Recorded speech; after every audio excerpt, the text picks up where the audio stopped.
If you're listening to this tonight, perhaps anxiety has been your companion for far too long. Perhaps your mind races with worries about tomorrow, replays of yesterday, fears of what might go wrong. Perhaps your body feels tight, your chest constricted, your breath shallow. Perhaps you lie awake, wondering if this feeling will ever end, if peace is even possible for someone like you. You are not alone. Anxiety is one of the most common forms of suffering in our modern world, but it is not new.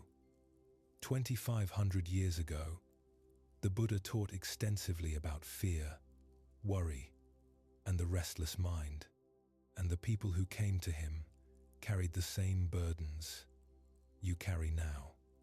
Tonight, you will hear 5 stories from the Buddhist canon, authentic teachings preserved in the Pāli texts and Mahayana sutras. These are not modern interpretations or generic relaxation scripts. These are real stories of real people who struggled with anxiety in its many forms and who found peace through the Buddha's teachings. The first story is about physical anxiety, the fear that arises when your body is not what you wish it to be. The second explores social anxiety, the terror of judgment and shame. The third reveals the Buddha's teaching on mental anxiety, the way our minds create suffering through endless thinking. The fourth offers a radical solution to existential anxiety, the deep fear that time is running out. And the fifth shows us that even those closest to the Buddha experienced anxiety, and that you do not need to be perfect to find peace. These stories will guide you from panic to peace, from fear to freedom, from the racing mind to the still heart. You do not need to try to stay awake. You do not need to remember every detail. Simply allow the words to wash over you, to sink into your subconscious mind, to plant seeds of wisdom that will grow even as you sleep.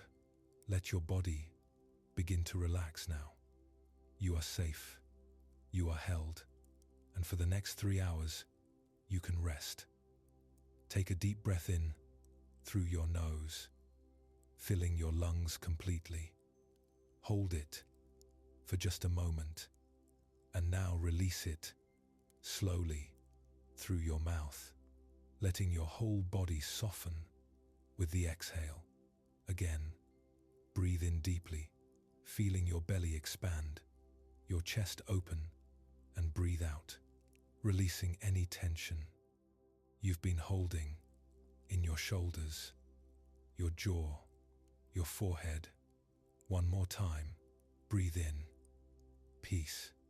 Breathe out, worry. Breathe in, calm. Breathe out, fear. Good. Now, allow your breathing to find its own natural rhythm. You don't need to control it anymore. Just let your body breathe itself the way it has been doing since the moment you were born, without any effort from you. Feel the weight of your body pressing into the surface beneath you. Notice how solid and supportive it is. You can let go completely. Your body knows how to rest. Your mind knows how to release. And for these next hours, you have nowhere to be, nothing to do, no one to please. You are exactly where you need to be. And the first story begins now. His name was Sona Koivisa, and from the moment of his birth, he was different. He was born into a wealthy merchant family in the city of Rajagaha.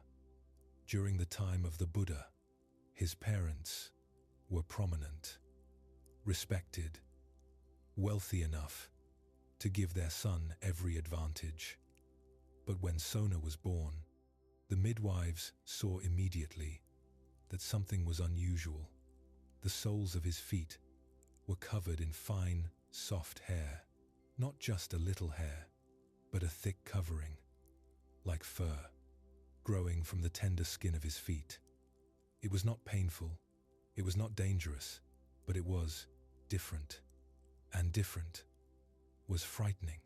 His mother looked at those small, hair-covered feet and felt a wave of protective love mixed with fear.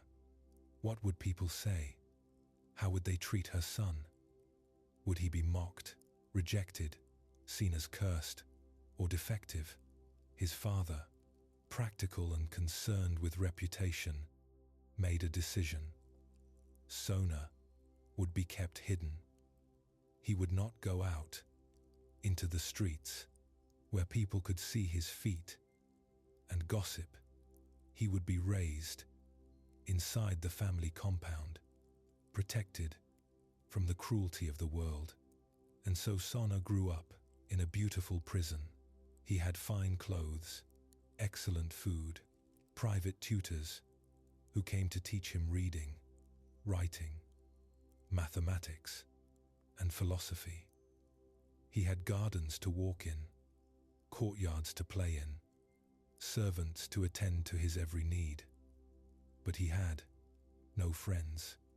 He was not allowed to attend public festivals, or visit the marketplace, or join other children in their games. His feet, those tender, unusual feet, were kept hidden beneath specially made soft shoes, and he was told again and again, "You must stay inside." People would not understand.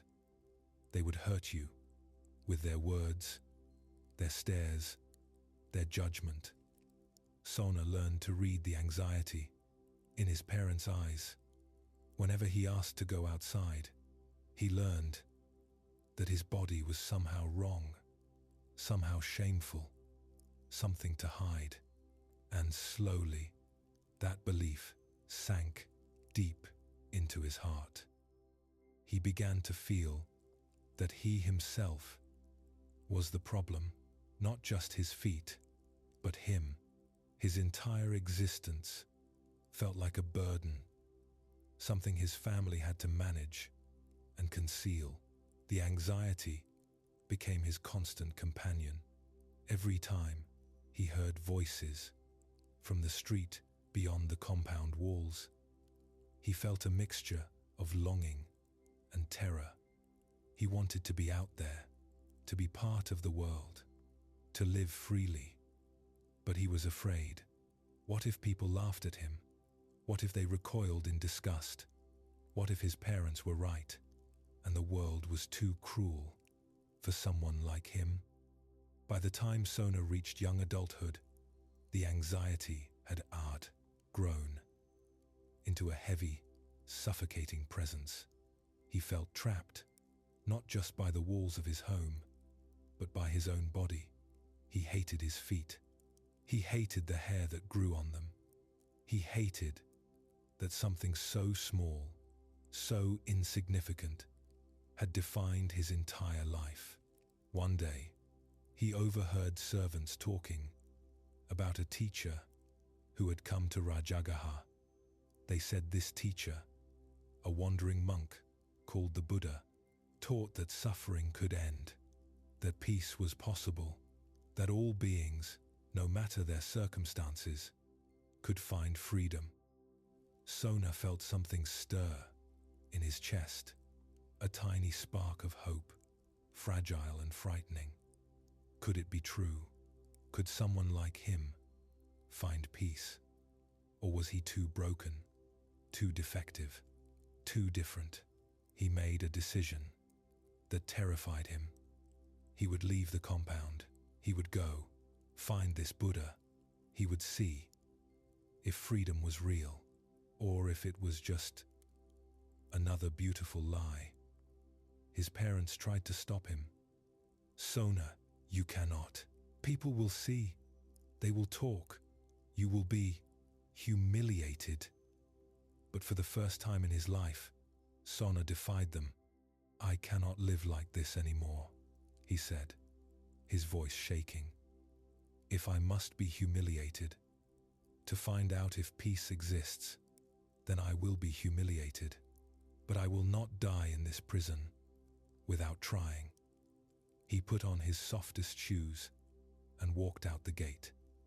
The streets of Rajagaha were overwhelming. So many people, so much noise, so many eyes. Sona kept his head down, his heart pounding. Every glance felt like judgment. Every whisper seemed to be about him. The anxiety was so intense, he could barely breathe, but he kept walking, one step, another step, toward the bamboo grove where the Buddha was staying. When he arrived, exhausted and shaking, he saw a group of monks sitting in meditation under the trees, and among them, one figure radiated such calm, such peace, such complete ease that Sona knew immediately this was the Buddha. He approached slowly, his feet aching, his heart pounding. The Buddha opened his eyes and looked directly at him, and in that gaze, Sona felt something he had never felt before.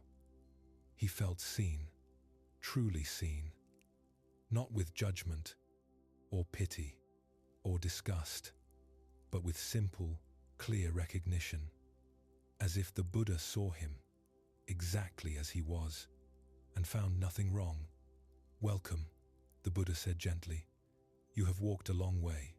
Please, sit and rest." Sona sat, and the tears came.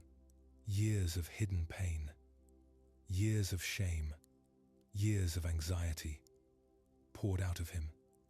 He told the Buddha everything about his feet, about his imprisonment, about his fear, about his desperate hope, that maybe, somehow, peace was possible for someone like him. The Buddha listened with complete attention, without interruption, without any sign of shock or discomfort. When Sona finished, exhausted from the confession, the Buddha smiled gently. "Sona," he said, "you have been suffering from a misunderstanding. You believe that your body is the problem. You believe that because your feet are different, you cannot be at peace. But let me ask you, is it your feet that are causing you suffering right now? Or is it your mind's story about your feet?" Sona blinked, confused. "I don't understand. The hair on your feet," the Buddha continued. "Does it hurt? Does it prevent you from walking, from breathing, from being alive? In this moment?" "No," Sona admitted. "It doesn't hurt. It just looks different." "And the looking different, does that inherently cause suffering? Or is it the fear of how others will react? The shame you have been taught to feel? The story that you are defective that causes the suffering?" Sona sat very still. The Buddha's words were landing somewhere deep. His feet had never actually caused him pain. The pain had come from his thoughts about his feet, from the anxiety about judgment, from the belief that he was somehow less than others because of this small difference. "Your body is not your enemy," the Buddha said. "It is simply your body, as it is in this moment. Hair grows on feet sometimes. Bodies come in infinite varieties. Some are tall, some are short, some are strong, some are weak, some have unusual features. None of this determines whether you can be at peace. Peace is not found by having a perfect body. It is found by releasing the demand that your body be different than it is. But people will judge me, Sona whispered. Yes, the Buddha agreed. Some will. People judge all kinds of things. They judge what they do not understand. They judge out of their own fear, their own insecurity. But their judgment is their suffering, not yours. You only suffer when you believe their judgment, when you agree that you are defective. Are you defective, Sona? Sona looked down at his feet, hidden in their soft shoes. For the first time, he tried to see them, not through his parents' anxious eyes, not through the imagined cruel eyes of strangers, but through his own eyes. Just feet, just hair, just a body, different from some, similar to others, but fundamentally just a body. No, he said slowly, I am not defective, I am just different. And different is not wrong, the Buddha said. It is simply different. Now, Sona, I have a question for you. Would you like to learn to be free? Not free from your feet, but free from the anxiety about your feet. Not free from your body, but free from the prison of your mind? Sona looked up, his eyes bright with tears and hope. Yes, more than anything. Then stay, the Buddha said. Become a monk. Learn to meditate. Learn to see clearly. Learn that you are not your body, not your thoughts, not your fears. Learn what you truly are. And Sona did. He ordained that very day, removing his soft shoes and walking barefoot. For the first time in his life, his hair-covered feet were visible to everyone. Some monks stared, some asked questions, but no one mocked him. No one rejected him. And slowly, Sona began to realize that his parents' fears had been projections, catastrophes that existed only in imagination. The anxiety did not disappear immediately, but it began to loosen its grip. Learning to meditate was harder than Sona expected. He had thought that once he understood the Buddha's teaching intellectually, the anxiety would simply dissolve.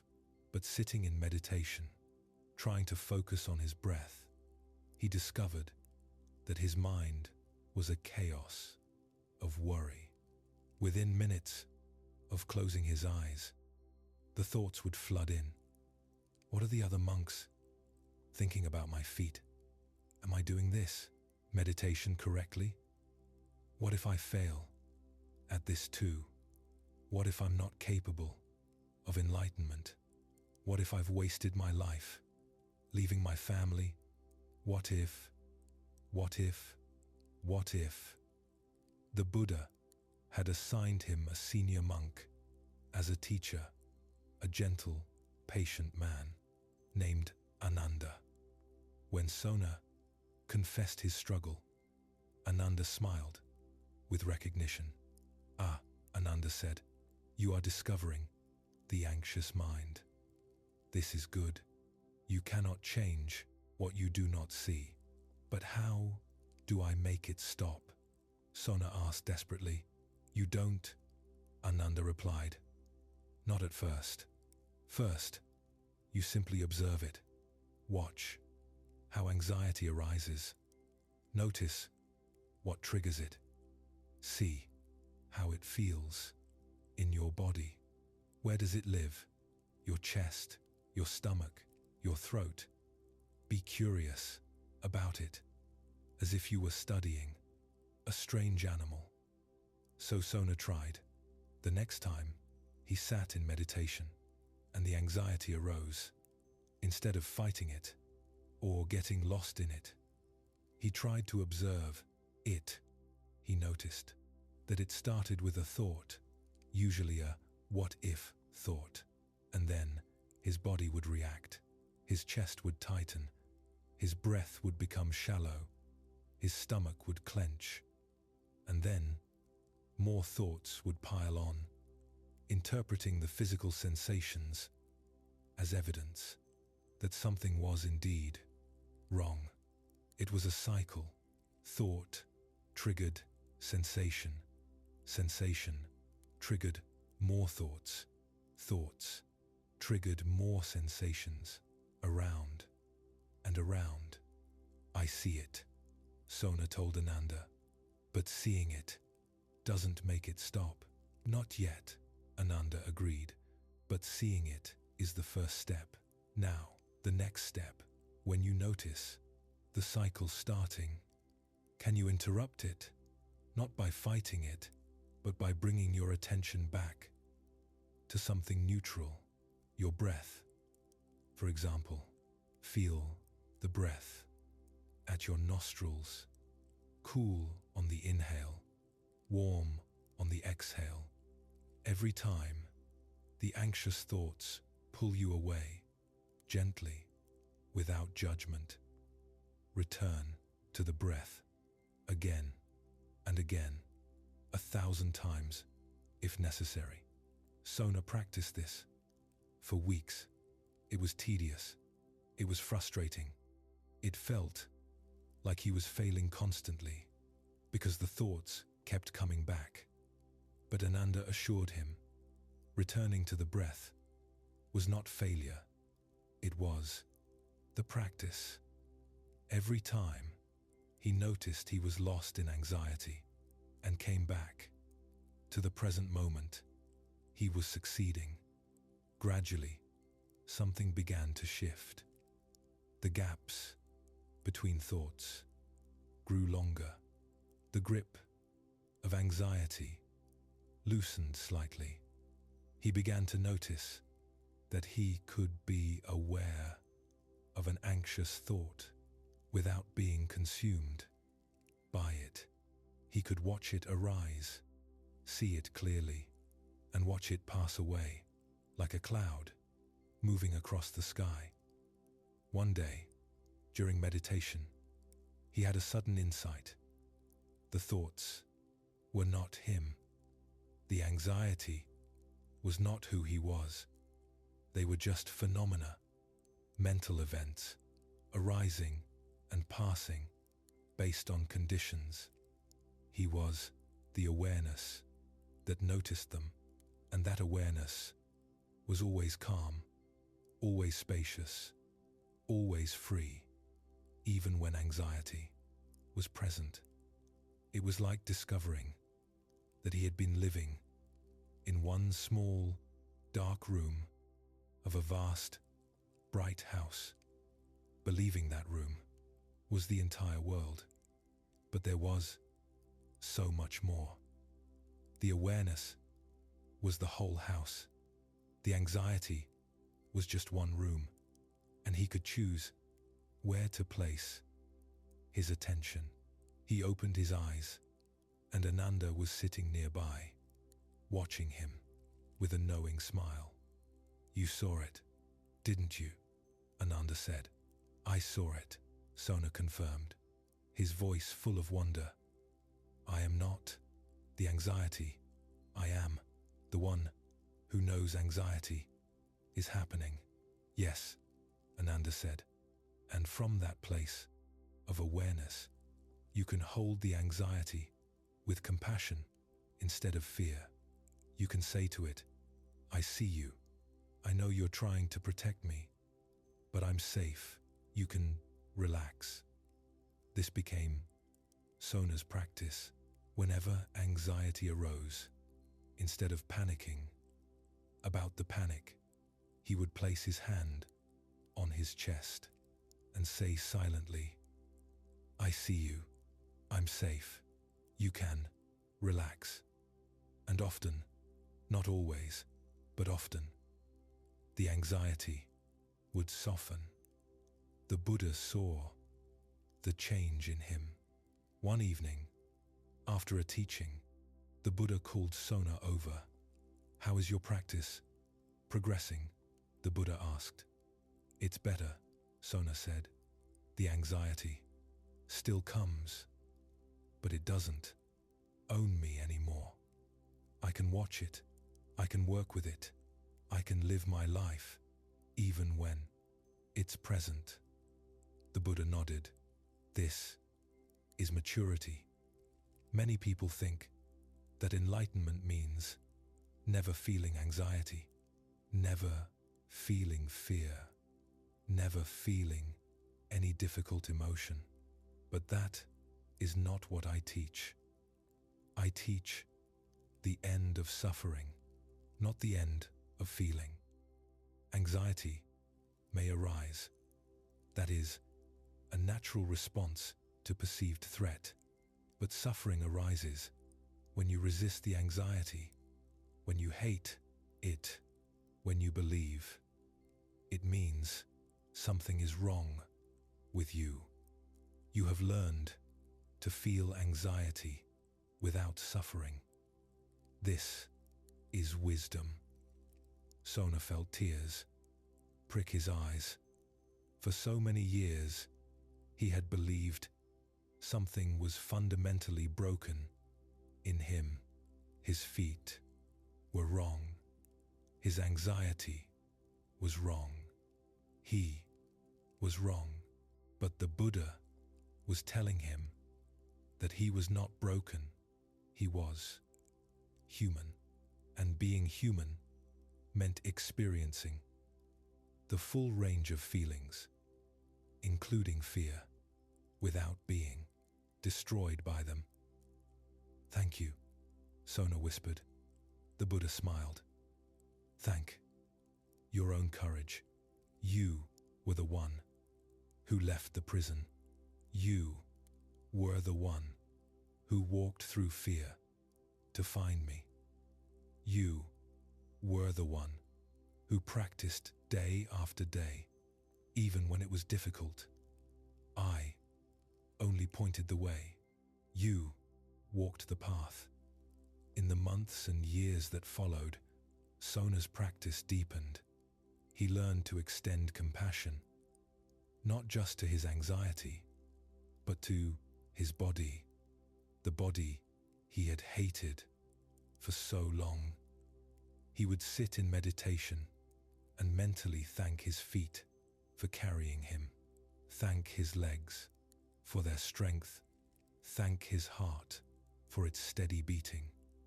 He learned to inhabit his body with gratitude instead of shame.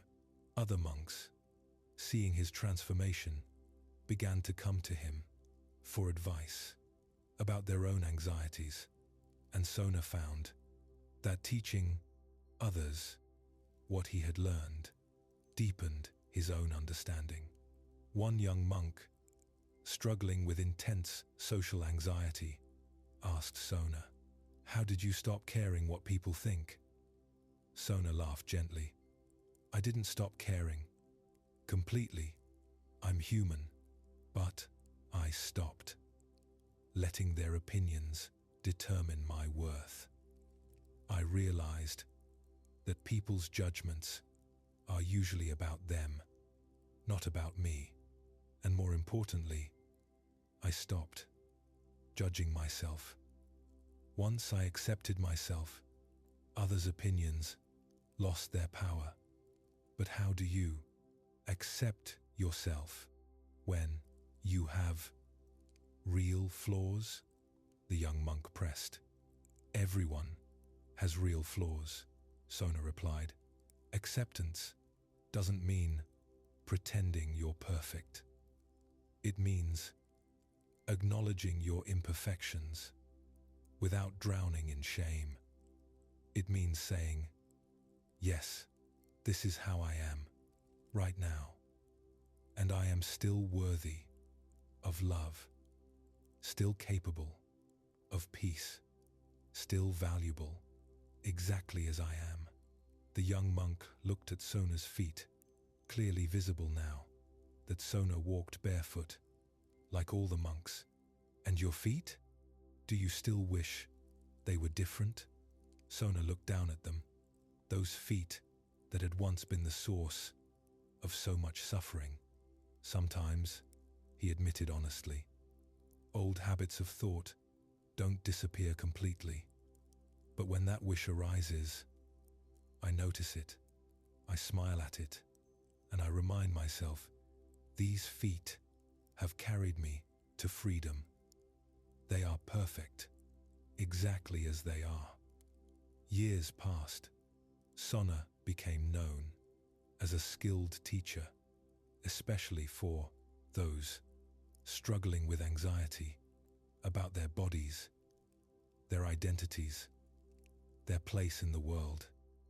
He had a way of meeting people exactly where they were, without judgment, with deep compassion, born of his own suffering. And then, one day, he was meditating alone in the forest when he felt something release. It was like a knot he hadn't known was there, suddenly untied, the last subtle clinging to the idea of Sona, the man with unusual feet, the man who struggled with anxiety, dissolved. What remained was simply awareness, simple presence, complete peace, not because his circumstances had changed, not because his body was different, not because anxiety would never arise again, but because he had finally, completely, totally released the belief that he needed to be different than he was in order to be free. He opened his eyes. The forest looked the same. His feet looked the same, but everything had changed. He was free. When he returned to the monastery, the Buddha saw him and smiled. "Welcome, Sona. You have arrived. I was never not here," he said with a laugh. "I just didn't know it." "Yes," the Buddha said, "that is the whole teaching. You cannot become free. You can only recognize that you already are free. The person you think you are, with all its problems and fears and imperfections, is just a story, appearing in awareness. But you are not the story. You are the awareness, and awareness is always untouched, always at peace, always already liberated." Sona bowed deeply. "Thank you for pointing the way. Thank you for walking it," the Buddha replied. "Now, teach what you have learned. There are many still suffering, still trying to fix themselves, still believing they are broken. Show them what you have seen." And Sona did. For the rest of his life, he taught with a new depth, a new freedom.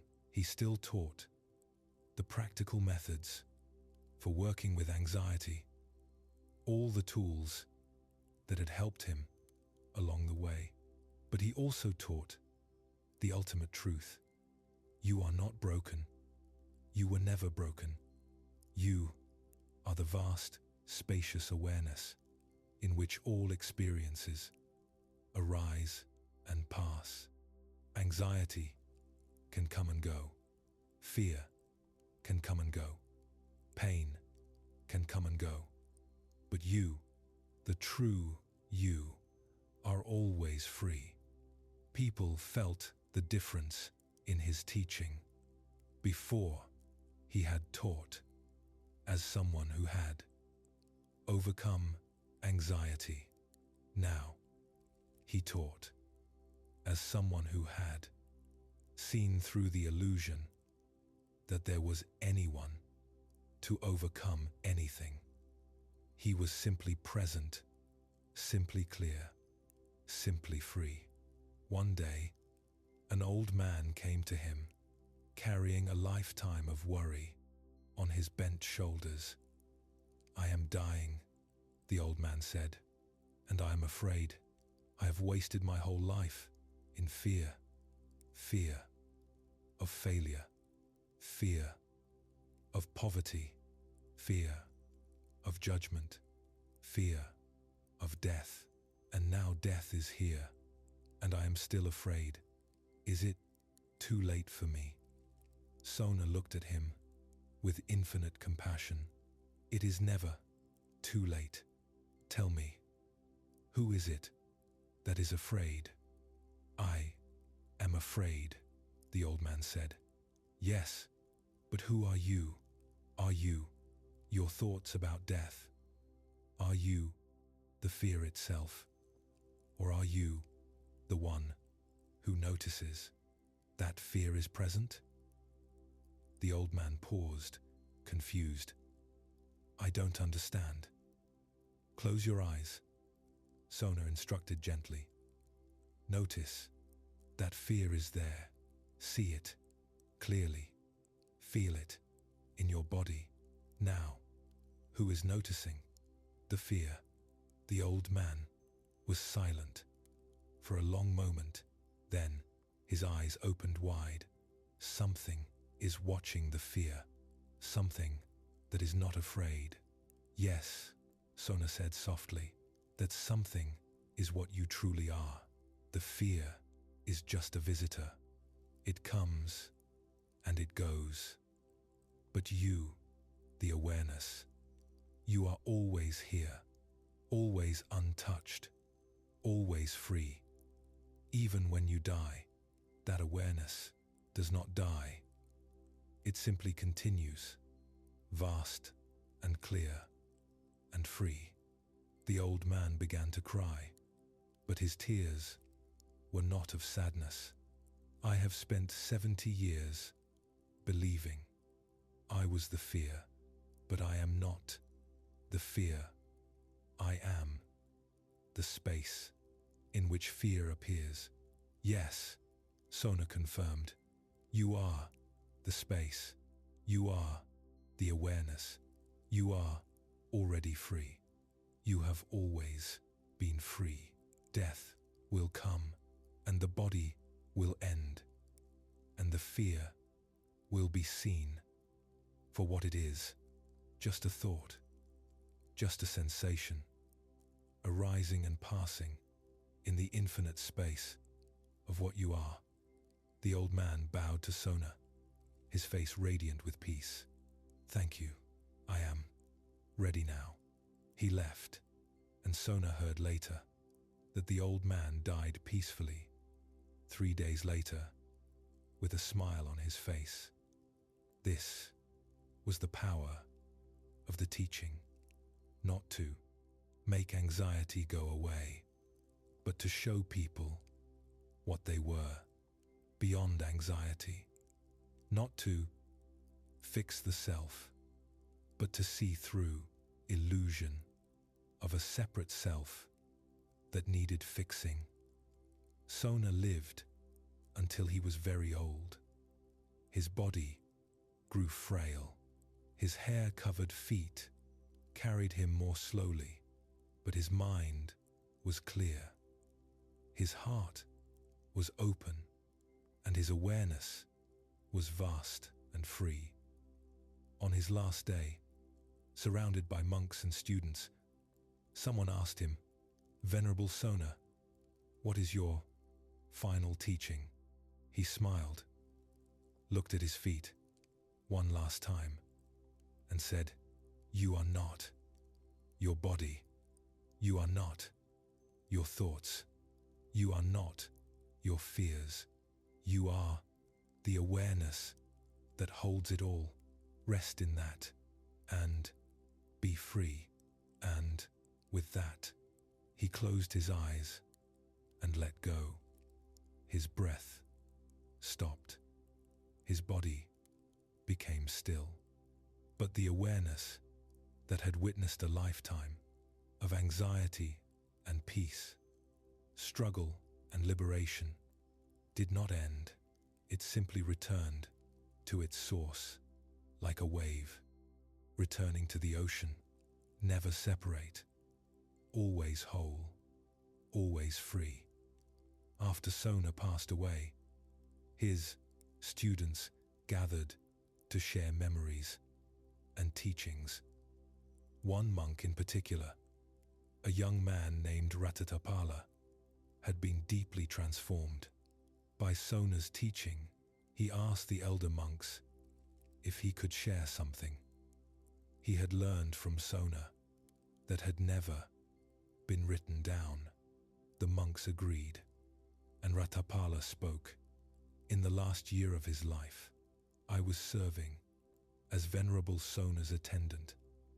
I brought him his meals, helped him when his body was too weak to walk far, sat with him in the evenings.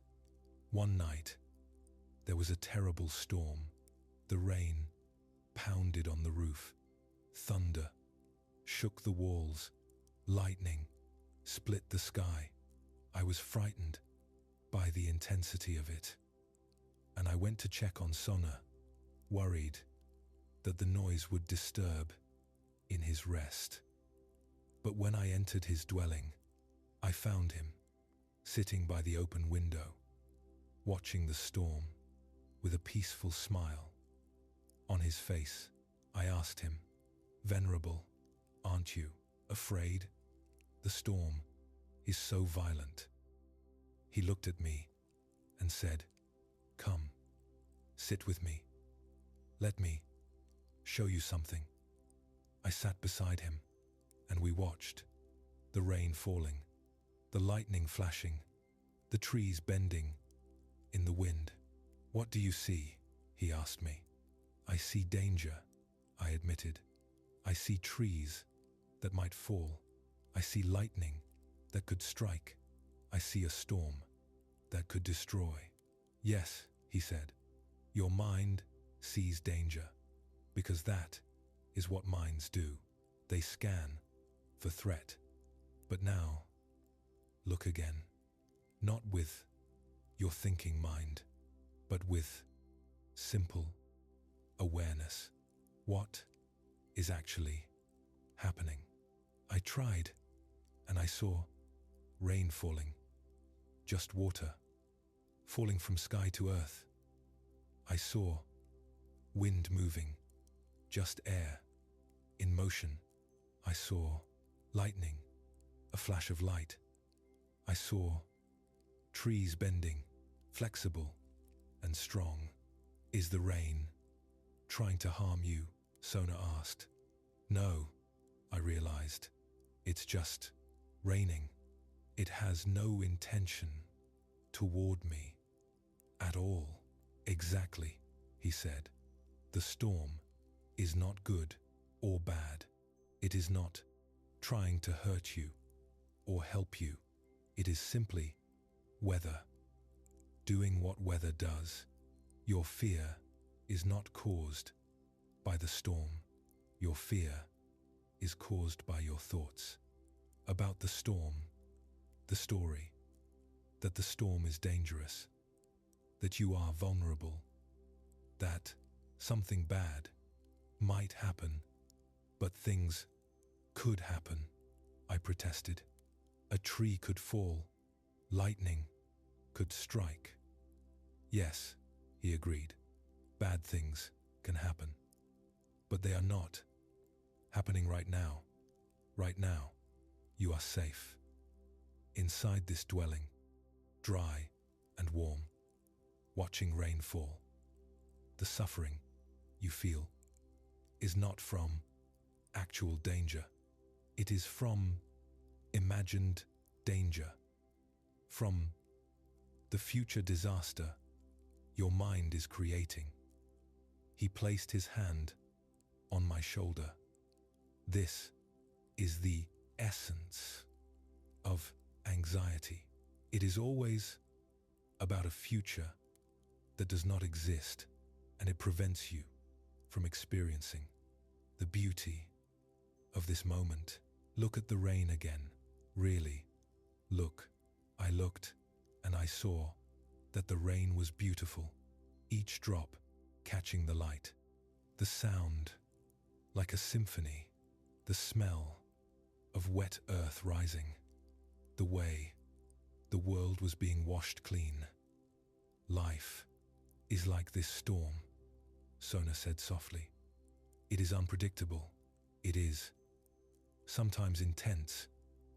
It is beyond your control.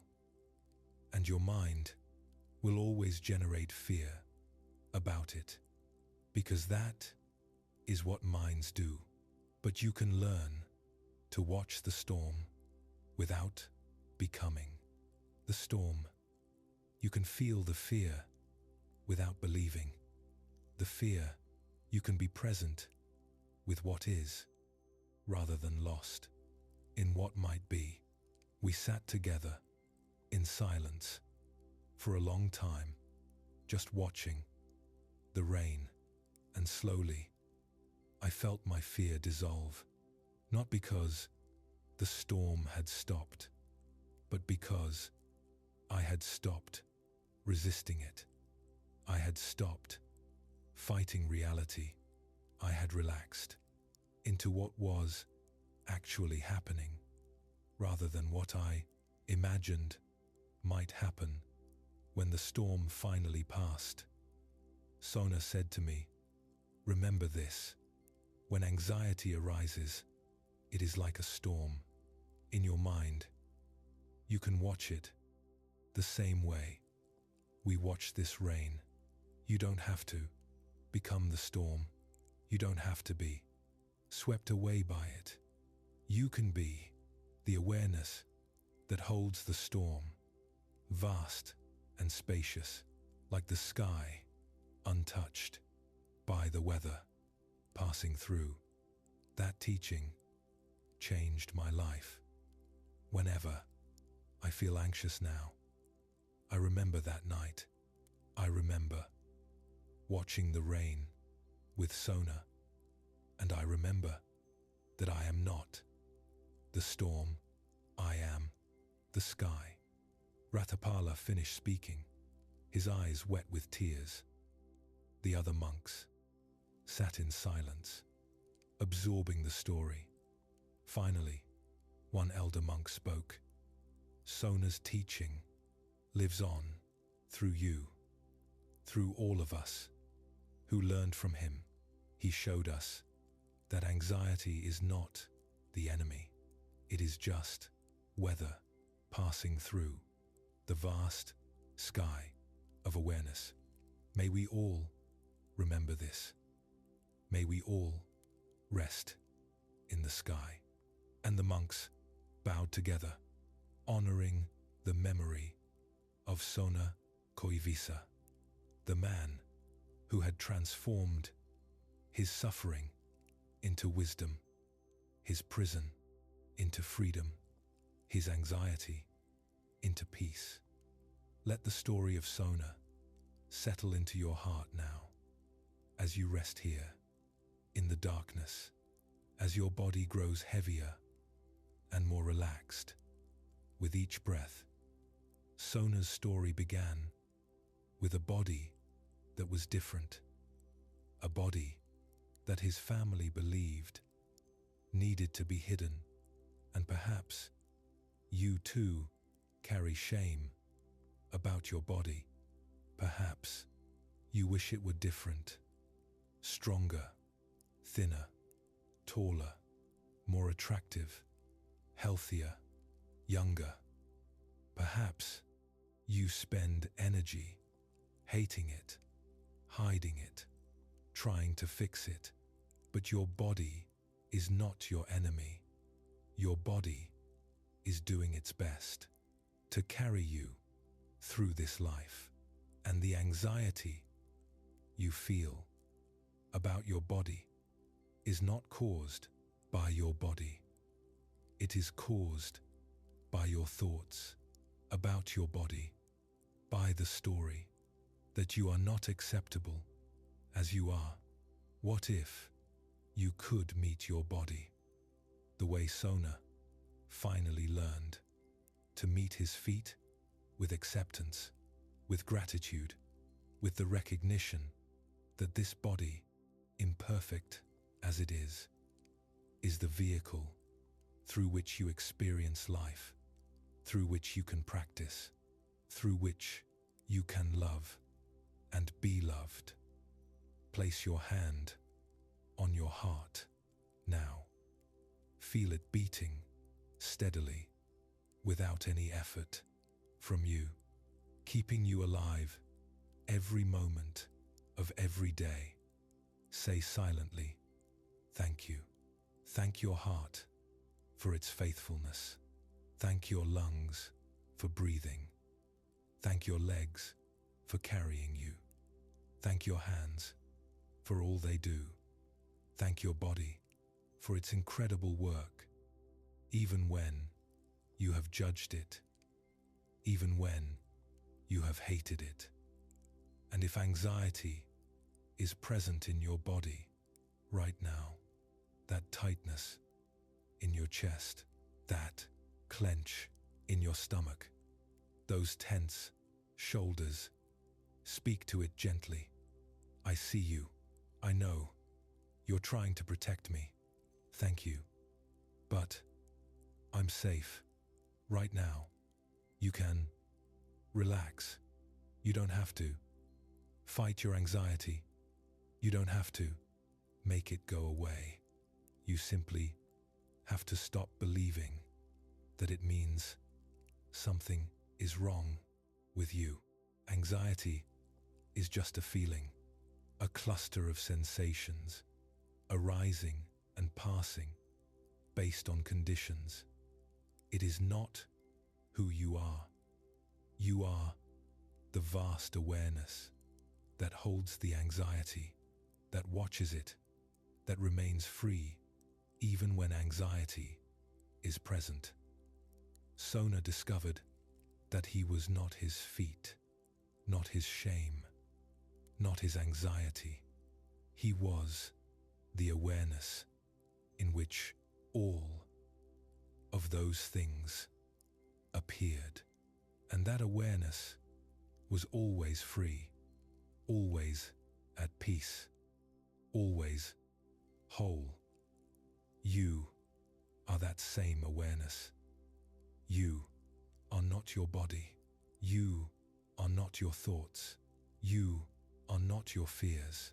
You are the space in which all of those things arise and pass away. And that space is never disturbed, never broken, never less than whole. Rest in that knowing now. Let your body be exactly as it is. Let your thoughts come and go like clouds passing through the sky. Let your anxiety be present, if it needs to be present, held gently in the vast space of your awareness. You are safe, you are whole, you are free, not because you have fixed yourself, but because you have finally stopped believing you were broken. Sleep now with this truth. Let it sink into your subconscious mind. Let it transform you from the inside out. You are already enough. You have always been enough. Your body is enough. Your life is enough. You are enough. May you rest deeply tonight. May you wake tomorrow with a little less anxiety, a little more peace, a little more acceptance of yourself exactly as you are. And may you remember always Sona's final teaching: you are not your body. You are not your thoughts. You are not your fears. You are the awareness that holds it all. Rest in that and be free. Breathe softly now. Let go completely. The first story is complete, and 4 more stories await you, each one guiding you deeper into peace, deeper into freedom, deeper into the truth of who you really are. Rest now. Just rest. You have learned that your body is not your enemy, that physical anxiety is just sensation, just thought, arising and passing in the vast space of awareness. You have seen through Sona's eyes that acceptance is the path to peace, that you are not broken, that you were never broken. But anxiety does not only arise from the body, it arises from the mind's constant worry about what others think. Social anxiety, the terror of judgment, the fear that you are not acceptable, that you will be rejected, that you do not belong. This is perhaps the most common form of suffering in our human world, the fear of being seen and found wanting. The second story is about this kind of anxiety. It is the story of Mahātissa, a monk who made one terrible mistake and spent years drowning in shame, believing he was unforgivable, believing he was beyond redemption, until the Buddha showed him the difference between guilt and shame, between accountability and self-destruction. Let this story wash over you now. Let it speak to the parts of you that carry shame, that believe you are too flawed to be loved, that fear the judgment of others more than anything else. Settle deeper into rest. Breathe softly and listen. Mahātissa was known as a model monk. He had been practicing for 15 years in the Buddha's Sangha, and his reputation was impeccable. Other monks looked up to him. Lay people sought his advice. The Buddha himself had praised Mahātissa's diligence, his morality, his dedication to the path. But Mahātissa carried a secret, and the weight of that secret was slowly crushing him. It had happened 3 years ago. He had been traveling alone through a village, going on alms round, when he had stayed at the home of a family who offered hospitality to traveling monks. The family had a daughter, a young woman, who brought him his meal and sat to hear him teach the Dhamma. She was intelligent, curious, and beautiful, and Mahātissa, despite his years of practice, despite his vows of celibacy, felt desire arise. He tried to ignore it, tried to meditate it away, tried to focus on his teaching, but the desire grew stronger. On his last evening there, before he was to continue his journey, the young woman came to his room under the pretense of asking a question about the teaching. And Mahātissa, in a moment of overwhelming desire and terrible judgment, broke his vow. They were intimate. It was brief, furtive, and filled with immediate regret. The next morning, he left before dawn, unable to face her or her family. As he walked away from that village, the shame began its work. What had he done? He was a monk. He had taken vows. He had been teaching others how to live with integrity. And he had just violated the most fundamental rule of monastic life. He told no one. How could he? If people knew, his reputation would be destroyed. He would be expelled from the Sangha. All those who had respected him would despise him. He would be seen as a hypocrite, a fraud, a failure. So he kept the secret. But the G's secret kept him prisoner. Every time someone praised his virtue, he felt like a liar. Every time he taught about morality, he felt like a fraud.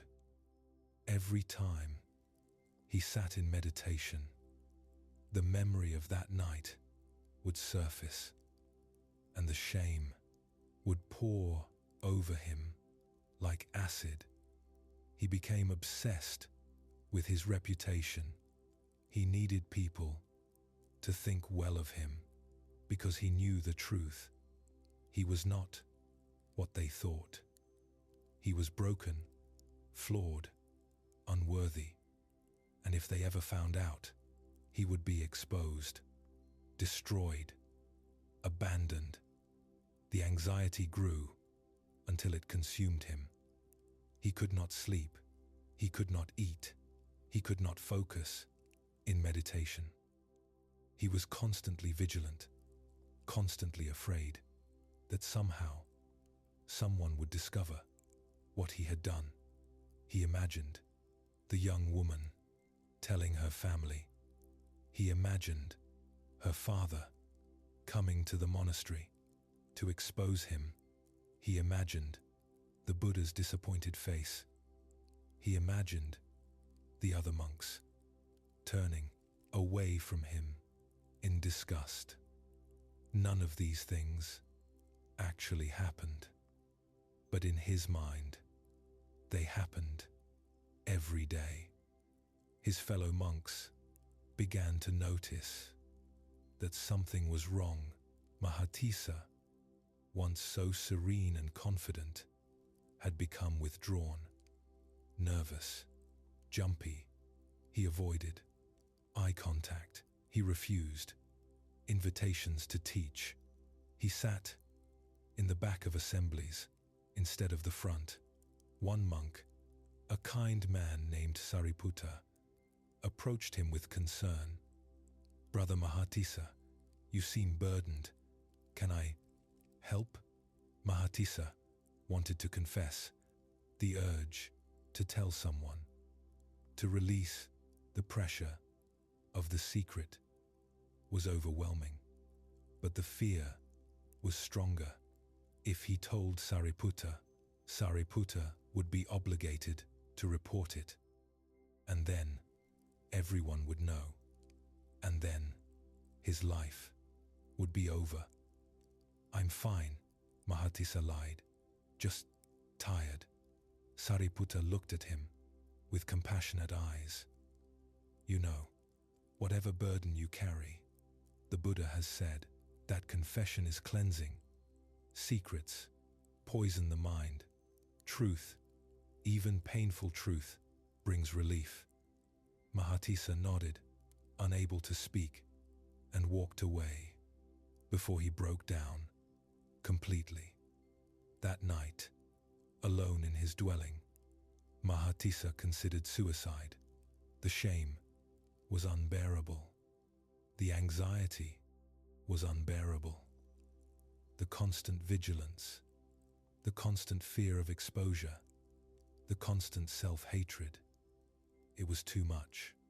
Perhaps death would be better than this living hell. He sat with a knife in his hand, staring at it, wondering if he had the courage. And then he heard the Buddha's voice outside his door. "Mahatissa, may I enter?" Mahatissa quickly hid the knife and opened the door. The Buddha stood there, his face calm and compassionate. I sensed you were in distress, the Buddha said simply. May I sit with you? Mahatisa nodded, unable to speak. They sat in silence for a long moment. And then the Buddha said, You are carrying something very heavy. Would you like to put it down? And Mahatisa broke. The tears came in great wrenching sobs, and the words poured out. He told the Buddha everything.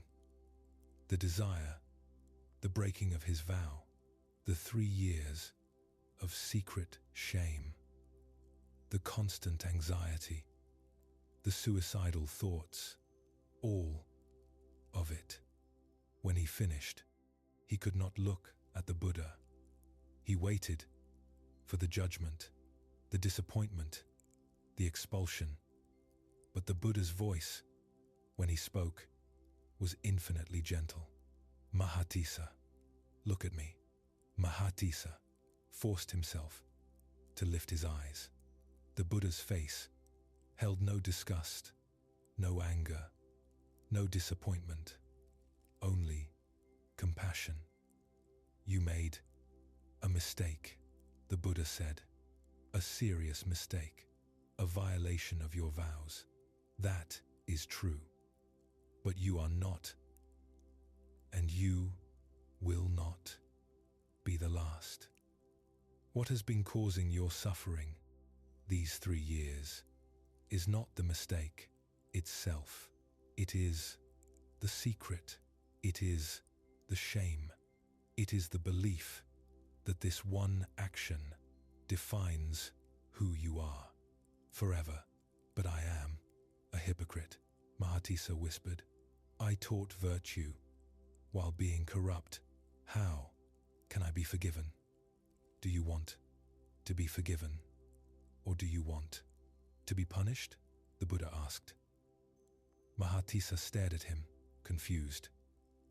I don't understand.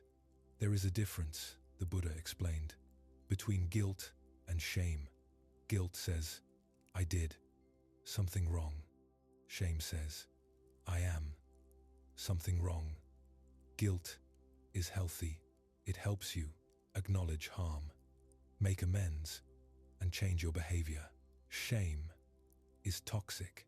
It convinces you that you are irredeemable, that you are your worst action, that you deserve to suffer forever. But don't I deserve to suffer? Mahatisa asked. I broke my vows.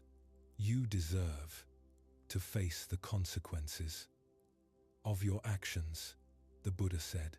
You deserve to make amends where possible. You deserve to learn from this experience, but you do not deserve to torture yourself for the rest of your life. That serves no one, not the woman you were with, not the Sangha, not yourself, not the truth. Mahatisa felt something crack open inside him. What should I do? First, the Buddha said, you must confess publicly to the Sangha, not because I want to humiliate you, but because secrets keep you sick. Confession is how you release the poison. Second, you will face the community's judgment. There are protocols for monks who break vows. You may be asked to undergo a period of penance, or you may be asked to leave the order. That will be for the Sangha to decide. Third, and most importantly, you must forgive yourself. Not immediately, not easily, but eventually. Because if you cannot forgive yourself, you will spend the rest of your life in prison, even if you are physically free. How do I forgive myself? Mahatissa asked, his voice breaking. By understanding that you are not your actions, the Buddha replied. You are a process, a flow of changing conditions. 3 years ago, under certain conditions, you acted unskillfully. Those conditions included desire, loneliness, poor judgment, and weak mindfulness. Today, those conditions are different. You have been transformed by suffering. You have learned the cost of secrecy. You have discovered that your reputation is not your worth. You are not the same person who made that mistake. And 3 years from now, you will be different still. Forgiveness is recognizing that the self who did that action is already gone, and the self who exists now has the opportunity to act differently. Mahatissa sat very still, absorbing these words. And if the Sangha expels me, then you will continue your practice. As a layperson, the Buddha said, your value as a human being, your potential for awakening, your worthiness of love and respect, none of that depends on whether you wear robes or not. Your reputation is not who you are. It is only what people think of you, and what people think of you changes constantly based on their own perceptions, their own judgments, their own stories. The only opinion that ultimately matters is your own. Do you believe you are irredeemable?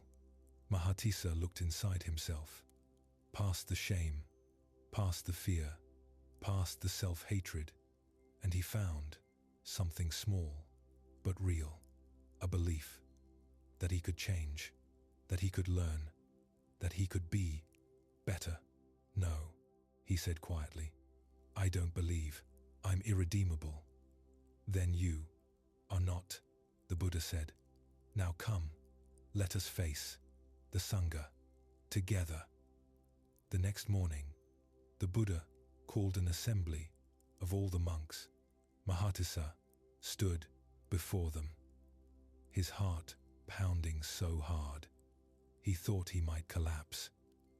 Every monk he had respected, every student he had taught, every elder he had looked up to, they were all there, looking at him with curiosity and concern. The Buddha spoke first. Mahatissa has something to confess. To the community, I ask that you listen with open hearts and remember that we are all human, all capable of mistakes, all in need of compassion. And then Mahatissa spoke. His voice shook, but he forced the words out. He told them what he had done. He told them about the 3 years of hiding, the shame, the anxiety, the suicidal thoughts. He left nothing out. The silence, when he finished, was crushing. Some monks looked shocked. Some looked disappointed. Some looked angry. But a few, including Sariputta, looked at him with something that seemed like understanding, even compassion. The Buddha asked for the community's response. According to the Vinaya, the monastic code, the monks would decide Mahatissa's fate. Collectively, one elder monk stood. This is a serious violation. Celibacy is one of our fundamental vows. I believe Mahatissa should be expelled from the order. Another monk stood. I agree. How can we trust him? He has been lying to us for 3 years.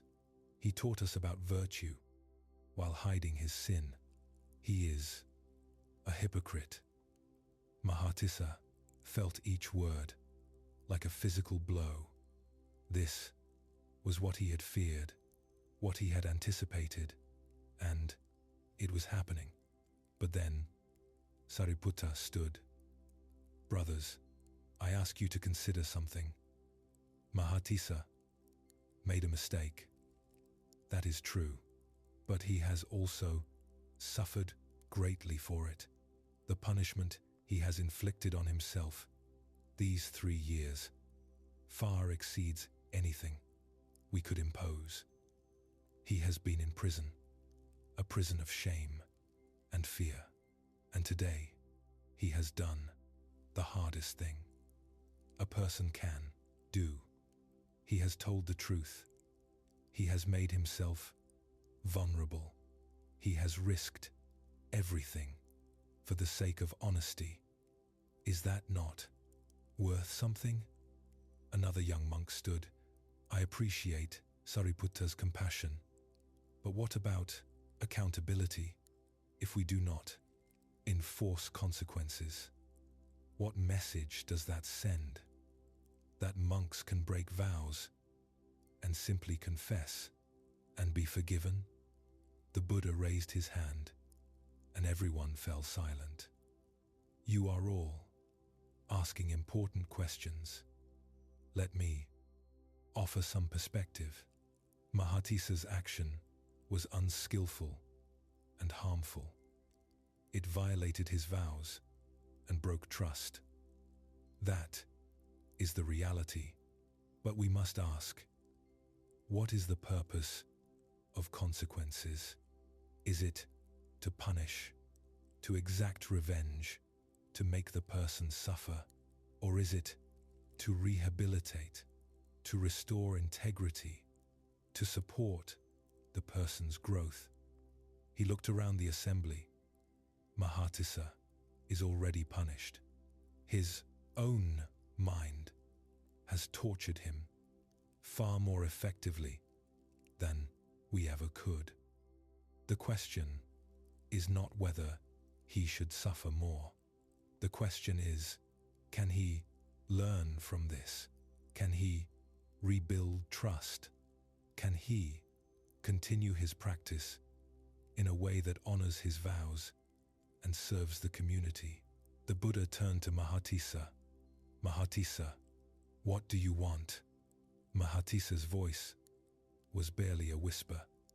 I want to stay. I want to continue practicing. I want to prove that I can be trustworthy again, but I will accept whatever the Sangha decides. The Buddha nodded. And if you stay, what will you do differently? I will be honest, Mahatissa said, his voice stronger now. I will never hide again. If I struggle, I will ask for help. If I feel desire arise, I will speak to a teacher. Instead of pretending it's not there, I will stop trying to appear perfect and start being real. The Buddha looked at the assembly. I propose this. Mahatissa will undergo a period of rehabilitation. For 1 year, he will perform additional service to the community. He will study the Vinaya intensively, and he will meet weekly with an elder monk for guidance and accountability. At the end of that year, we will assess whether he has demonstrated genuine change and whether trust has been restored. If so, he may continue as a full member of the Sangha. If not, he will be asked to leave. Does this seem just? The monks conferred quietly among themselves. Finally, Sariputta spoke for the group. We agree to this plan. Mahatisa, we will be watching you, not with suspicion, but with hope. We want you to succeed. Show us that you can. Mahatisa bowed deeply, tears streaming down his face. Thank you. I will not waste this opportunity. And Mahatisa was left, standing alone.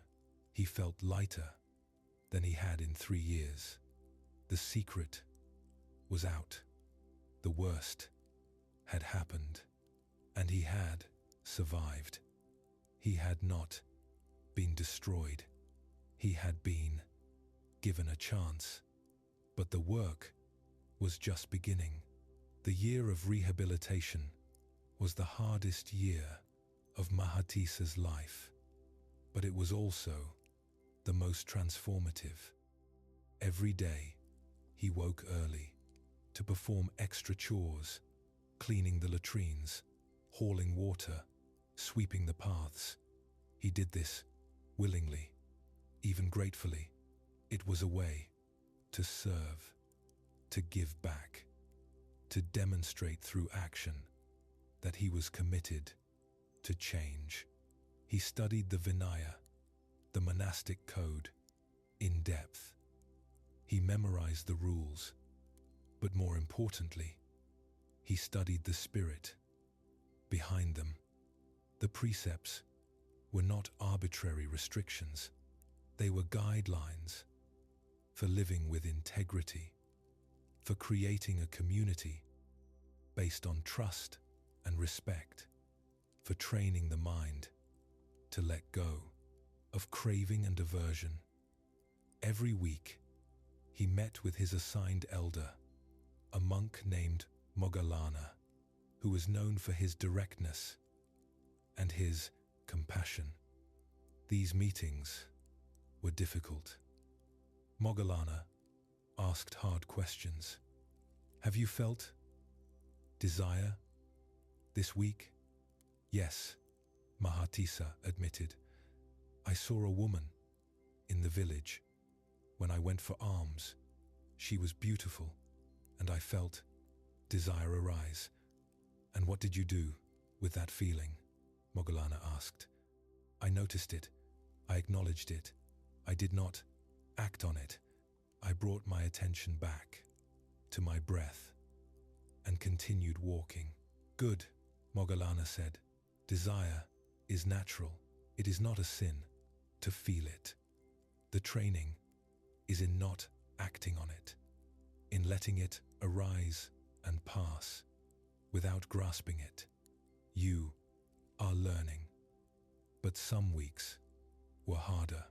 One day, Mahatisa overheard 2 monks talking about him. Do you really think he's changed? One asked. Or is he just playing the part, trying to look good so he can stay? I don't know, the other replied. I'm willing to give him a chance, but I'm not sure I trust him yet. Mahatisa felt the old shame surge up. They didn't trust him. They thought he was faking. Maybe he was faking. Maybe he hadn't really changed. Maybe he was still just the same broken, hypocritical person he'd always been. He went to Moggallana in distress. They don't trust me, and I don't blame them. How can I prove that I've changed? How can I earn back their trust? Moggallana looked at him with steady eyes. You cannot control what others think of you. Some will trust you quickly. Some will take years, and some may never trust you again. That is their right. Your job is not to manage their opinions. Your job is to be trustworthy, regardless of whether anyone notices or believes it. But what if I'm trying to be trustworthy just so they'll like me again? Mahatisa asked.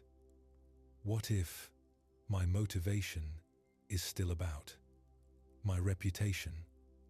That is a good question, Moggallana said. And it shows you are thinking deeply.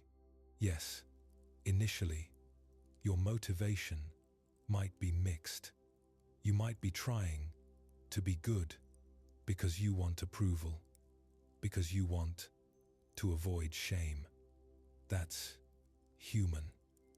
But as you continue the practice, your motivation will mature.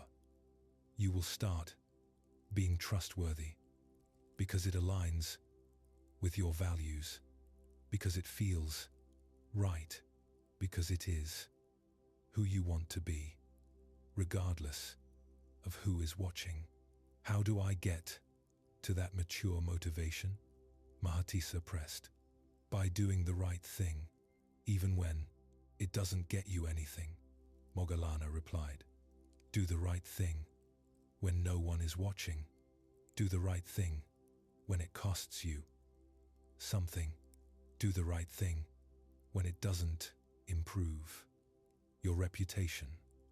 That's how you know your motivation is becoming pure. So Mahatisa attested himself. When he was alone, when no one could see, did he still act? Take credit for something he didn't do? Did he tell the truth when he was tempted to speak badly about another monk to make himself look better? Did he remain silent? Slowly, through 1,000 small choices, he began to feel a shift. He was not performing goodness anymore. He was becoming good. Not perfect, not without struggle, but genuinely committed to living with integrity for its own sake. 6 months into his rehabilitation, a young monk came to him privately. Mahatisa, I need to talk to someone. I've done something I'm ashamed of, and I don't know what to do. Mahatisa felt a wave of compassion. He recognized the fear in the young monk's eyes, the same fear he had lived with for 3 years. Tell me, Mahatisa said gently. Whatever it is, I won't judge you. The young monk confessed that he had stolen food from the kitchen because he had been so hungry, and the small alms meal hadn't been enough. It was a minor infraction, but the young monk was drowning in guilt. Mahatisa listened, and then he shared his own story. He told the young monk about his mistake, about the years of hiding, about the relief that came from confession. You are not your mistake, Mahatisa said. You are a human being, learning how to live skillfully. Go to the cook, confess what you did, and make amends. The shame will lose its power when you bring it into the light. The young monk did, and later he came back to thank Mahatisa. You saved me from the hell you lived in. Thank you. Mahatisa realized something profound. His mistake, his shame, his suffering, it had not been wasted. It had given him the ability to help others who struggled with the same pain. His wound had become his medicine. At the end of the year, the Sangha gathered again to assess Mahatisa's rehabilitation. One by one, monks spoke about what they had observed. I have seen Mahatisa work harder than anyone, never complaining. I have seen him help others without seeking recognition. I have seen him be honest about his struggles instead of pretending to be perfect. I have seen him Take responsibility without making excuses. Sariputta stood. I believe Mahatissa has demonstrated genuine change. I support his full restoration to the Sangha. The Buddha asked if anyone disagreed. One monk stood. I appreciate all that Mahatissa has done, but I cannot fully trust him yet, and I think that's okay. Trust takes time, but I do not oppose his staying. I simply want to be honest about where I am. The Buddha nodded. That is fair. Mahatissa, you have heard that trust is still being rebuilt. Can you accept that some people may take years to fully trust you again? Yes, Mahatissa said. I understand, and I will continue to be trustworthy, whether they trust me or not. The Buddha smiled. Then you have learned the deepest lesson. Your worth is not determined by others' opinions. You are worthy because you choose to live with integrity. You are restored. The assembly agreed, and Mahatissa was welcomed back as a full member of the community. After his restoration, Mahatissa became known for a very specific kind of teaching. People who struggled with shame, guilt, and social anxiety sought him out because they knew he understood their pain firsthand. One day, a woman came to the monastery asking specifically for Mahatissa. She was a prominent member of the community, wealthy and respected, but her face was drawn with misery. They sat in the visiting area, and she said, I heard you understand shame. I need help. Tell me, Mahatissa said gently. Years ago, before I was married, I had a relationship with a man. We were intimate. He left me. I was heartbroken. Eventually, I met my husband and married him, but I never told him about the first man. I was afraid he would reject me, think I was impure, unworthy. But now, the secret is eating me alive. I am constantly afraid he will find out. I cannot enjoy my life because I'm always waiting for the moment when he discovers the truth and leaves me. Mahatissa heard his own story. In her words, have you considered telling him? He asked. I'm terrified, she admitted. What if he hates me? What if he divorces me? What if I lose everything? Those fears are valid, Mahatissa acknowledged. But let me ask you, what are you losing by keeping the secret? She thought about it. My peace, my authenticity, my ability to truly connect with my husband. I'm always performing, always hiding part of myself. Yes, Mahatissa said, secrets create walls. They prevent intimacy, and they require constant vigilance, which is exhausting. The anxiety you feel is the cost of keeping the secret. But what if the truth is worse than the anxiety? She pressed. It might be, Mahatissa admitted. I cannot promise that your husband will react well, but I can tell you from my own experience that the truth, even when painful, brings relief. Living authentically, even if it costs you something, is better than living in a prison of fear. She was silent for a long moment. "Will you tell me your story?" she asked.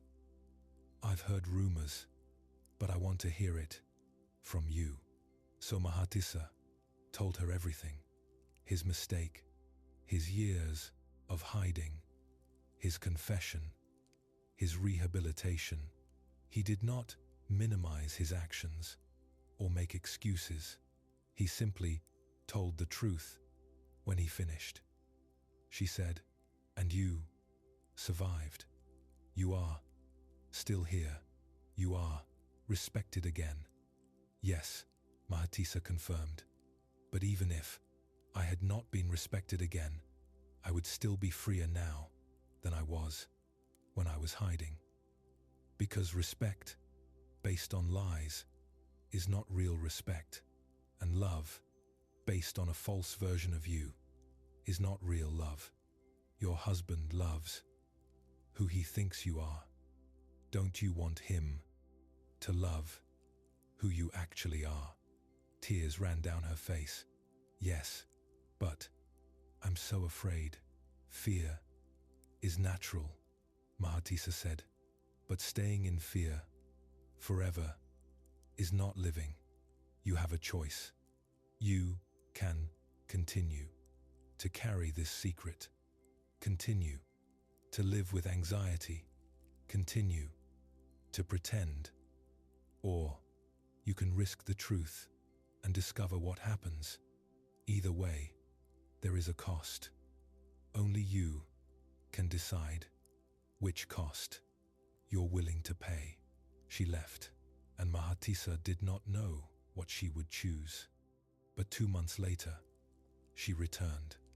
"I told him," she said, her face lighter than before. "And he was hurt.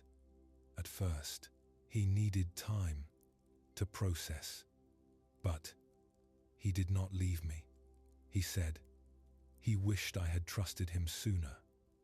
But he understood why I was afraid.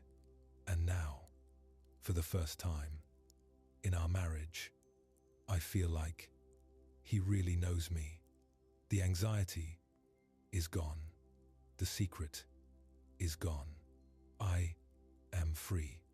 Mahatissa felt tears of joy. "I am so happy for you. Thank you," she said.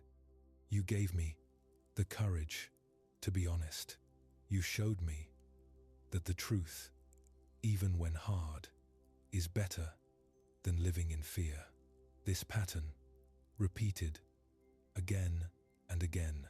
People came to Mahatissa with their secrets, their shames, their fears of judgment, and he met each one with the same message: you are not your mistakes, you are not your past, you are not what others think of you.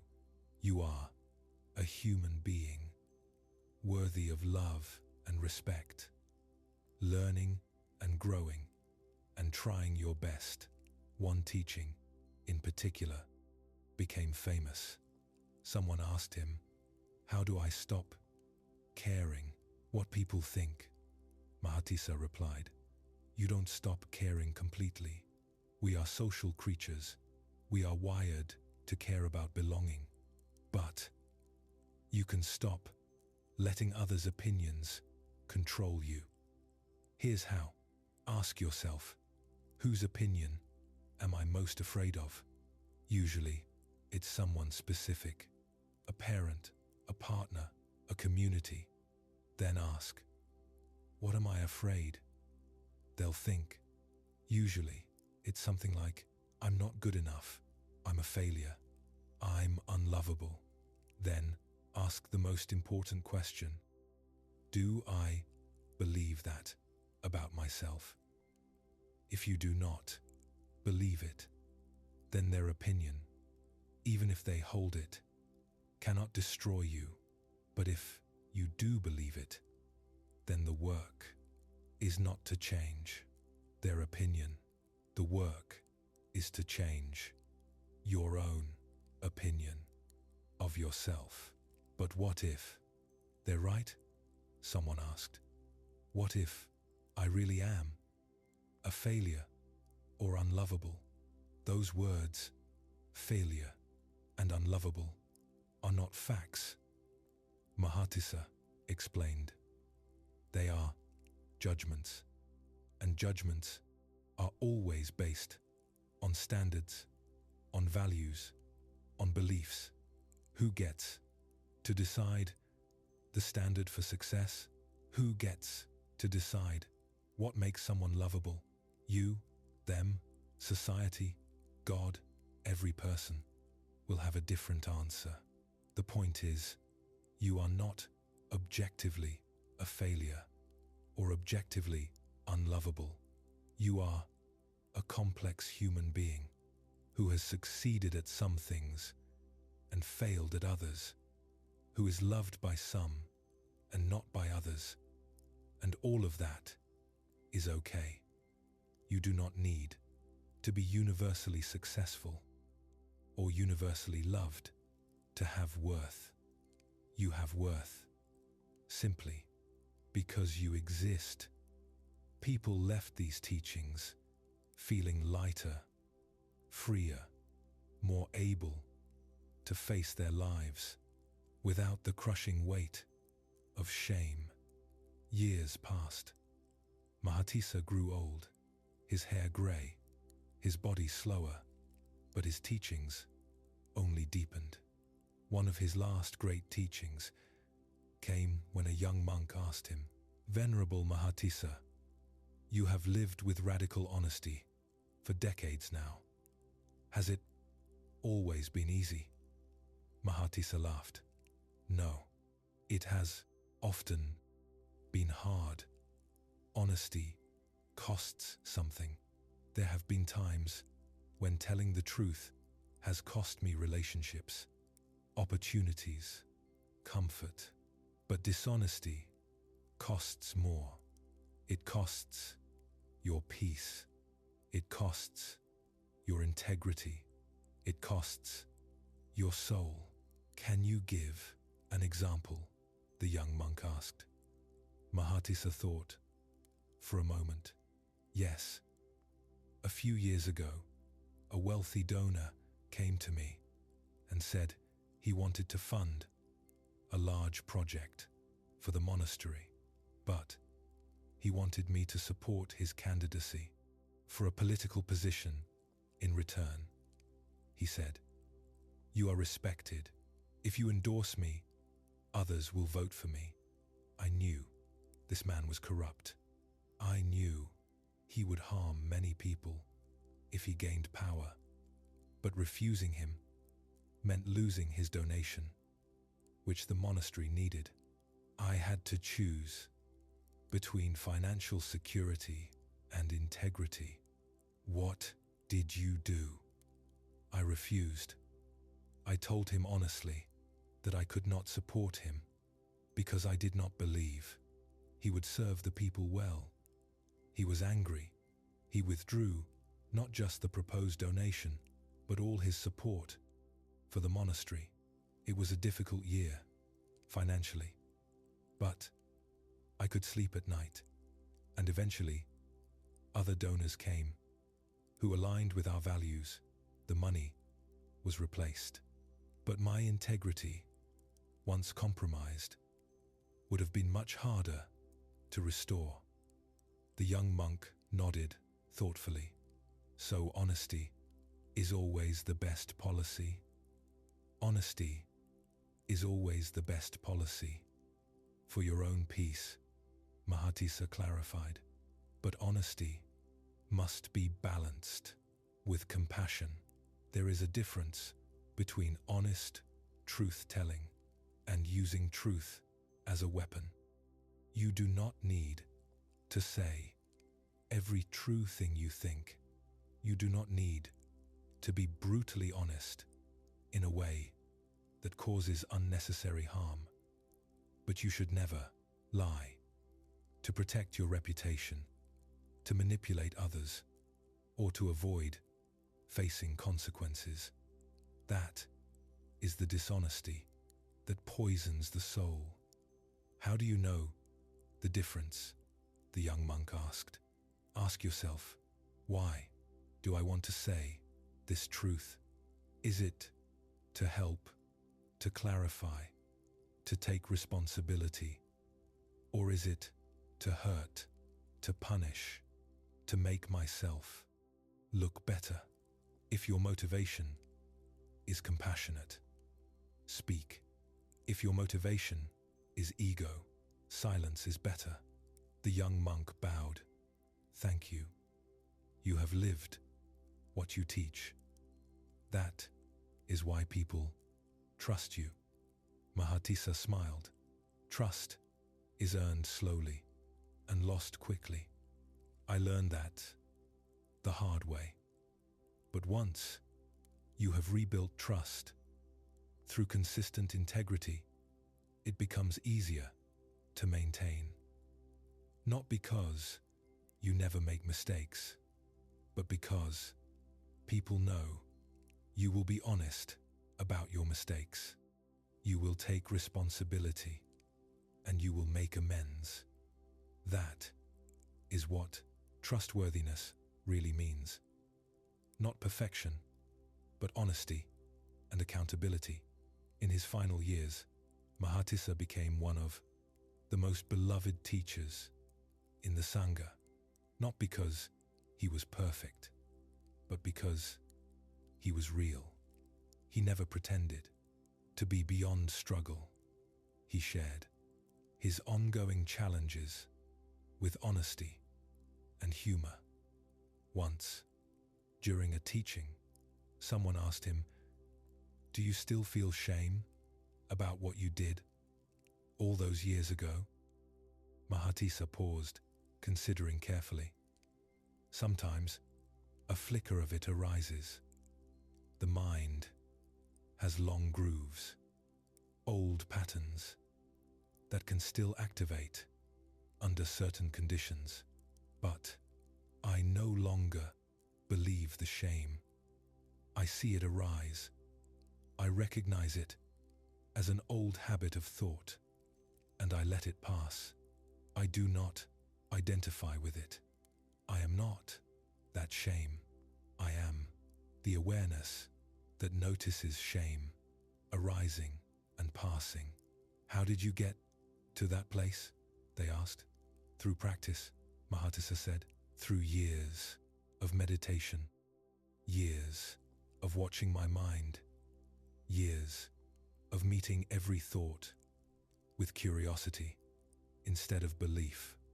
I learned that thoughts are just events. In consciousness, they arise based on conditions.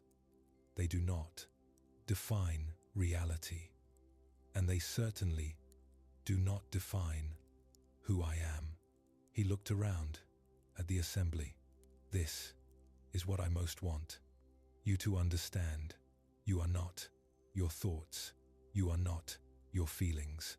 You are not your reputation. You are not your past. You are the awareness in which all of those things arise and pass. And that awareness is always free, always clear, always untouched by the content of experience. Even when we make terrible mistakes, someone asked.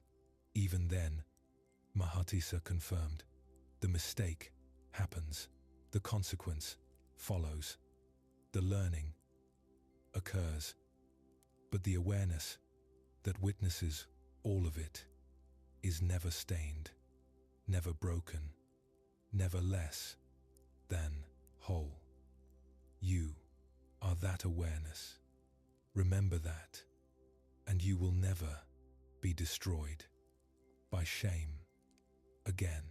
On the day Mahatissa died, he gathered his closest students around him.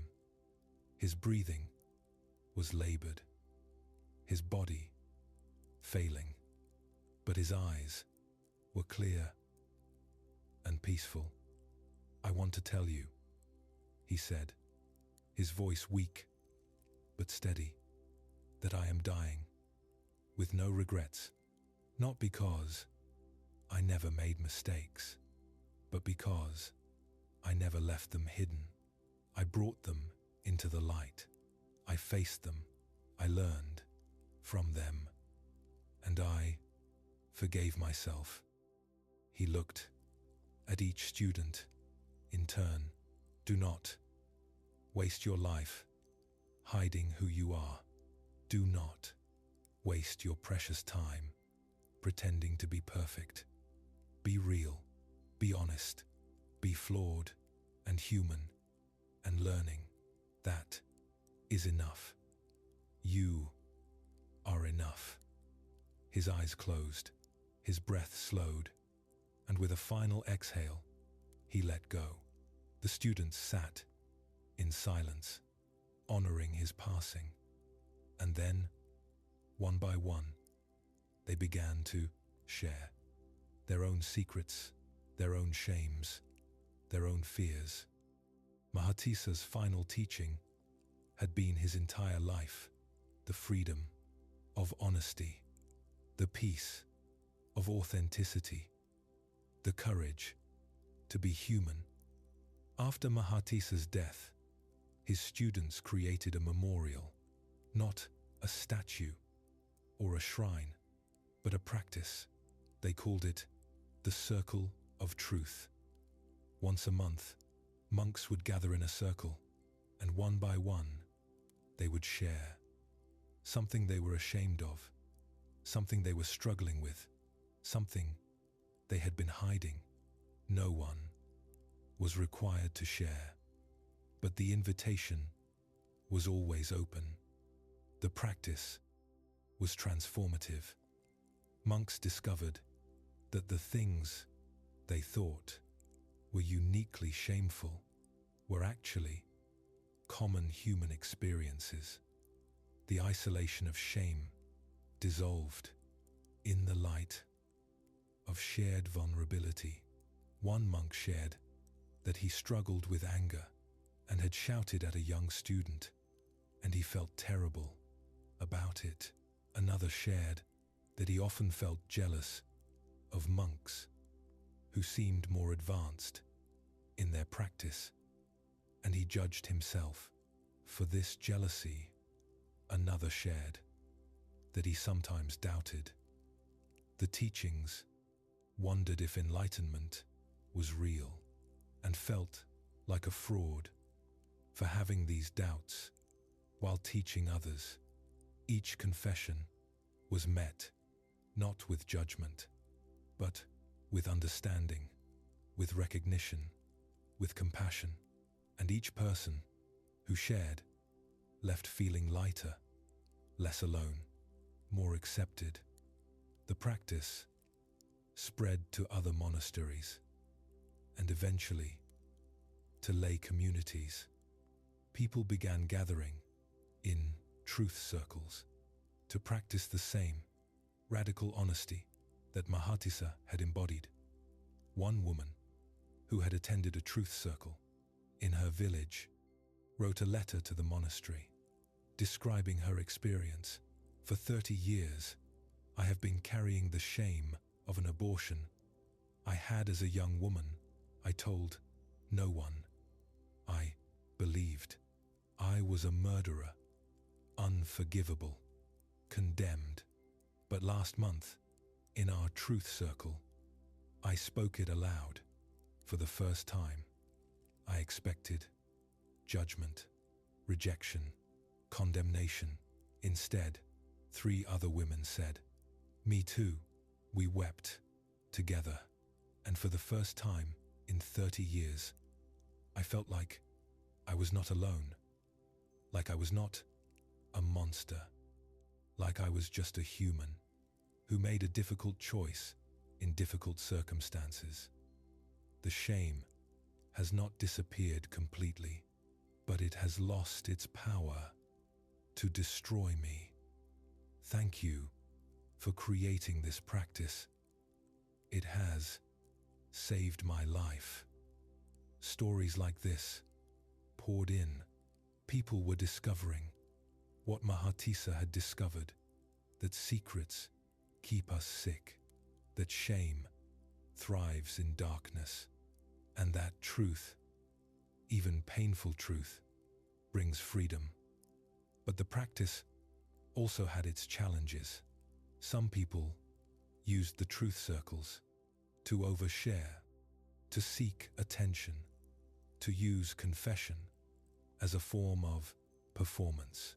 The facilitators had to establish guidelines, share from a place of genuine vulnerability, not from ego, share to release and heal, not to shock or impress, and always, always hold what is shared with confidentiality and compassion. One young man tried to use a truth circle to confess that he had harmed someone, and the facilitator had to interrupt.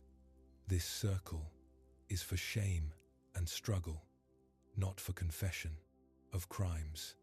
If you have harmed someone, you must make amends directly to them, and, if necessary, report yourself to the proper authorities. This circle cannot absolve you of accountability. The young man was angry at first, but later he understood. Truth-telling is not the same as avoiding consequences. Honesty means facing the full reality of your actions, including making amends. Over time, the truth circles evolved into a sophisticated practice with trained facilitators who understood the difference between healthy vulnerability and harmful exposure, between confession and manipulation, between accountability and self-flagellation. And at the center of it all was Mahatisa's teaching: you are not your reputation. You are not what others think of you. You are not your worst action. You are a human being, flawed and learning, worthy of love and respect, simply because you exist. 20 years after Mahatisa's death, the Buddha himself attended a truth circle at the request of some young monks who wanted to honor Mahatisa's legacy. When it was the Buddha's turn to share, he said, "I will tell you something I have never spoken of publicly before. I became the Buddha before my awakening.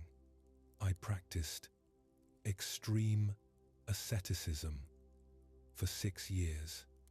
I nearly starved myself to death. I believed that punishing my body would lead to spiritual liberation.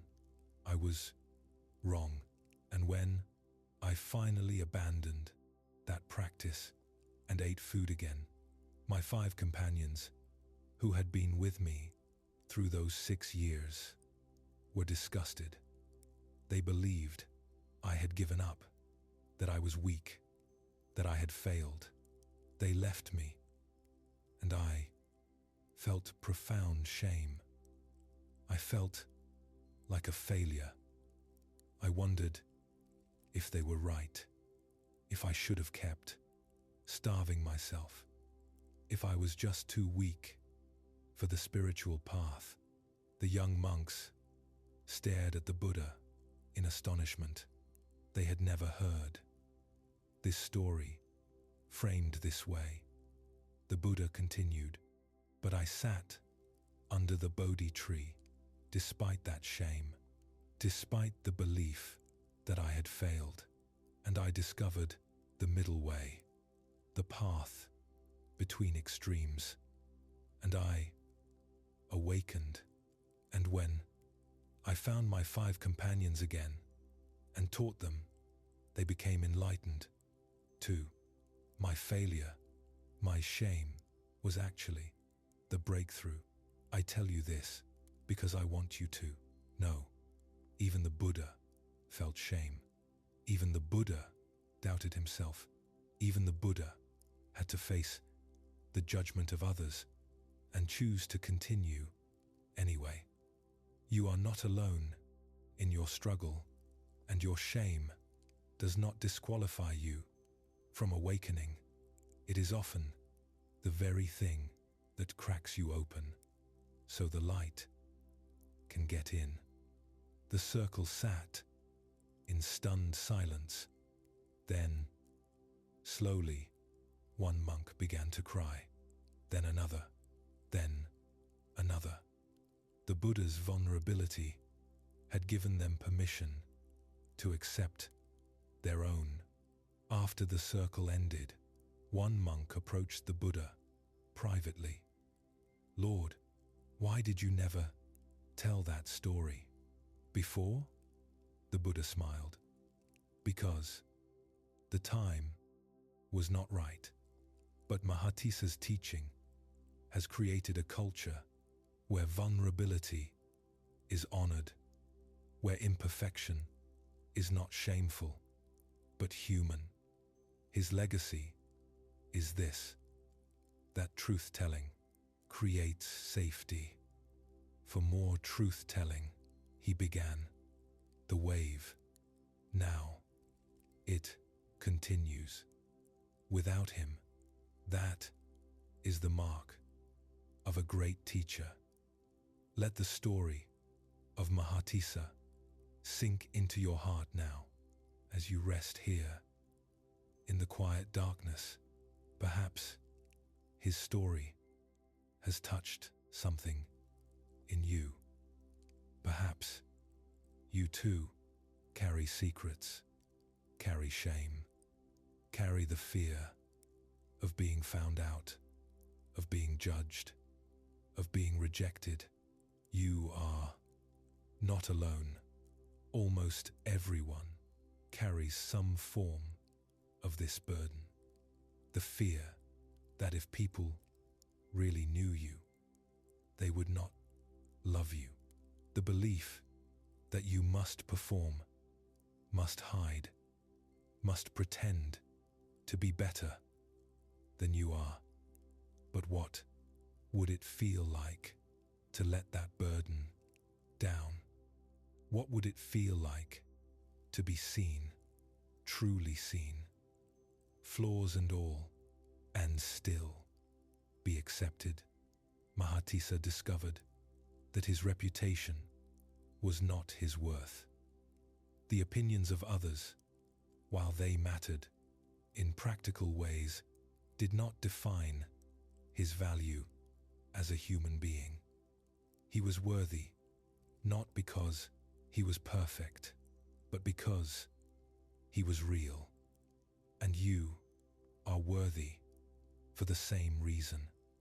You do not need to be perfect to be loved. You do not need to hide your struggles to be respected. You do not need to pretend you have it all together to belong. The anxiety you feel about what others think, that social anxiety that makes you constantly vigilant, constantly performing, constantly afraid. It is exhausting, and it is based on a false belief that you are only acceptable if you are perfect. But you are already acceptable. You are already enough, exactly as you are, flawed, struggling, learning, human. Take a deep breath now, and as you exhale, imagine releasing the need to manage your reputation. Imagine letting go of the constant effort to make people think well of you. Imagine the relief of just being yourself, without the mask, without the performance, It is safe to be real. It is safe to be human. It is safe to let yourself be seen. If you carry a secret that is poisoning you, consider Mahatisa's example.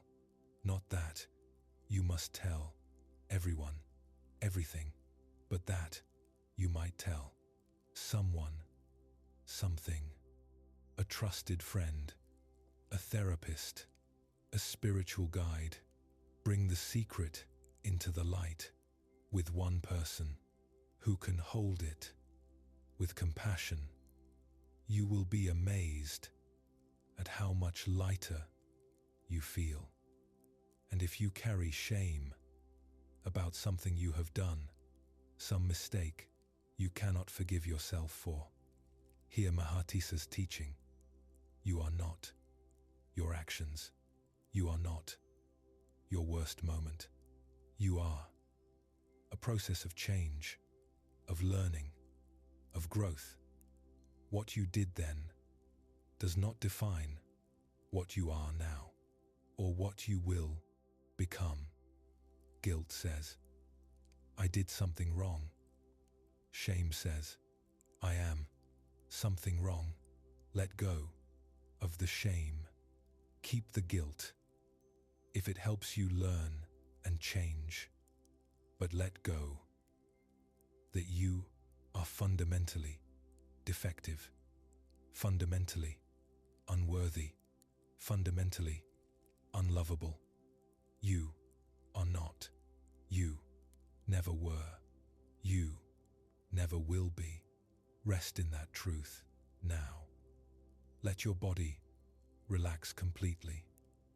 Let your mind release its vigilance. You do not need to monitor what anyone thinks of you while you sleep. You do not need to perform or pretend. You can just be exactly as you are, held safely in this moment. The second story is complete. You have learned that your body is not your enemy, and your reputation is not your worth. You are beginning to see that anxiety is not caused by reality, but by the stories your mind tells about reality. And there are 3 more stories waiting for you, each one guiding you deeper into peace, deeper into freedom, deeper into the truth of who you really are. Sleep now, sleep deeply, and know that you are accepted, you are loved, you are enough, just as you are. Breathe softly. Let go. Just rest. You have learned that your body is not your enemy, and that your reputation is not your worth. You have walked with Sona through physical anxiety, and with Mahatisa through social anxiety. You have seen that acceptance of the body brings peace, and that honesty about your flaws brings freedom. But anxiety is not only about the body or about social judgment. Some of the deepest anxiety arises from the mind itself, from the endless thinking, the constant worry, the way your thoughts spiral and multiply, creating suffering out of thin air. This is the anxiety of mental proliferation, of overthinking, of the mind that cannot stop, analyzing, planning, worrying, replaying, imagining worst-case scenarios. And the Buddha had a specific teaching for this kind of suffering. He called it the teaching of the 2 darts. The third story is not about a person, but about a teaching, a parable that cuts through the complexity of anxious thinking and reveals the simple truth underneath. Let this teaching reach the parts of your mind that are exhausted from thinking, that long to finally stop and rest. Settle even more deeply now. Feel the weight of your body. Feel the stillness of this moment. And listen. The Buddha was teaching a group of monks in the Jetavana monastery when one of them, a man named Samidhi, raised a question that had been troubling him. "Lord," Samidhi said, "I try to meditate, but my mind is constantly anxious. I worry about everything. If I feel a pain in my body, I immediately start thinking, is this a serious illness? Will I die? What will happen to my practice? If someone speaks to me harshly, I replay the conversation over and over, thinking, why did they say that? What did I do wrong? Do they hate me? I cannot stop my mind from spinning, and the more I try to stop it, the worse it gets. How do I find peace when my own mind is my enemy?" The Buddha nodded with understanding. "Samidhi, you are experiencing what I call the second dart. Let me explain with a parable." The monks leaned in, attentive. "Imagine," the Buddha began, "that you are walking through a forest, and suddenly an arrow strikes you in the shoulder. It is painful. You feel the sharp, immediate pain of the arrow piercing your flesh. This is the first dart. This is the unavoidable pain of being human, the pain that comes simply from being alive in a body, in a world where things happen, where accidents occur, where loss is real." The monks nodded. They understood unavoidable pain. "But now," the Buddha continued, "imagine that immediately, after the first arrow strikes, you shoot a second arrow into the same wound. You take your own bow, notch your own arrow, and drive it into the same place the first arrow hit. This is the second dart. This is the suffering you create through your reaction to the pain, through your thoughts about the pain, through your resistance to the pain." Samidhi looked confused. "Lord, why would anyone shoot themselves with a second arrow?" "Because," the Buddha said gently, "you do it all the many time. You just don't realize it. The first dart is the event itself. Your body feels pain. Someone speaks harshly to you. You lose something you value. You face uncertainty. You experience fear. These are unavoidable. They are part of life. But the second dart is your mind's response. Why is this happening to me? This is unbearable. I can't handle this. What if it gets worse? What if it never gets better? I must be a terrible person for this to happen. Everyone else has it easier than me." All of these thoughts are the second dart, and this is where most of your suffering comes from. The monks sat very still, absorbing this teaching. The Buddha continued, "The first dart creates pain. The second dart creates suffering. And here is the liberating truth. The first dart is sometimes unavoidable, but the second dart is always optional. You cannot always control what happens to you, but you can learn to stop shooting yourself with the second dart." "But how?" Samidhi asked desperately. My mind shoots the second dart automatically. I don't even realize I'm doing it until I'm already suffering. Yes, the Buddha agreed. That is because you have practiced shooting the second dart for so long that it has become a habit, an automatic response. But habits can be changed.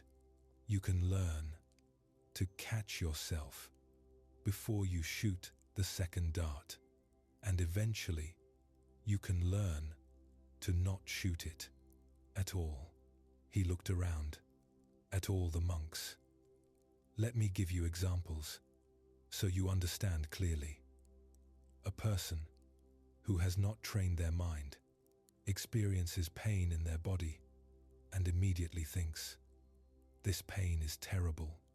What if it's a serious disease? What if I'm dying? I can't stand this." They have been struck by the first dart of physical pain, and they have shot themselves with the second dart of anxious thinking.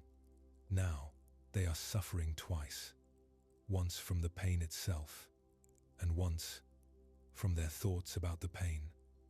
But a person who has trained their mind experiences the same pain and thinks, "This is pain. It is unpleasant. It is arising now. It will pass. I will take care of my body and see if treatment is needed.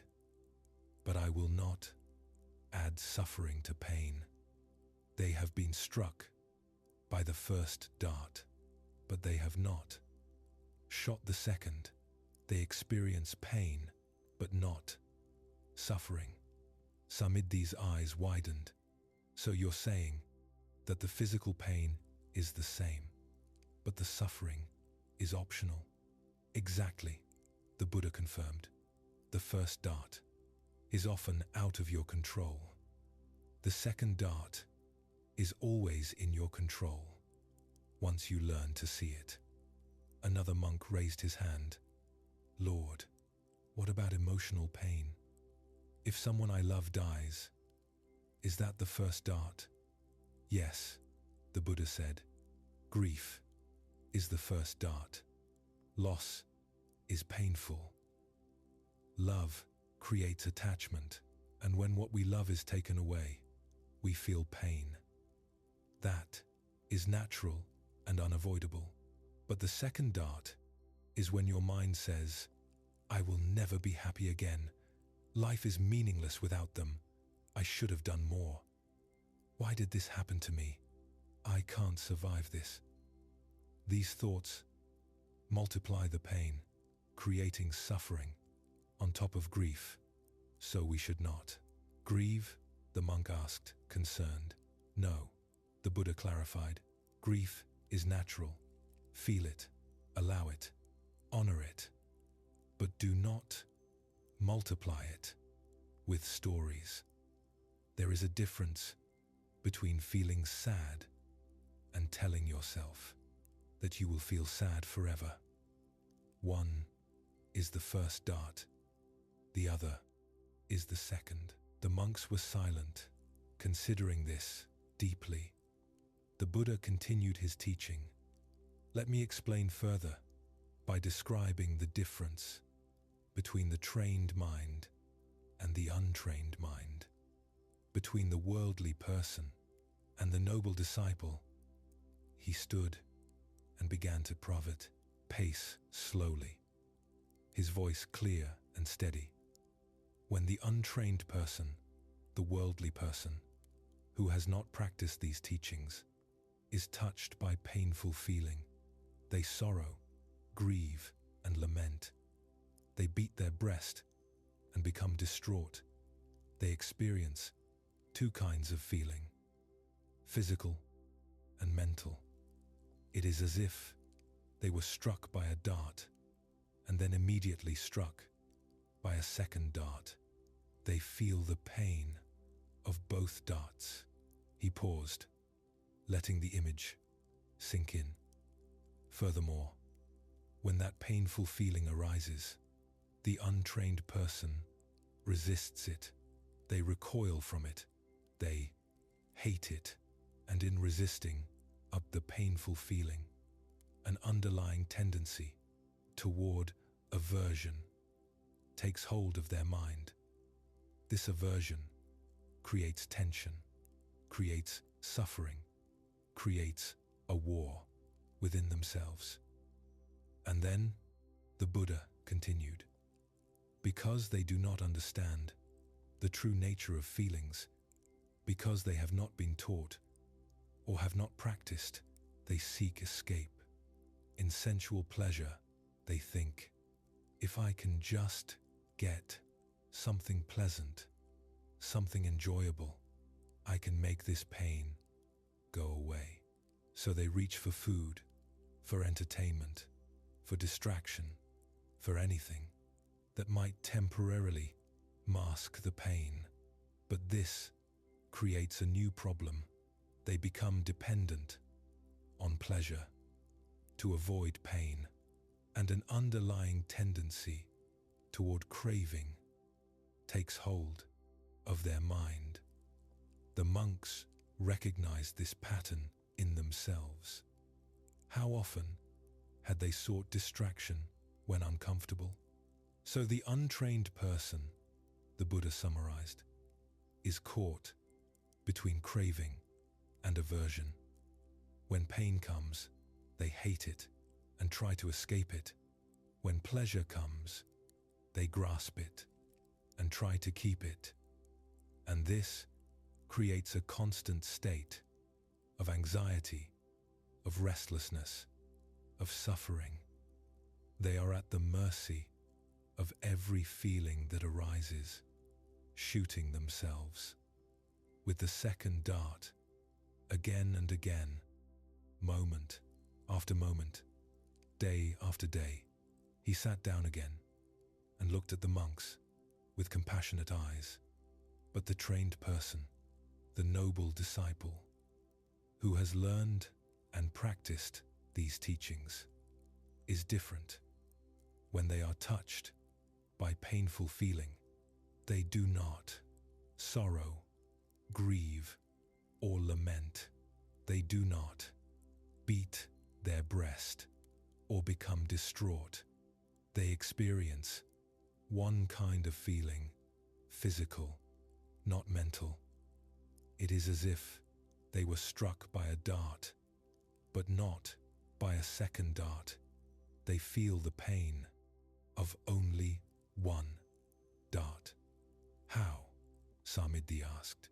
How is it possible to feel pain but not suffer? By not resisting, the Buddha said simply. The trained person, when painful feeling arises, does not resist it.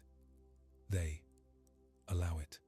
They meet it with equanimity, with acceptance, with the understanding that pain is a natural part of existence, because they do not resist the painful feeling. The underlying tendency toward aversion does not take hold. There is no war within themselves. There is just the feeling arising and passing like everything else. And, the Buddha continued, because the trained person understands the true nature of feelings, because they have been taught and have practiced, they do not seek escape. In sensual pleasure, they know that pleasure is also impermanent, also unreliable, also subject to change. So they do not reach for distraction. They simply remain present with what is, whether pleasant or painful. And because they do not grasp at pleasure, the underlying tendency toward craving does not take hold. So the trained person, the Buddha concluded, is free from the tyranny of craving and aversion. They experience feelings, Yes, pain arises. Yes, but they do not. Multiply that pain with resistance, with stories, with mental proliferation. They have learned to not shoot the second dart, and in this way, they find peace, even in the midst of difficulty. The teaching was clear, but Samidhi still had questions. Lord, this sounds wonderful. In theory, but in practice, when pain arises, my mind immediately starts thinking, how do I actually stop the second dart? The Buddha smiled. That is the right question, and the answer is practice. Let me teach you the method. The key, the Buddha said, is to learn to recognize the difference between the first dart and the second dart in real time. This requires mindfulness, clear awareness of what is happening in each moment. He instructed the monks to sit in meditation posture. Close your eyes. Now, I want you to bring to mind a recent experience of pain or difficulty. Not the most traumatic thing that has ever happened to you, but something moderately unpleasant. Perhaps a physical pain or a harsh word. Someone spoke, or a worry you have been carrying. The monks did as instructed. Samidhi brought to mind the back pain he had been experiencing for several days. Now, the Buddha said, as you think about this pain or difficulty, notice what happens in your mind. What thoughts arise? What stories does your mind tell about this pain? Samidhi observed his mind. He noticed thoughts arising. This back pain is getting worse. What if I've injured my spine? What if I can't practice properly? What if I become disabled? I'm probably doing something wrong in my posture. I'm not a good meditator. This is frustrating. After a few minutes, the Buddha said, open your eyes. What did you notice? Samidhi spoke first. I noticed that thinking about the pain created many more thoughts. The actual back pain was just a sensation, but my mind created a whole story about it, a whole catastrophe of possibilities. Exactly, the Buddha said. The sensation of back pain is the first dart, but the thoughts, what if I've injured my spine? What if I become disabled? I'm not a good meditator, are the second dart. Can you see the difference? Yes, Samidhi said, his voice full of realization.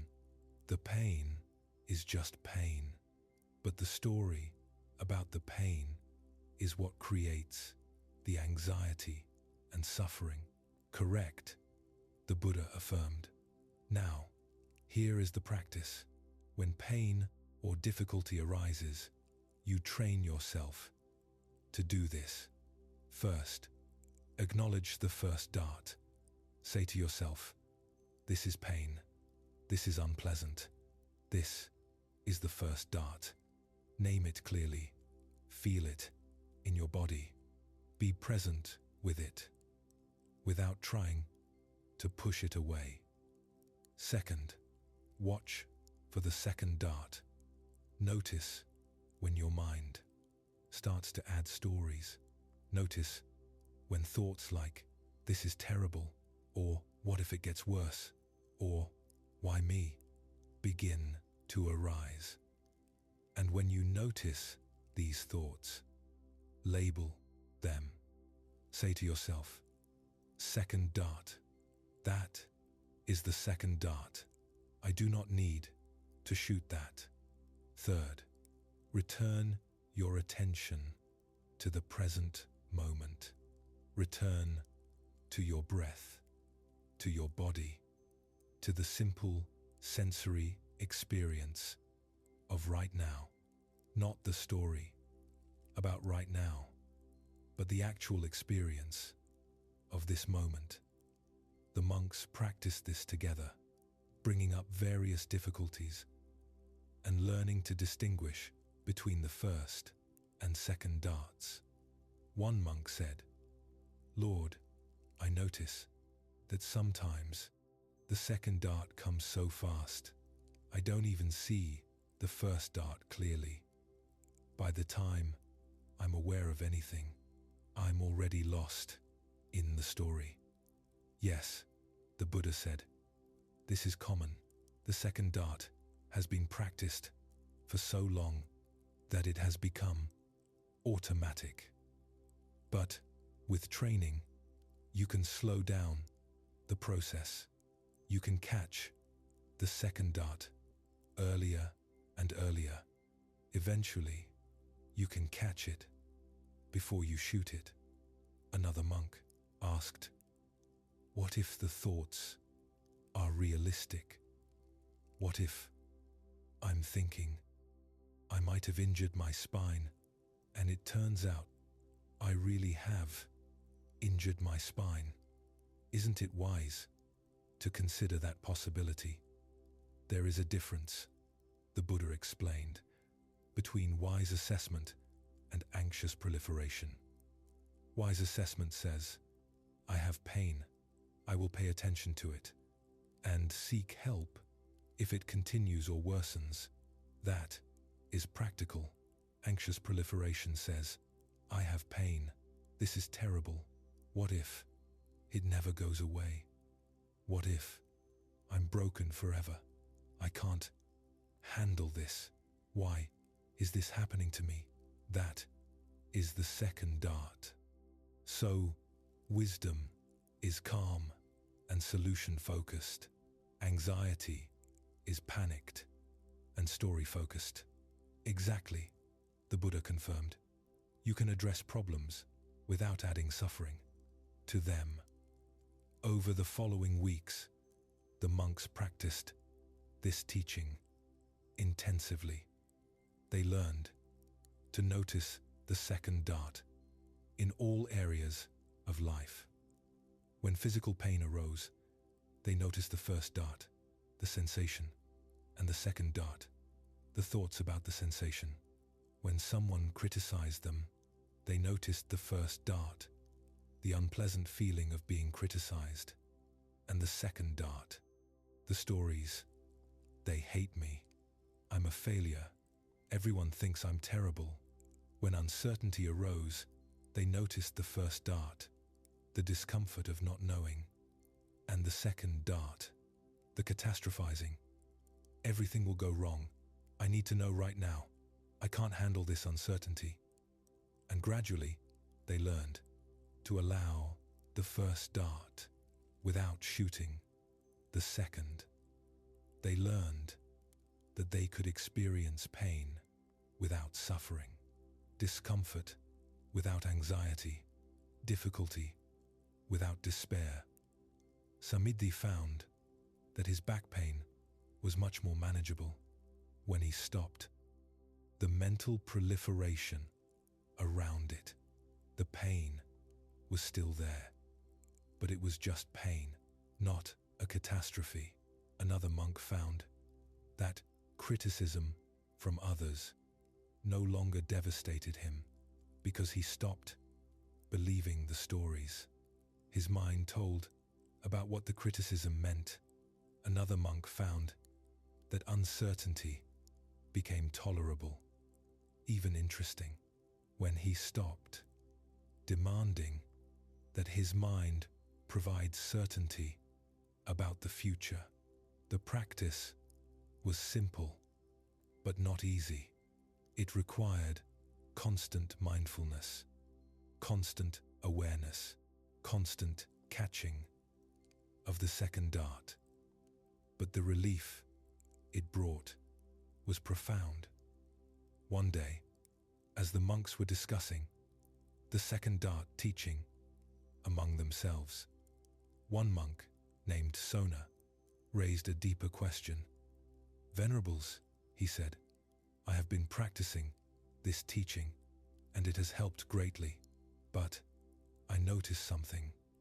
Sometimes, when I catch myself shooting the second dart and stop, I then shoot a third dart. I think, I'm doing it again. I'm such a bad meditator. I should be better at this. By now, is this also a dart?" The other monks laughed with recognition. They had all experienced this. They brought the question to the Buddha, who smiled. "Sona has discovered an important truth. Yes, there can be a third dart, and even a fourth and fifth. Let me explain." He settled into teaching mode. The first dart is the event itself. The second dart is your mind's reactive thoughts about the event. The third dart is your judgment of yourself for having reactive thoughts. And the fourth dart is your judgment of yourself for judging yourself. And so on. The mind can create infinite layers of suffering if you let it. For example, the Buddha continued, "You feel physical pain.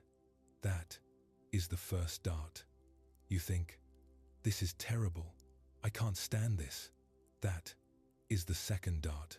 Then you remember the teaching and think, 'Oh no, I just shot the second dart. I'm doing it wrong. I'm a bad practitioner.' That is the third dart. Then you think, 'Why am I so hard on myself? I shouldn't be judging myself for judging myself.' That is the fourth dart." And on and on.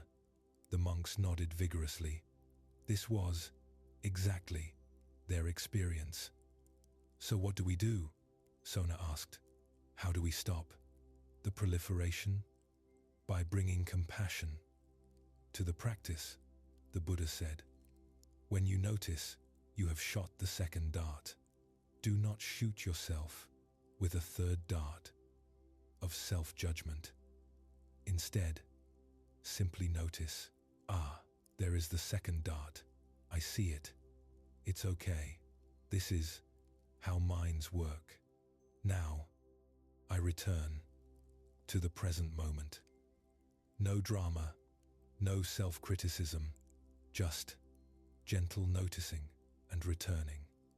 In fact, the Buddha continued, one of the most common second darts is self-judgment. The first dart is some perceived failure or inadequacy.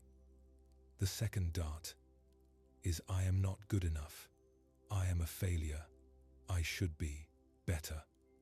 This is a second dart aimed at yourself, and the practice is the same.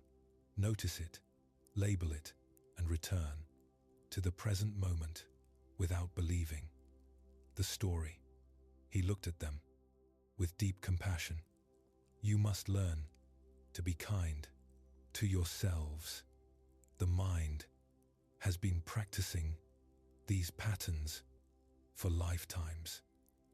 It will not change overnight. There will be days when you catch the second dart early. There will be days when you shoot 50 second darts before you even realize what you're doing. Both are okay. The practice is not about perfection. It is about awareness and kindness. So, Sona said slowly, if I notice I'm judging myself, I simply notice that as another dart and return to the present. Yes, the Buddha confirmed. Every time you notice You are lost in thought, in story, in judgment, in proliferation. That noticing itself is a moment of freedom. You do not need to be angry at yourself for getting lost. You simply notice, lost again, and return again and again, 10,000 times if necessary. Each return is a success, not a failure. This teaching brought great relief to the monks. They had been creating additional suffering by judging themselves for their difficulty with the practice. Now they understood that even that judgment was just another dart to be noticed and released. Over time, they developed a light-hearted way of practicing. When they noticed they were lost in anxious thinking, they would sometimes say to themselves, "Second dart," with a tone of amused recognition, as if catching an old friend in a familiar habit. This removed the heaviness from the practice and made it easier to let go. One day, a monk asked the Buddha, "Lord, is the goal to never have any thoughts, to have a completely silent mind?" "No," the Buddha said. "Thoughts are not the problem. The mind thinks. That is what minds do. The problem is believing your thoughts, especially the anxious, proliferating thoughts. The goal is not to have no thoughts, but to not be enslaved by your thoughts, to see them as events in consciousness, arising and passing, rather than as truths about reality. So I can have the thought, I'm not good enough, and not suffer from it? Exactly, the Buddha said. The thought arises. You see it. You recognize it as a thought, not a fact, and you let it pass. You do not grab onto it. Do not elaborate on it. Do not build a whole story around it. It's just a thought. It comes, it goes, like a bird flying across the sky. It passes through your awareness and disappears. No problem. The monks practiced this way of relating to thoughts.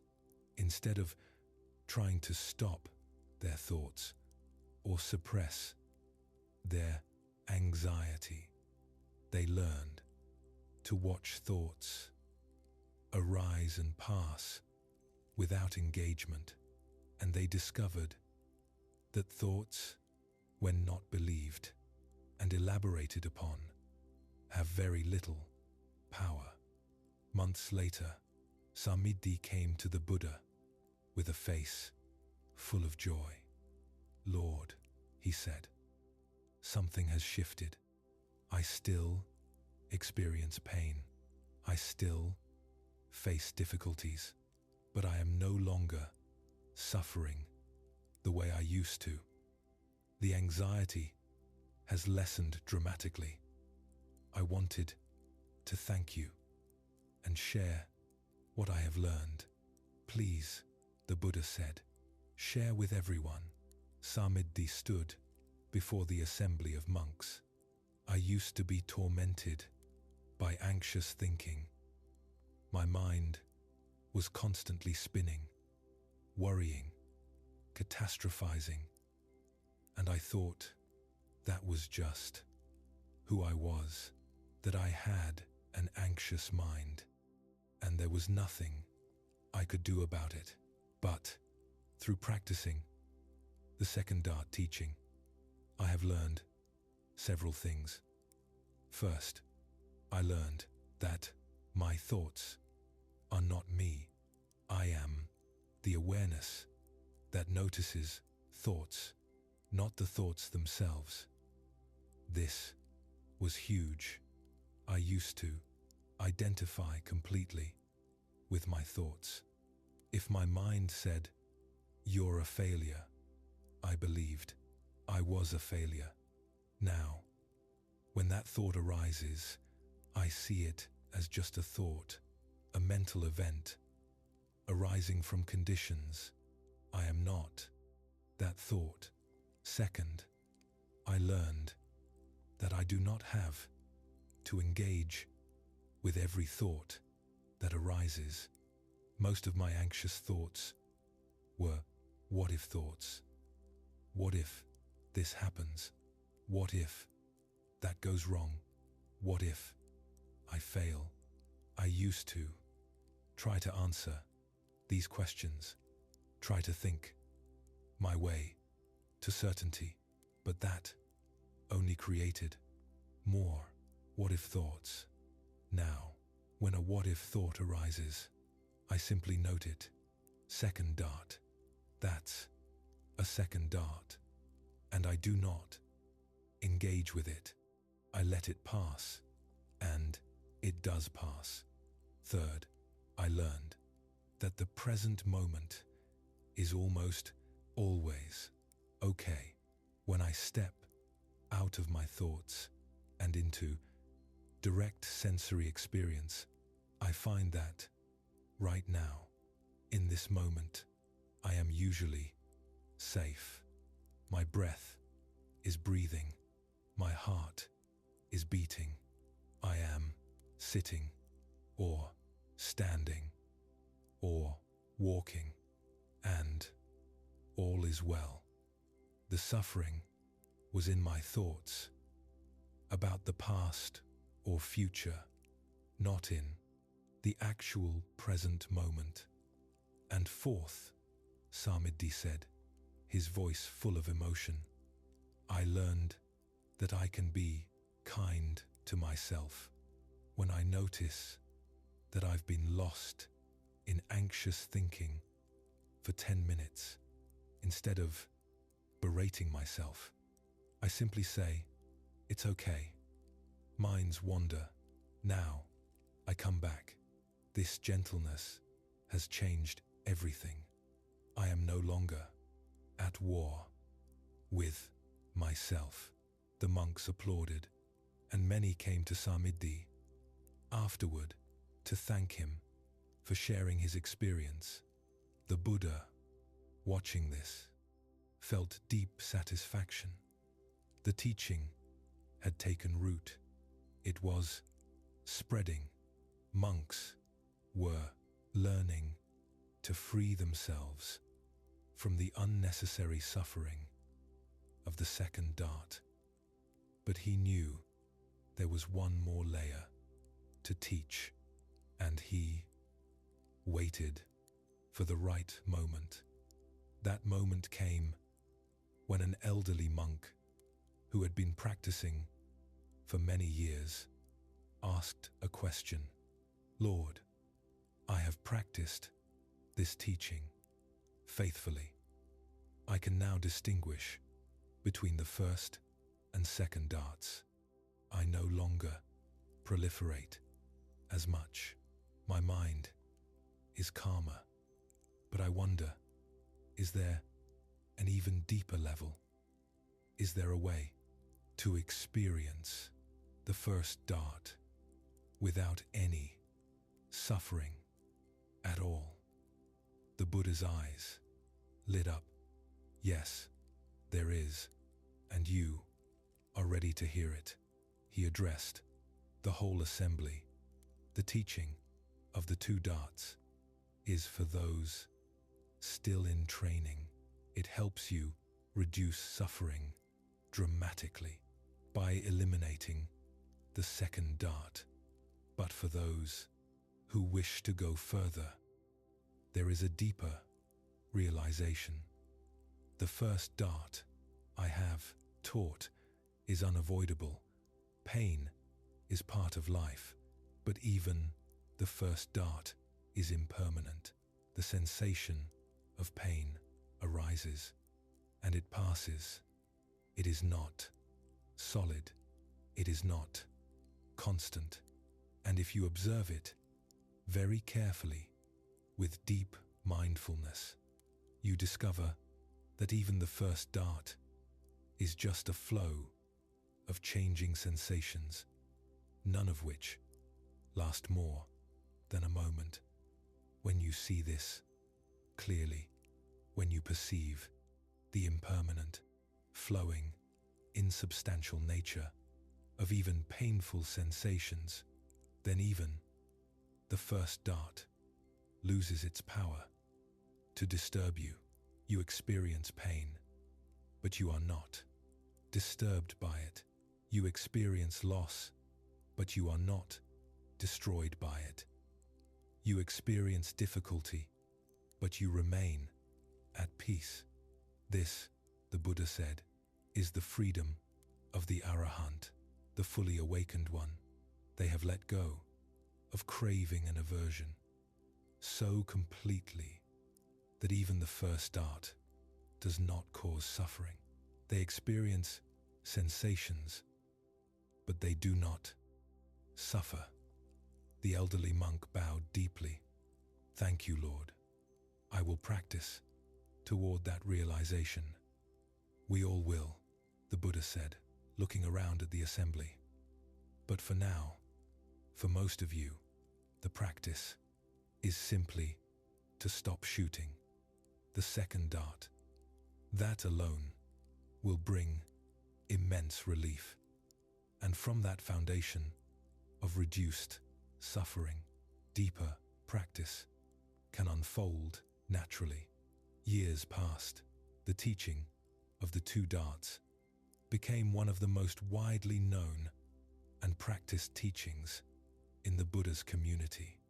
It was taught to monks, to nuns, to lay people. It was shared in cities and villages, and countless people found relief through this simple but profound practice. People discovered that they could live with chronic pain without suffering constantly. They could face uncertainty without constant anxiety. They could receive criticism without being destroyed. They could experience loss without losing themselves. The first dart was still there, still painful at times, but the second dart, the unnecessary suffering created by the mind's proliferation, began to fall away. And in that falling away, peace became possible.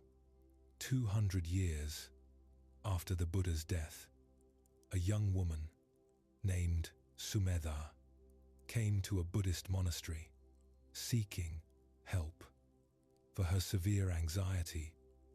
She had heard that the Buddha had taught methods for working with an anxious mind, and she was desperate. The abbess of the monastery, an elderly nun named Dhammadina, welcomed her warmly. "Tell me about your anxiety," she said. Sumedha poured out her story. "I cannot stop thinking. My mind is always racing with worries. What if my husband leaves me? What if my children get sick? What if we lose our money?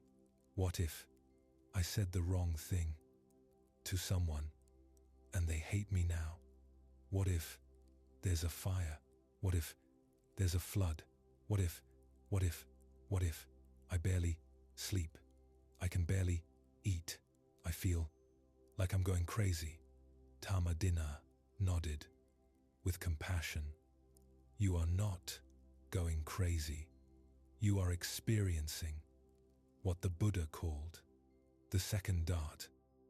Let me teach you about this." She taught Sumedha the same teaching the Buddha had taught to Samidhi, and the monks, centuries before. The first dart is the unavoidable difficulties of life. The second dart is your mind's anxious response to those difficulties. Sumedha listened carefully. So, you're saying that my worries are the second dart, that they are optional? Yes, Dhammadina confirmed. Your mind has learned to worry as a way of trying to control an uncontrollable world. It thinks that if it can imagine every possible disaster and plan for it, then you will be safe. But this is an illusion. Worry does not keep you safe. It only makes you suffer in advance of things that may never happen. But what if the things I worry about do happen? Sumedha asked. Then you will deal with them when they happen, Dhammadina said, and you will discover that you are stronger and more capable than you think. But spending today suffering over a tomorrow that may never come is not protecting you. It is only stealing your peace twice, once now and once again, if the thing actually happens. Sumedha's eyes filled with tears. I have been stealing my own peace my whole life. Yes, Dhammadina said gently, but now you can stop. Let me teach you how to practice. She taught Sumedha the same practice. Notice when your mind is shooting the second dart, label it. That's a second dart. That's an anxious thought. I don't need to believe it or engage with it, and return to the present moment.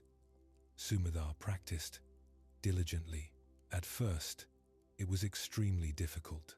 Her mind had been worrying for so long that it seemed impossible to stop. But Dhammadina encouraged her. Every time you notice and return, you are training your mind in a new way. It takes time. Be patient with yourself. Slowly, over weeks and months, Sumedha began to experience relief. She noticed that most of her worries never came true. She noticed that when she stayed in the present moment, she was actually okay. She noticed that her children were healthy. Right now, her husband loved her. Right now, her home was safe. Right now, the what-ifs still arose, but she learned to see them as just thoughts, not prophecies. She would say to herself, what if my children get sick? Well, they're not sick right now. And if they do get sick, I will care for them. But right now, in this moment, they are healthy and happy. This simple shift changed her life. She began to sleep better. She began to enjoy her family instead of constantly fearing losing them. She began to live in the present instead of the terrible, imagined future. One day, something she had worried about actually did happen. Her husband lost his job. Sumedha felt the first dart: worry, fear, uncertainty about the future. But she did not shoot the second dart. She did not spiral into, this is terrible, we're going to lose everything, my life is over. Instead, she said to herself, this is difficult, this is the first dart, but I don't need to add to it. We will figure this out, one step at a time. And they did. Her husband found new work within a few months, and Sumedar realized that she had faced one of her greatest fears and survived without falling apart, without losing herself. In anxiety, she became so grateful for the teaching that she began sharing it with other women in her village who also struggled with anxiety. She taught them the two darts, and they, in turn, taught others. This is how the Buddha's teachings spread and endured, not through grand institutions or formal structures alone, but through individuals helping other individuals, sharing what had helped them, passing on the tools for freedom from suffering. The teaching of the two darts was taught for centuries. It was written down in the Pāli Canon, in the Salatha Sutta. It was elaborated on by commentators. It was practiced by millions of people across different cultures and different eras. And today, over 2,500 years after the Buddha first taught it, the teaching remains as relevant as ever, because human minds have not changed. We still shoot ourselves with the second dart.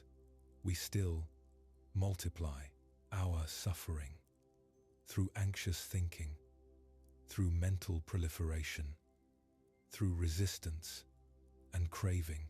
But we can also learn to stop.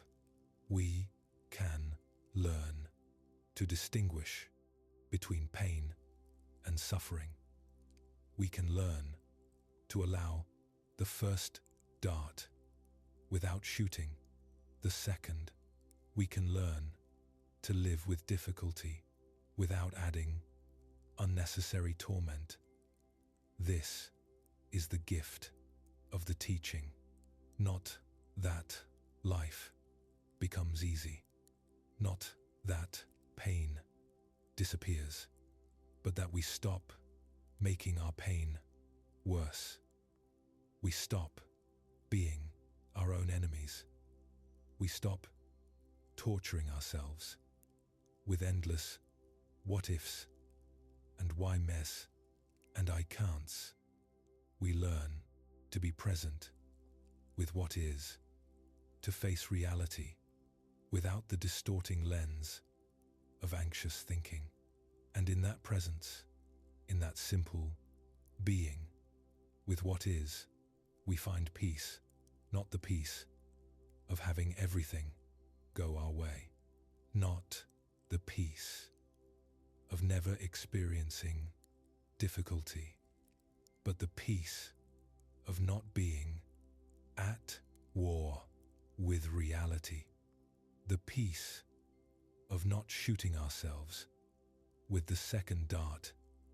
This peace is available to you right now as you rest here.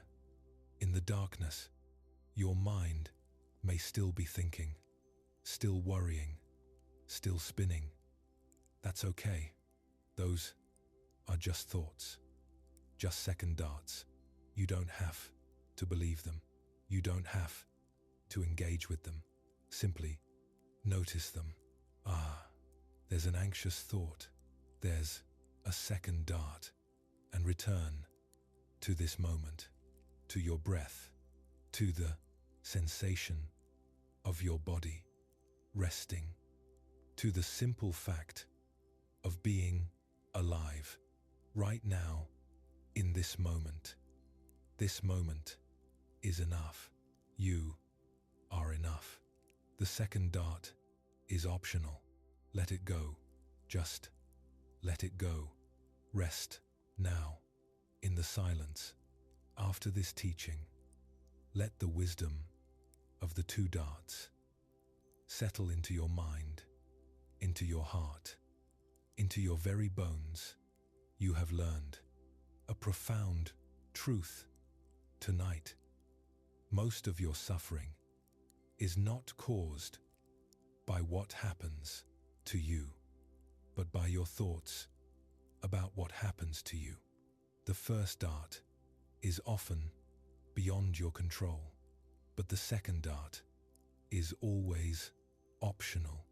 Think about how much energy you spend shooting yourself with second darts, how much time lost to worrying about things that never happen, how much peace stolen by replaying conversations, imagining disasters, catastrophizing about the future. What would it feel like to stop? What would it feel like to experience difficulties without multiplying them with anxious thinking? You can begin right now, in this moment, as you lie here.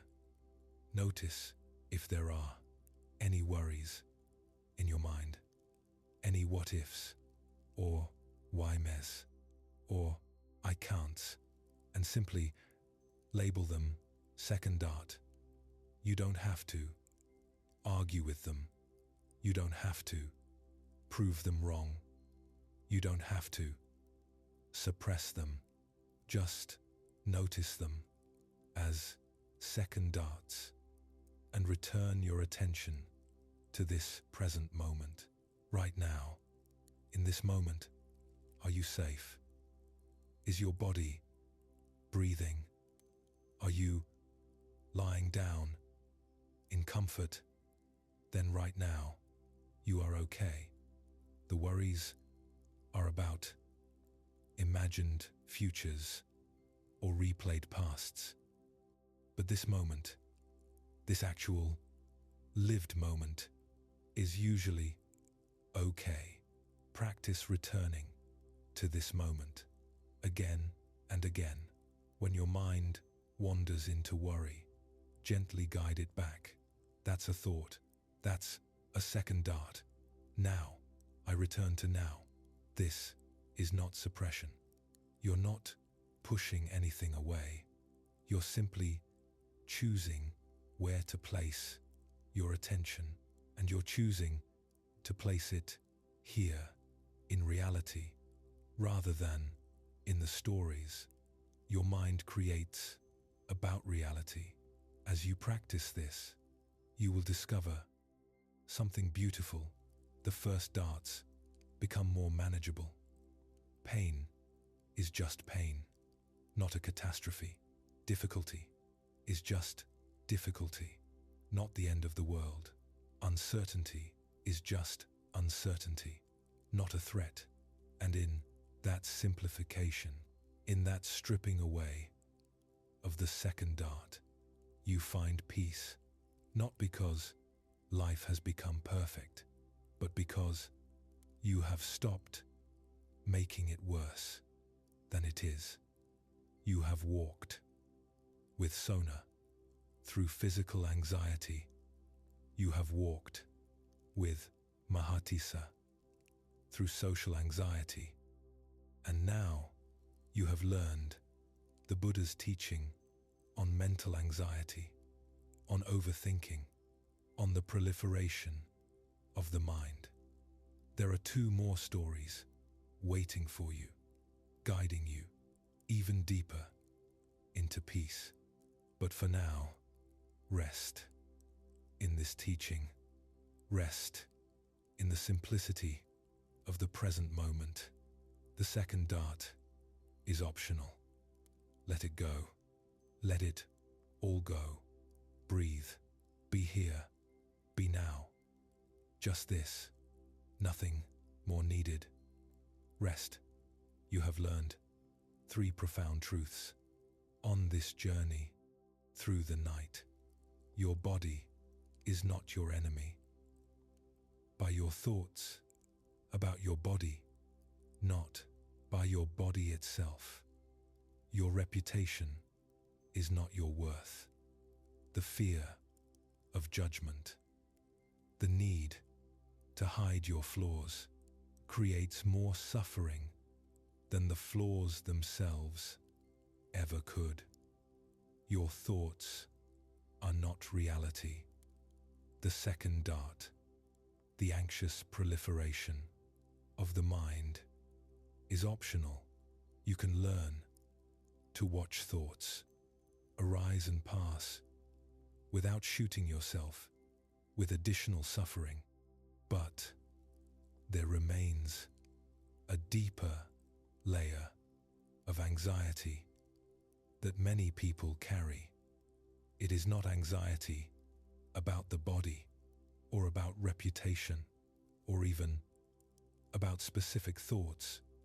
It is existential anxiety, the sense that time is running out, that you have not done enough, that you are missing something crucial, that you must hurry or it will be too late. This fourth story is about that urgency, that racing against time, that deep fear of not reaching safety before it's too late. And the Buddha's teaching to one man who carried this anxiety shows us something radical. Peace is not something you achieve in the future. It is available right now. Settle deeply. Let your breath slow and listen to the story of Bahia.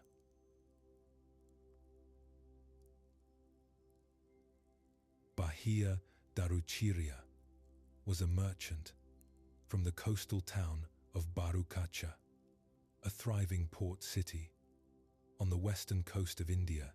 He had built a successful business, trading cloth, spices, and precious goods across the seas. He was wealthy, respected, married with children, and by all external measures, his life was successful. But Bahia carried a restlessness that no amount of success could satisfy. He felt constantly that something was missing, that there was something more he should be doing, some deeper meaning he had not yet found. This vague anxiety followed him everywhere, a background hum of dissatisfaction, even in his moments of greatest achievement. One day, he embarked on a trading voyage across the ocean with a crew of sailors and a ship full of valuable cargo. The journey began well, but 3 days out to sea, a violent storm arose. The winds howled, the waves towered like mountains, and the parent ship was thrown about like a toy. Bahia clung to the mast, watching in horror as the ship broke apart. Sailors were swept overboard, screaming. Cargo spilled into the churning sea, and then the mast itself cracked and fell, plunging Bahia into the dark, freezing water. He should have drowned. He was miles from land, surrounded by debris and chaos, but somehow his hands found a large piece of wood, a part of the ship's hull, and he clung to it with desperate strength. For hours, he floated in the ocean, the storm raging around him, certain he would die. He thought of his wife, his children, his life left unfinished, and he made a bargain with whatever gods might be listening. If I survive this, I will not waste my life. I will find the truth. I will find peace. I will not spend another moment in meaningless accumulation. of wealth and status. Please, let me live, and I will seek what truly matters. The storm eventually passed. The sun rose, and by some miracle, the currents carried Bahia's piece of debris to shore. He washed up on a beach, barely alive, naked, with no possessions, no idea where he was. He had survived, and now he had to keep his promise. Bahia found himself in a remote coastal region, far from any city he recognized. He was weak, starving, sunburned, and naked. He needed to find civilization, but he could not walk into a village, and without clothes, he wandered inland and found trees with bark that could be stripped and fashioned into a rough covering. It was nothing like the fine cloth he had traded, but it kept him decent. He wrapped the bark around his body and continued walking.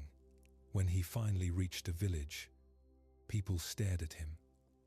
The bark cloth marked him as either very poor or very strange, possibly a wandering ascetic. Bahia realized he could use this. If people thought he was a holy man, they would give him food and shelter. And so, without intending to, Bahia became a spiritual teacher. He settled in a small forest grove near the village.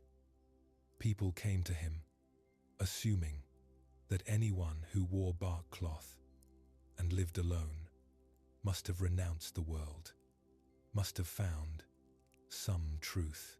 They asked him questions about life, about suffering, about the gods, and Bahia, who had read the Vedas in his youth, who was intelligent and articulate, gave them answers. He spoke beautifully about detachment, about the impermanence of worldly things, about the search for ultimate reality. The people were impressed. Word spread. More people came. They brought offerings of food, cloth, even money. They called him Bahia of the bark cloth, and they revered him as an enlightened being. And slowly, insidiously, Bahia began to believe them.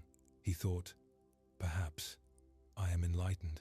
Perhaps the shipwreck was a spiritual initiation.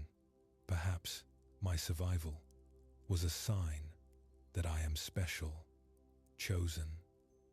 I nearly died, and now I live simply, teaching others.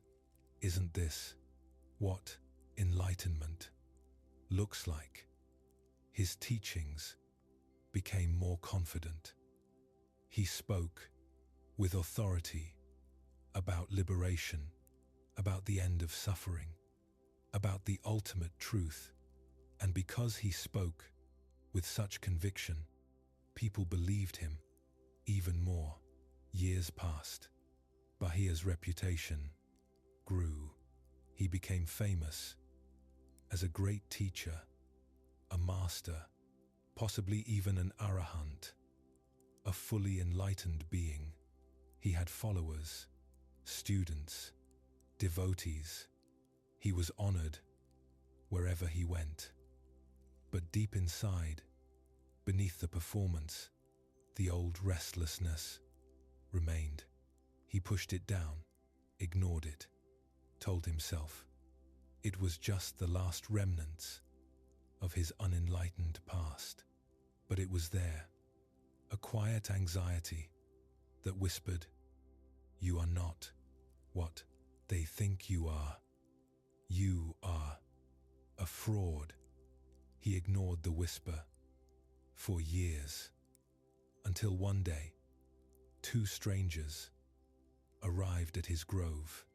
The two strangers were traveling merchants who had stopped in the region for trade. They had heard about the famous teacher Bahia and came to pay their respects. When they saw him, one of them gasped, "Bahia, is that you?" Bahia looked up, confused. The man's face was familiar, but distant, like a memory from another life. I am Bahia," he said carefully. "It is you," the merchant exclaimed. "We thought you were dead. We were on that voyage, the shipwreck. We survived too, washed up on a different shore. Your wife, your children, they mourned you. They think you drowned." Bahia felt the ground shift beneath him. His past, the life he had left behind, came flooding back. His wife's face, his children's laughter, the man he had been, before the bark cloth, before the pretense. The second merchant looked at him curiously. "But why are you dressed like this? Why are you living in a forest? People say you are an enlightened master." The first merchant laughed, not unkindly. "Bahia, an enlightened master? No offense, old friend. But you were a merchant, like us. You studied the Vedas, yes. But enlightened? How did this happen?" Bahia felt his carefully constructed identity crumbling. He wanted to defend himself, to insist that he had changed, that he was not the same person. But the words stuck in his throat, because it was true. He was not enlightened. He had never claimed to be, not explicitly, but he had allowed others to believe it. And slowly, he had started believing it himself. After the merchants left, promising to return with news of his family, Bahia sat alone in his grove, facing the truth. He was a fraud. He had been teaching what he had not realized. He had been playing the role of a master while still carrying the same restlessness, the same dissatisfaction, the same fundamental anxiety he had always carried. The whisper he had been ignoring became a roar. "You are not enlightened. You don't know what you're teaching. You have wasted years pretending."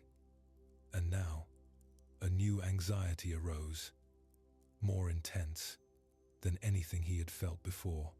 What if it's too late? What if I've wasted so much time in this lie that I can never find the real truth? What if true enlightenment exists somewhere, but I've missed my chance? This thought became an obsession. Bahia could no longer teach. He sent his students away, telling them he needed a period of solitude, and he sat in his grove, tormented by the fear that he had missed his opportunity, that time was running out, that he was already too late. Then, one night, he had a dream, or perhaps it was a vision. A Brahma deity appeared to him and said, "Bahia, why do you sit here in despair? True enlightenment is not a fantasy. It exists, and there is one in this world who has found it completely. His name is Gautama, the Buddha, and he teaches in Savatthi, in the Jetavana monastery. Go to him. He can show you what you seek, but go quickly. Do not delay. Bahia woke up with his heart pounding. The dream had felt utterly real, and whether it was a genuine vision or his subconscious mind finally breaking through his denial, it didn't matter. He knew what he had to do. He had to find the Buddha, and he had to find him immediately, before it was too late, before he missed his chance, before he wasted another moment. In ignorance, Bahia left that very morning. He took nothing with him except his bark cloth. Savatthi was hundreds of miles away, a journey that would take weeks by normal travel. But Bahia felt a desperate urgency. He could not rest. He could not delay. He walked day and night, barely stopping to eat or sleep. When people offered him hospitality, he declined. "I cannot stay. I must reach Savatthi." When his feet bled from the rough roads, he bound them quickly and kept walking. When exhaustion threatened to collapse him, he pushed through. The anxiety drove him like a whip. What if I arrive too late? What if the Buddha leaves Savatthi before I get there? What if he dies? What if I miss my only chance? What if this opportunity passes and I am left forever in ignorance? He did not think about why he felt such urgency. He only felt it, a constant pressure in his chest, a racing in his mind, a voice that screamed, "Hurry, faster, time is running out." He covered the journey in half the normal time, arriving in Savatthi, filthy, exhausted, his feet bloody, his bark cloth torn. He went immediately to the Jetavana monastery and asked for the Buddha. "The Blessed One has gone on alms round," a monk told him. "He walks through the city collecting food. You will need to wait until he returns." "Where?" Bahia gasped. "Where in the city?" The monk, seeing his desperation, pointed. He went that direction, toward the main market. Bahia ran. He pushed through the crowded streets of Savatthi, his eyes scanning frantically for the figure he had only heard described, a monk in simple robes, surrounded by an aura of peace. And then he saw him. The Buddha was walking slowly through the street, his eyes downcast, his arms bowl in his hands, moving from house to house in silence. His presence was like a pool of stillness in the chaos of the city. People bowed as he passed. Some placed food in his bowl. He received each offering with a slight bow of acknowledgement and continued walking. Bahia pushed through the crowd, his heart hammering. "Lord Buddha, please, I need to speak with you. Please, teach me, show me the way to liberation." The Buddha paused, but did not turn. His voice was gentle, but firm. "This is not the time, Bahia. I am on alms round. It is not appropriate to teach during this time. Come to the monastery later, and I will speak with you." "But Lord, please," Bahia begged, desperation making him bold. "You don't understand. I have come so far. I need to hear the teaching now. What if something happens? What if I don't get another chance? What if you leave? What if I die before I reach the monastery? Please, Lord, teach me now." The Buddha stopped walking. He turned and looked at Bahia with eyes that seemed to see everything.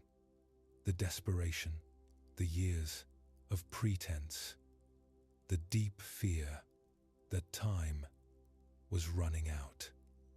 And the Buddha spoke right there, in the middle of the street, with people listening, with the morning sun bright overhead.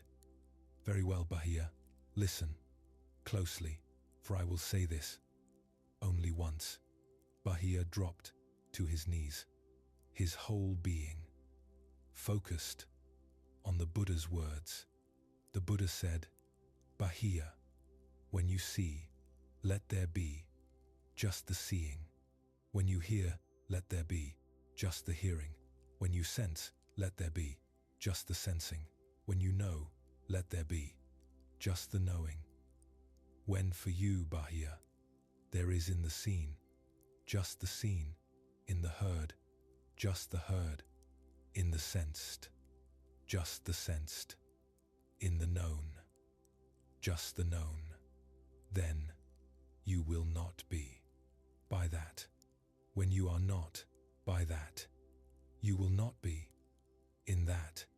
When you are not in that, you will be neither here nor beyond, nor in between. This, just this, is the day, end of suffering." The Buddha held Bahia's gaze for a moment, then turned and continued, his arms round.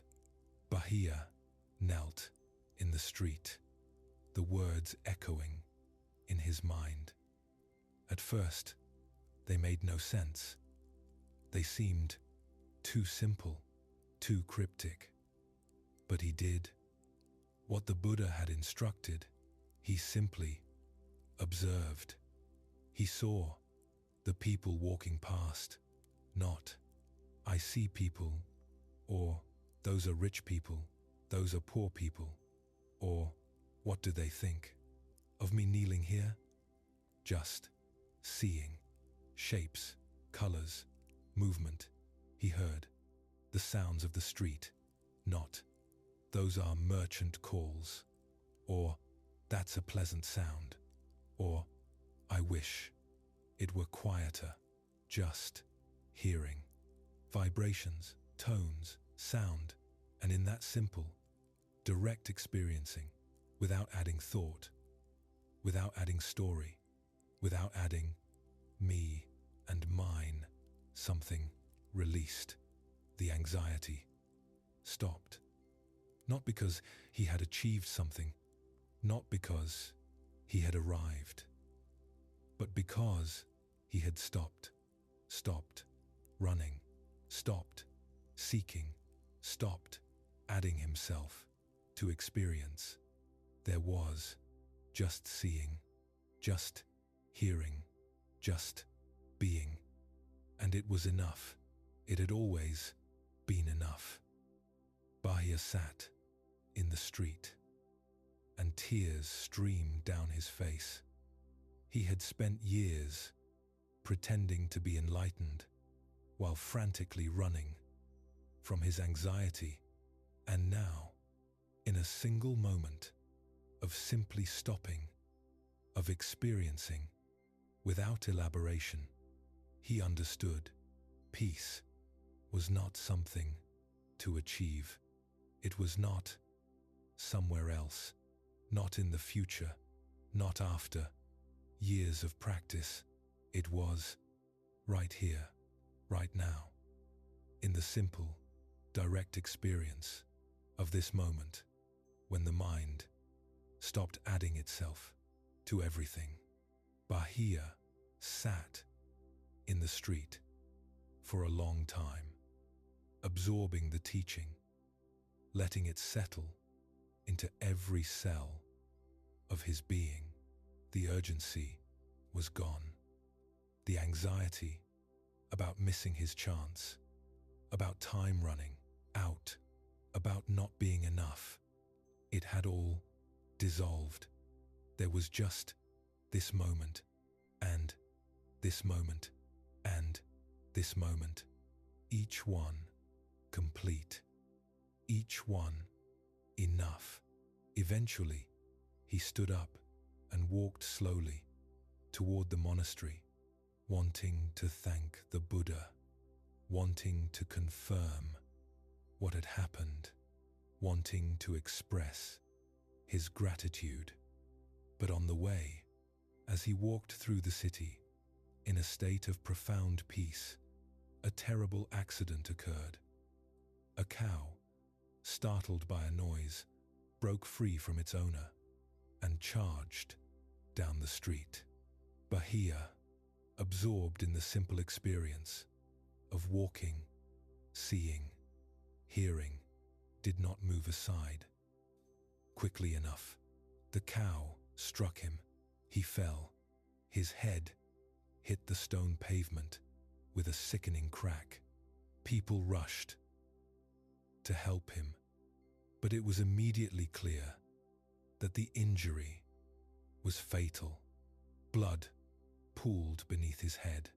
His breathing was shallow. A monk who had been nearby ran to fetch the Buddha, who was still on alms round.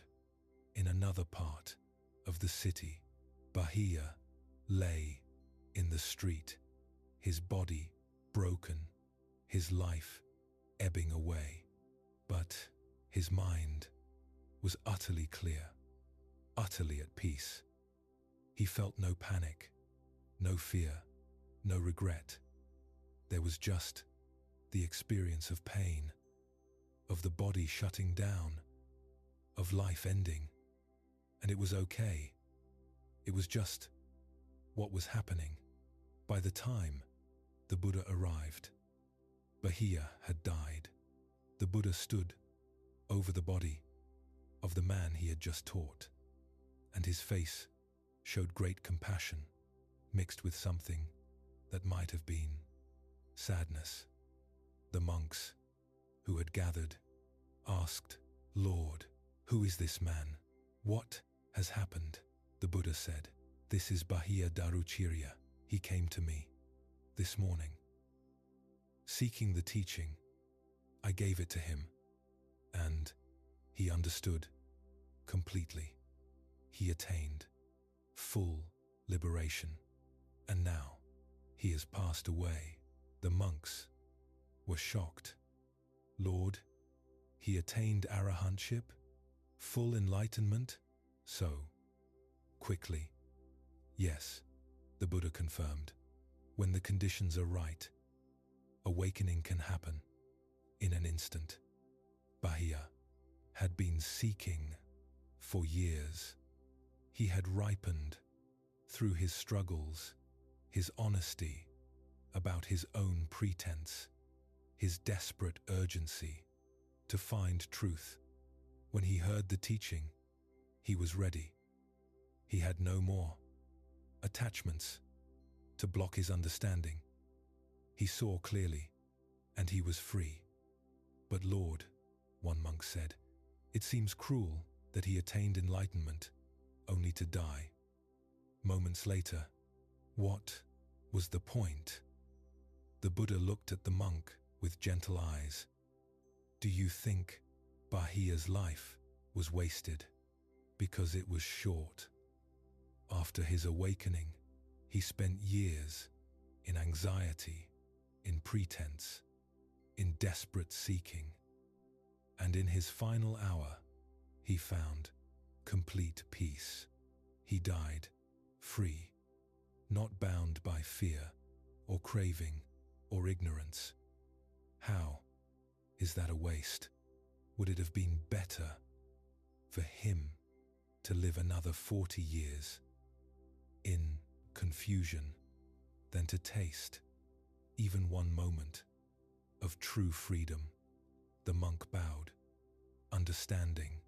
The Buddha instructed the monks to give Bahiya a proper cremation, to honor him as a fully awakened being. They carried his body to the cremation ground, wrapped in a simple cloth, and prepared the funeral pyre. Before they lit the fire, the Buddha stood before the assembled monks and spoke. Bahiya Daruchirya was born in Barukacha. He was a merchant who survived a shipwreck and, through a series of circumstances, became mistaken for an enlightened teacher. For years, he taught what he had not realized, and the pretense caused him great anxiety. But when he was honest enough to face his own ignorance, when he was desperate enough to seek true understanding, he ran to me. And when I gave him the teaching, he did not waste it. He applied it immediately. He saw the truth, and he died free. The Buddha paused, looking at each monk. Learn from Bahiya. Do not wait to practice. Do not think you have unlimited time.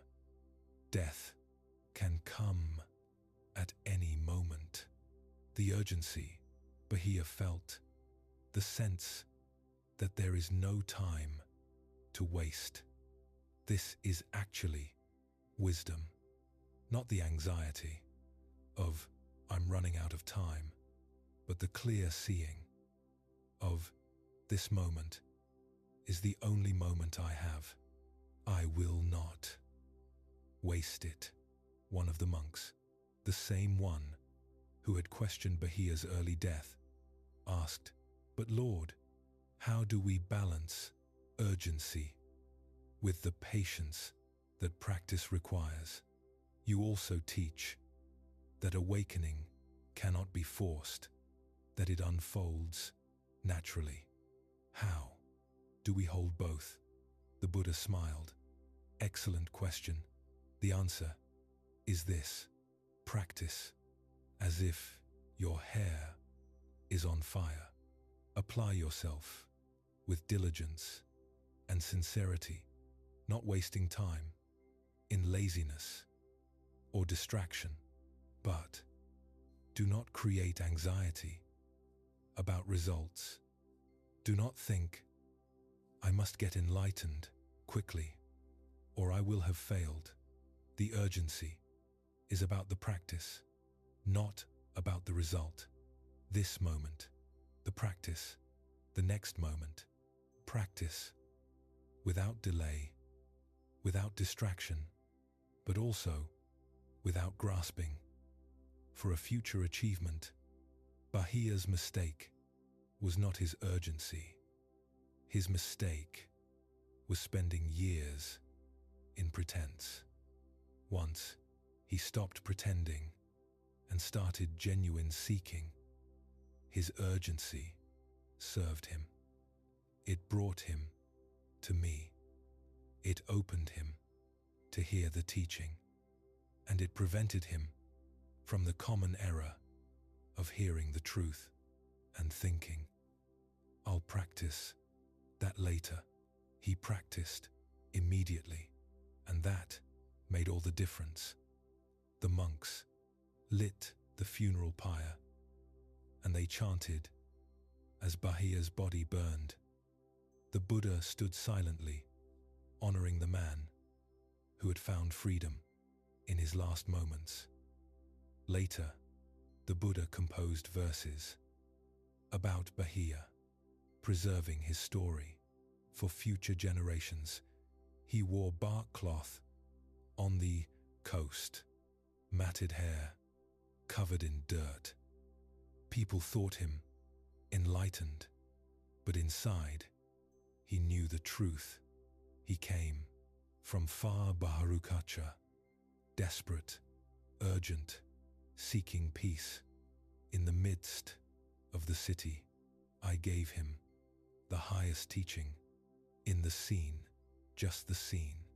In the herd, just the herd. This alone is the end of suffering. He understood. He was freed. Then the cow struck him down. He died, liberated, peaceful, his urgency, finally, at rest.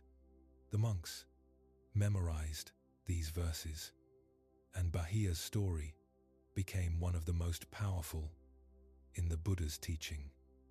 It showed that enlightenment was possible even in a single moment, that sincerity mattered more than perfection, that the time to practice was always now.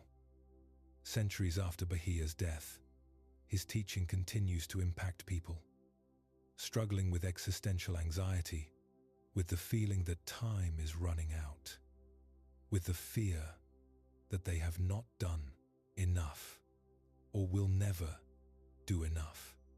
In meditation centers around the world, teachers share Bahia's formula. In the scene, just the scene. In the herd, just the herd. At first, students find it confusing. What does that mean? How is that supposed to end suffering? And teachers explain, when you see something, what actually happens? Light hits your eyes, an image forms. That's it. That's the seeing. But immediately, your mind adds layers. That's a tree. It's a beautiful tree. I wish I had a tree like that in my yard. But I can't afford a yard. I'm such a failure. When will I ever be successful? From a simple seeing, the mind has created an entire narrative of suffering. None of that narrative was in the seeing itself. It was all added by thinking. Bahia's teaching is to experience the seen without adding the thinker, to experience the heard without the hearer, to let experience be simple, direct, unelaborated. This is radical. It means you are not necessary. The sense of I am the one seeing is an add-on, a story, not a fact, of the experience. When seeing is just seeing, when hearing is just hearing, when sensing is just sensing, the self dissolves, and with it, all the anxiety that the self carries. Am I good enough? Have I done enough? Am I running out of time? A modern student asks, but doesn't this make life meaningless? If there's no self, what's the point? The teacher smiles. The point is peace. The self doesn't create meaning. It creates anxiety. Meaning arises naturally when you stop obsessing about yourself. You become available to life, to beauty, to connection, to service. But you're no longer burdened by the constant question, but what about me? What about my achievement? What about my legacy? Another student shares, I have terminal cancer. I've been told I have maybe 6 months. I feel this desperate urgency to do something significant with my remaining time, but I don't know what. I'm paralyzed by the fear that I'll die without having mattered. The teacher looks at them with deep compassion. Bahia died moments after awakening.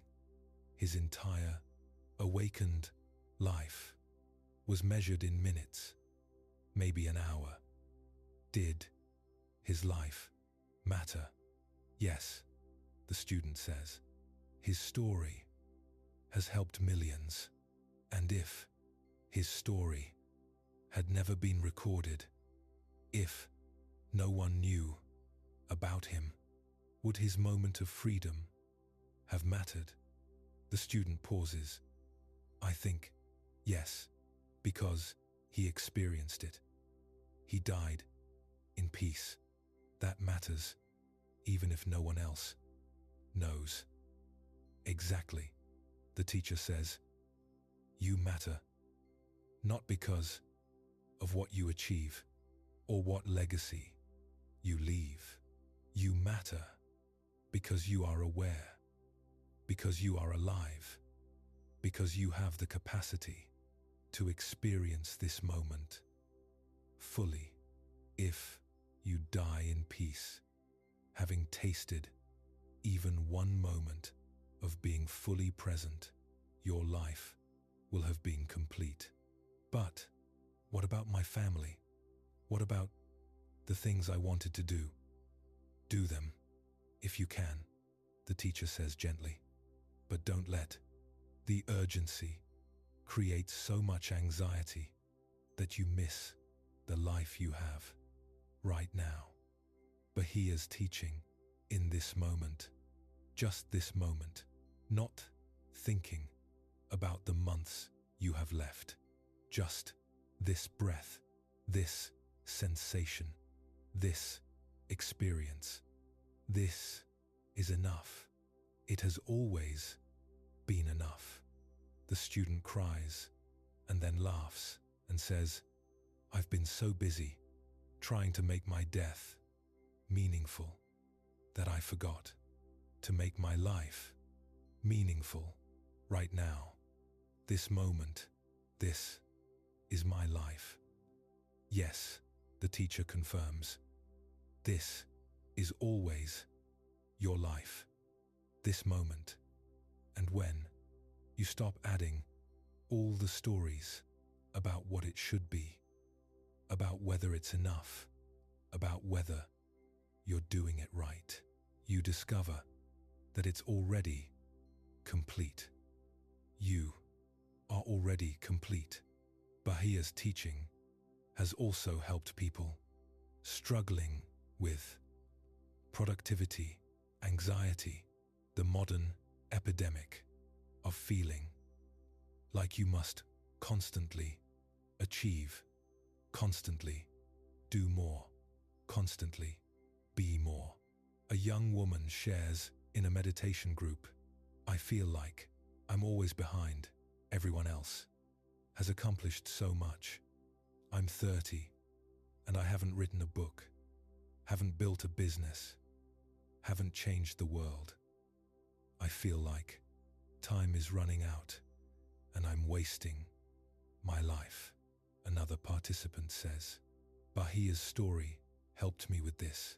I realized I was creating a future self that was good enough and then racing desperately toward it, never arriving. But Bahia's teaching is that there's no future self to become. There's just this moment of experience.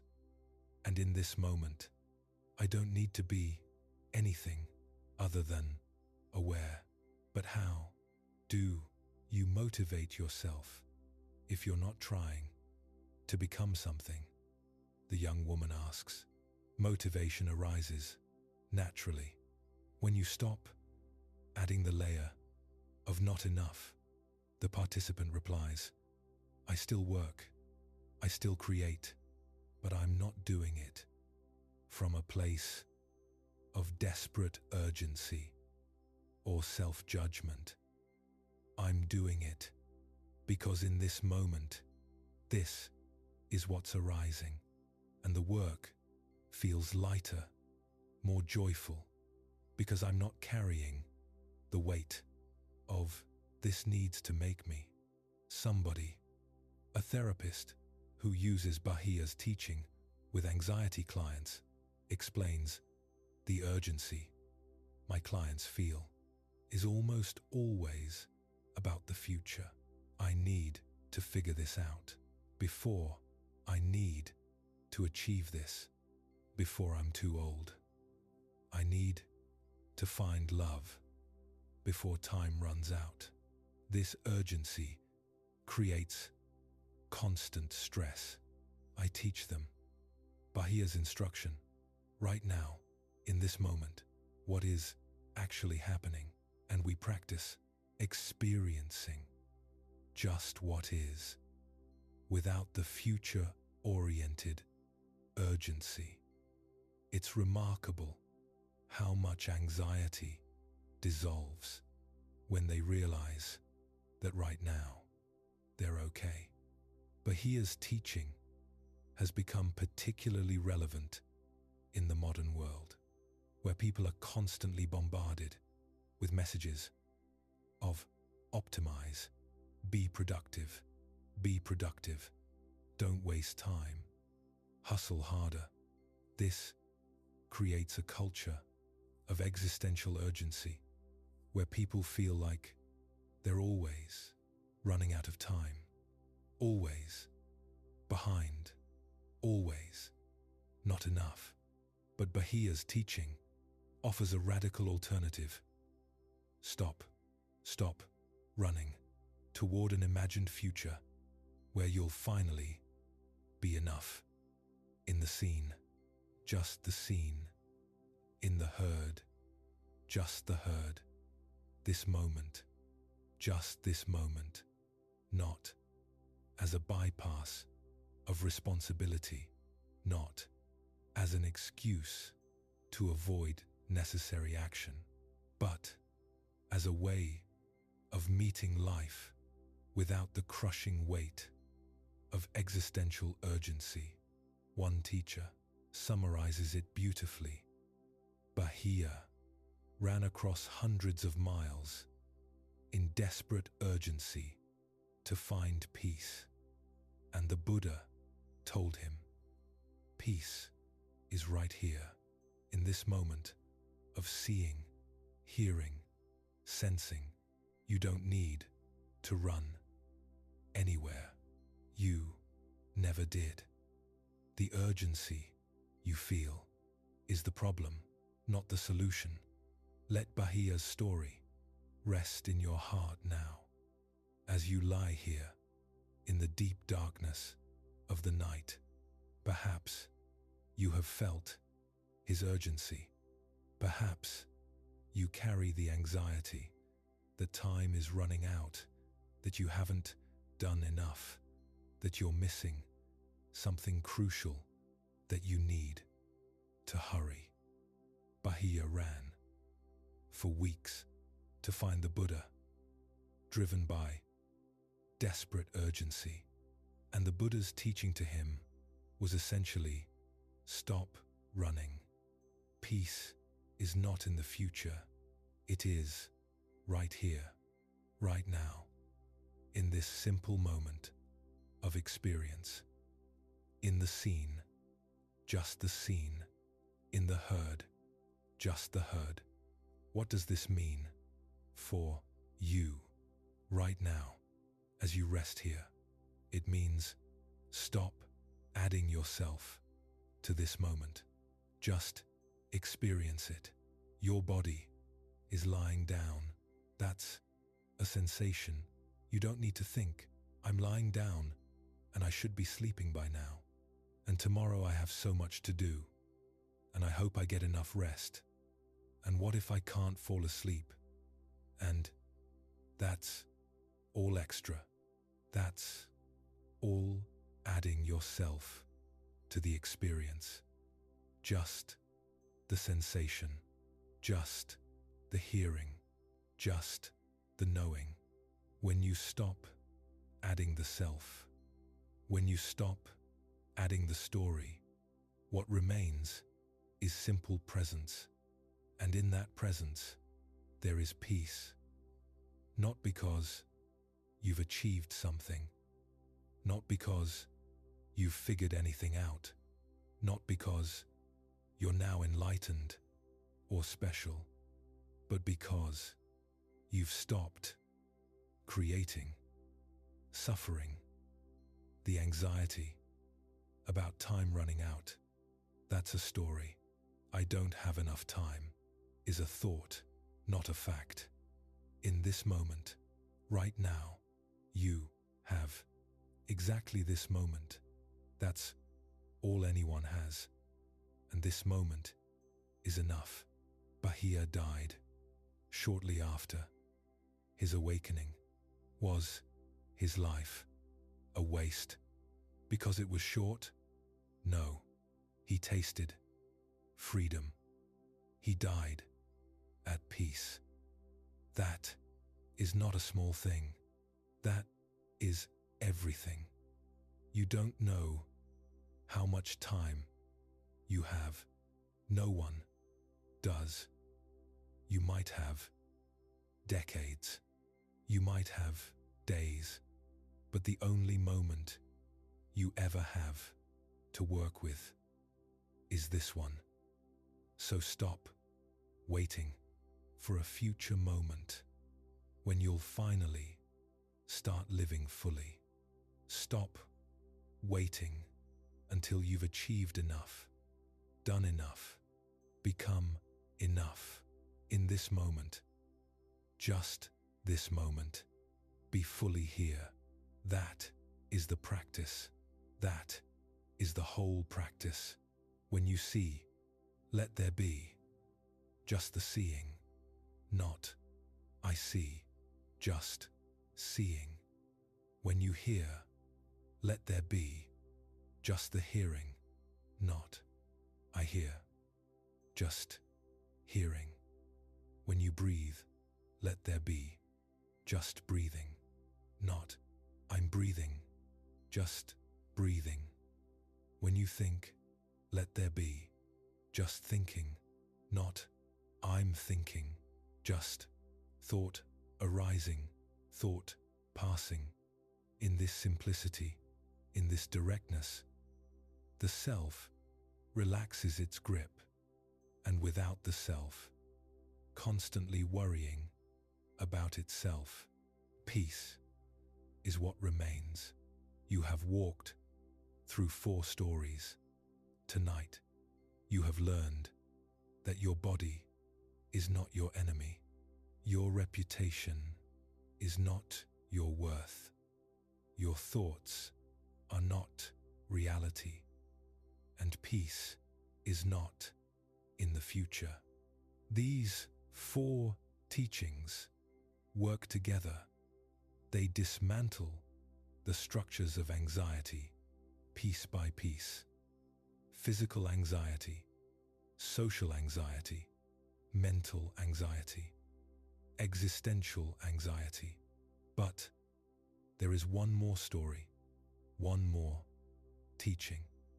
The 5th story will bring everything together and show you that even those who seem to have it all together, even those who walk beside the Buddha himself, experience anxiety, and that the practice is not about being perfect, but about being honest, present, and willing to learn. Rest now, breathe, be here, just this. One more story awaits, and then you will sleep deeply and peacefully, held by the wisdom of these teachings. Just rest, just be, just this. You have learned so much on this journey. Through the night, your body is not your enemy. Your reputation is not your worth. Your thoughts are not reality. Peace is not in the future. These teachings have worked on you as you've rested here, sinking into your subconscious mind. This night has ended, but you might be thinking, these stories are about people in crisis, people with extreme anxiety. I'm not like them. My anxiety is smaller, more mundane. These teachings are for people with bigger problems than mine. This final story is for you. It is the story of Ananda, Buddha's closest attendant, his cousin, his devoted companion. For 25 years, Ananda walked beside enlightenment itself. Every single day, he heard every teaching. He witnessed every miracle. And still, he struggled with anxiety. Still, he doubted himself. Still, he felt not enough. If even Ananda, who had every advantage, every opportunity, still experienced anxiety, then you are in very good company. Your struggle does not mean you're failing. It means you're human. This final story is about the anxiety of everyday life, of responsibility, of feeling like you must be perfect when you're anything but. Listen now to the story of Ananda and find yourself in his very human struggle. Ananda was the Buddha's cousin, younger by several years, born into the same royal Sakyan family.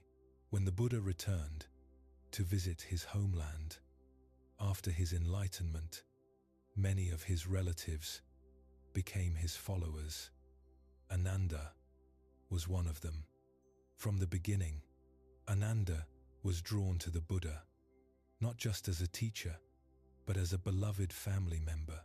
He had always looked up to his older cousin, even before the Enlightenment. And now, to see him transformed into this being of perfect wisdom and compassion, Ananda felt overwhelming devotion and love. When the Buddha needed a permanent, personal attendant, someone to manage his schedule, attend to his needs, protect his time, Ananda volunteered. He was chosen, and for 25 years, he served the Buddha faithfully. He woke early to prepare the Buddha's robes. He walked beside him on arms round, carrying extra supplies. He managed visitors, deciding who could see the Buddha and when.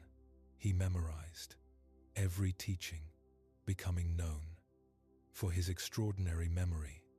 He cared for the Buddha when he was ill, traveled with him constantly, and slept nearby to be available if needed.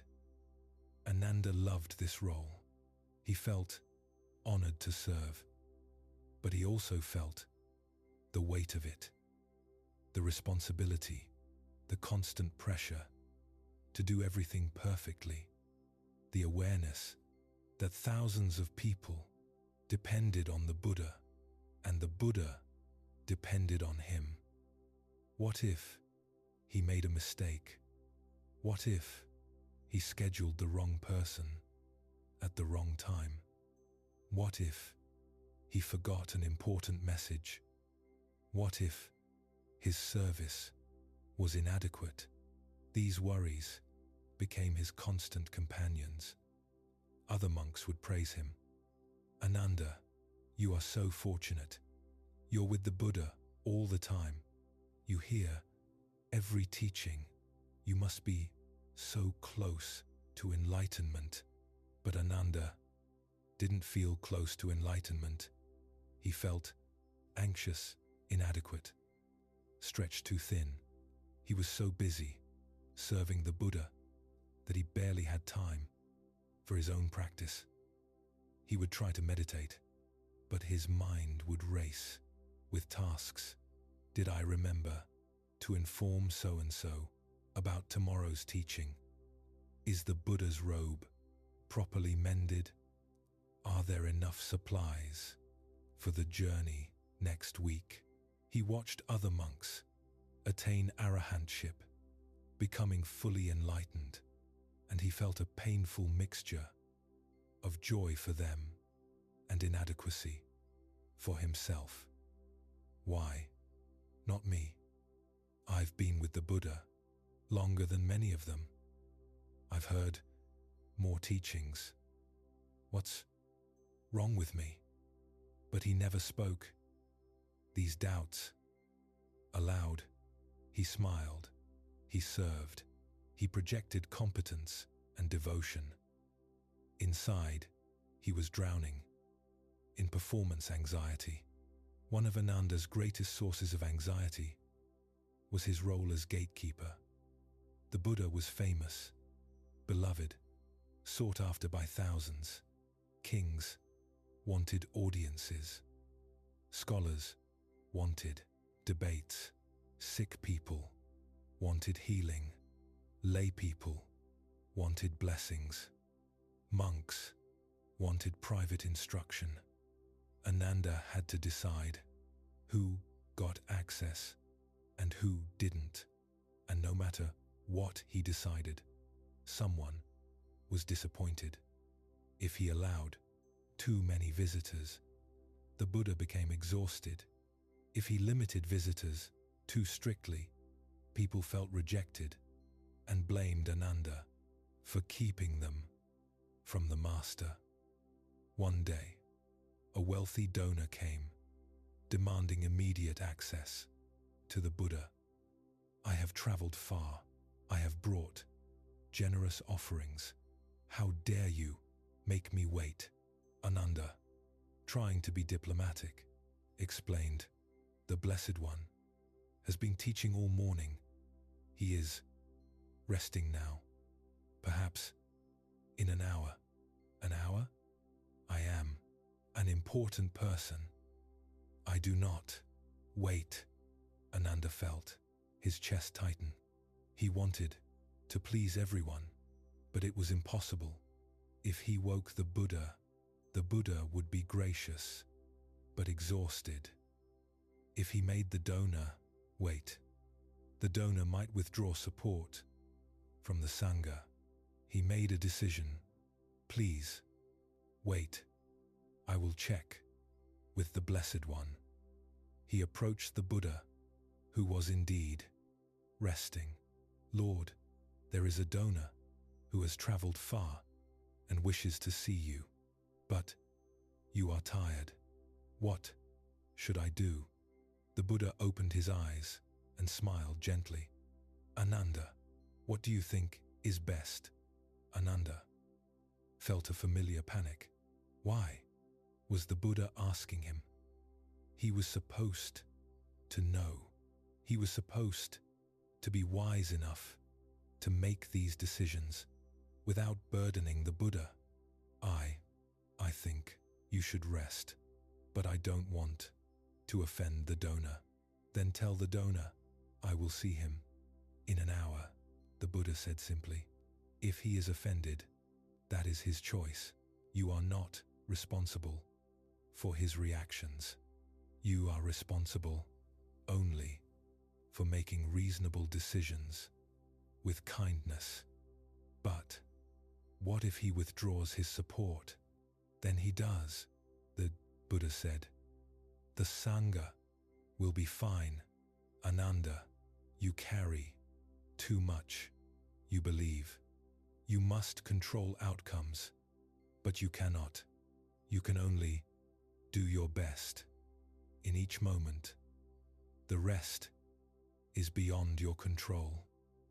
Ananda bowed and left, but the words didn't fully penetrate. He still felt responsible for everything. This pattern, repeated constantly. A sick monk needed medicine, but supplies were low. Should Ananda give him the last of the herbs?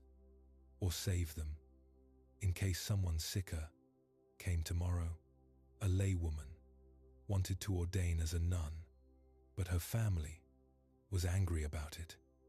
Should Ananda facilitate her request or suggest she wait until her family accepted? Two monks were in conflict, each wanting Ananda to take their side. What should he do? Every decision felt enormous. Every choice felt like a potential mistake. And Ananda's anxiety grew and grew. Late at night, when his duties were finally done, he would lie awake, replaying the day. Did I make the right choices? Did I disappoint anyone? Did I let the Buddha down? Tomorrow, I'll try harder. I'll be better.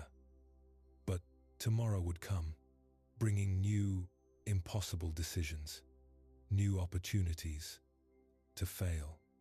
What made Ananda's anxiety worse was watching other monks succeed where he felt he was failing.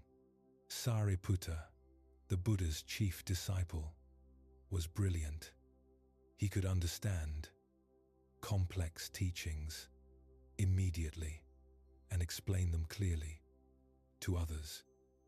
When Ananda heard Sariputta teach, he thought, I will never be that clear, that wise. Moggallana, another chief disciple, had powerful psychic abilities. He could see into other realms, read minds, perform miracles. Ananda thought, I have no special powers. I'm ordinary. Mahakassapa was renowned for his strict ascetic practice. He ate little, slept on the ground, meditated for hours without moving. Ananda thought, I'm too comfortable, too soft. I'm not disciplined enough. And one by one, many of these monks attained full enlightenment. The Buddha would confirm it. This monk has cut all fetters. This monk is liberated. Ananda would bow, respectfully, would congratulate them, sincerely. But inside, the voice whispered, what about you? When will it be? Your turn? Maybe, never, maybe. You're not capable. Maybe you're the failure of the group. One day, a young monk who had been ordained only 2 years announced that he had attained arahantship. He was barely 30 years old. He had heard just a fraction of the teachings Ananda had heard, and yet he was enlightened. Ananda felt a wave of emotion so intense it frightened him. Jealousy, shame, despair. He hated feeling this way, which made him feel even worse. What kind of person feels jealous of another's liberation? I'm terrible. I'm spiritually deficient. He went to the Buddha and confessed, his voice breaking. Lord, I feel jealous of the monks who attain enlightenment.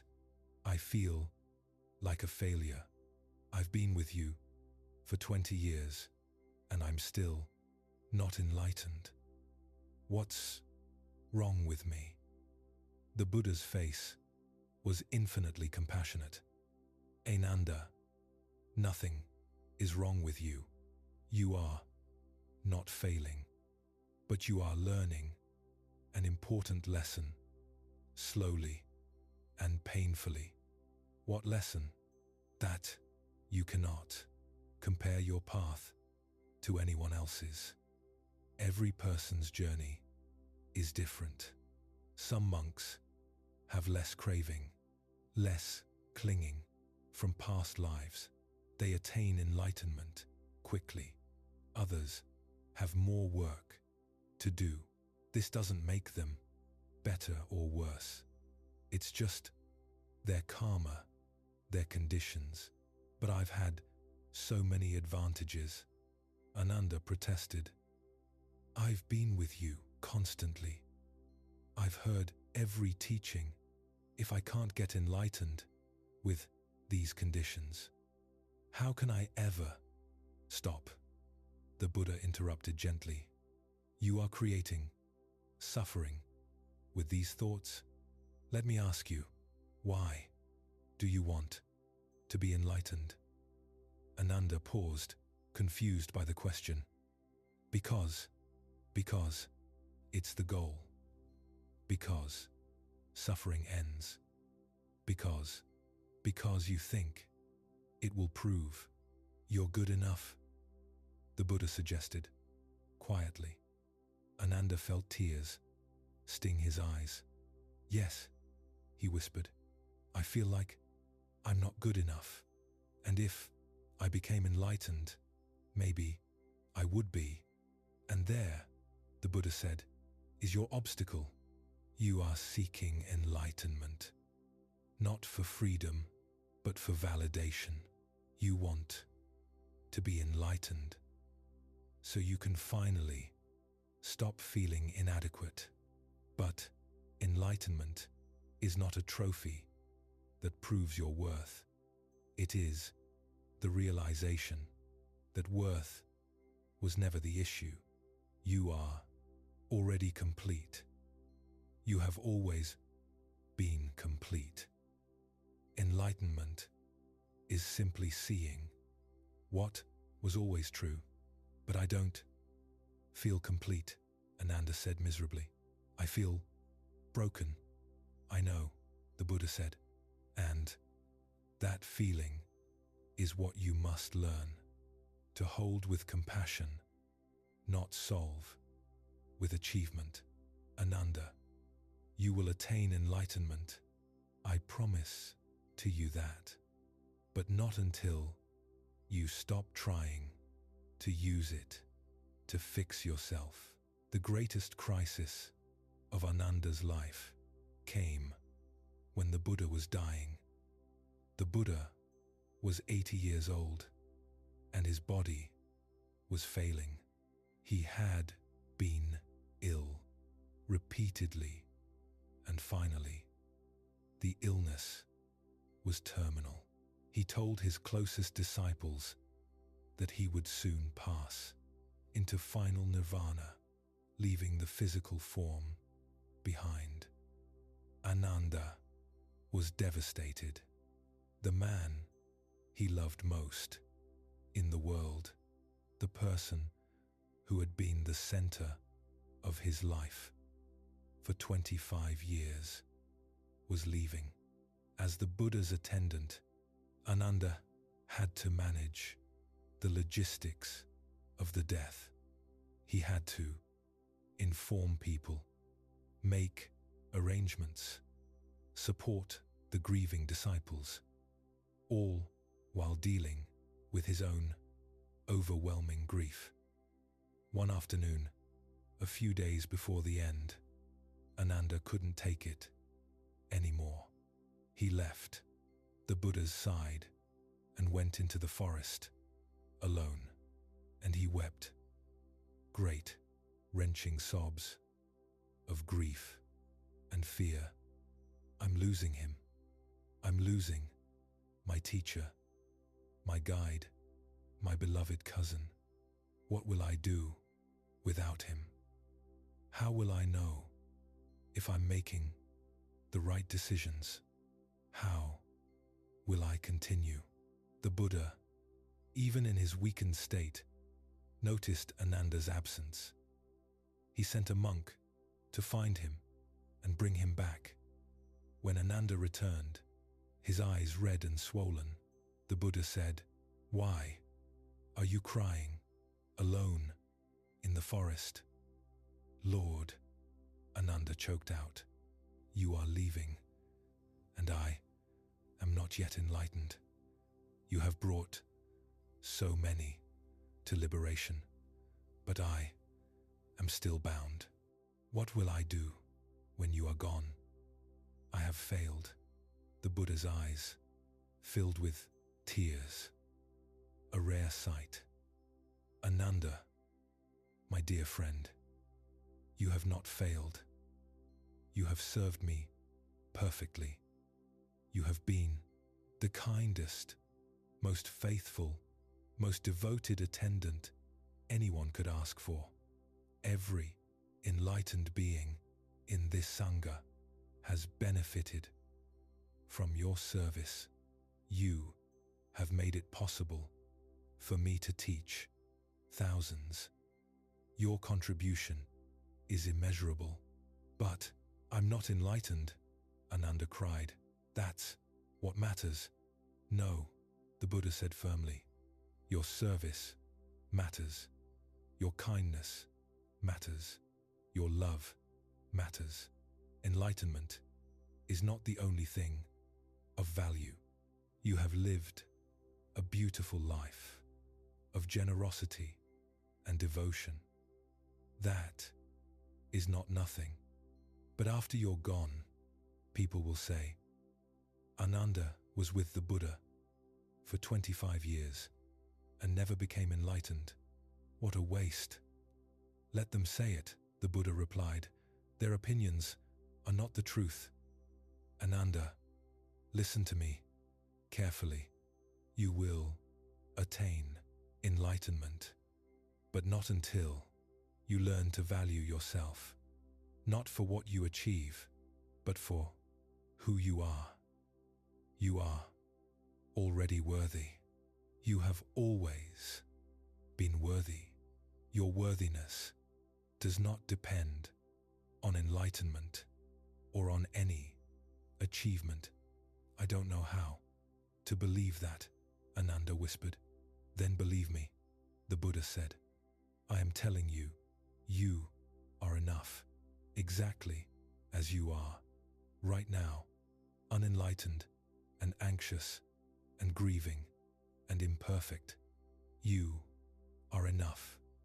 You have always been enough.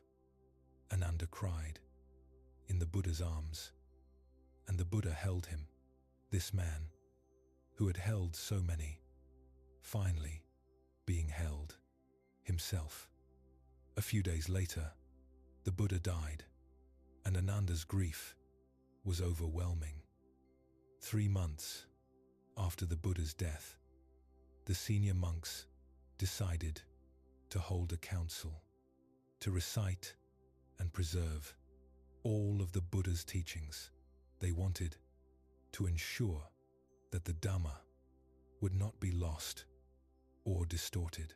500 arahants, fully enlightened monks, were invited to participate.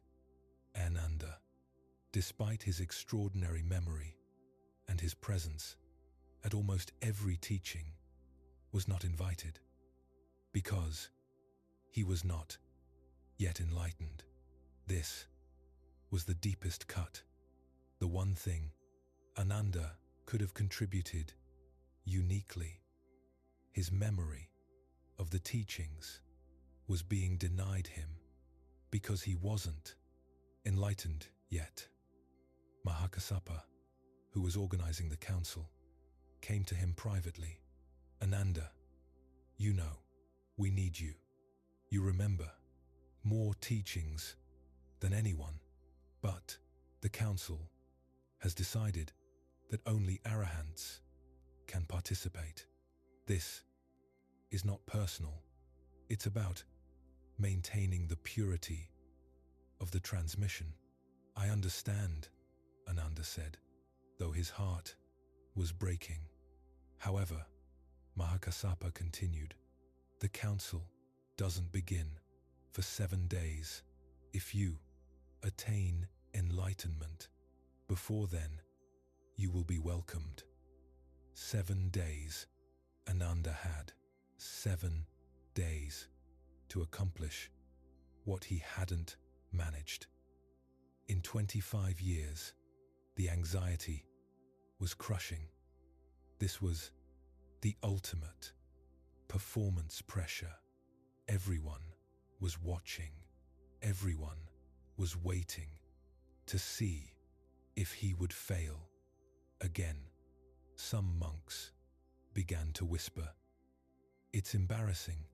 Ananda should have been enlightened years ago. What's wrong with him?" Ananda heard the whispers, and something inside him broke open. He realized, "I have spent my entire life trying to be good enough for others, good enough for the Buddha, good enough for the Sangha, good enough for myself, and I am exhausted. I cannot do this anymore. I cannot keep striving and failing and striving again."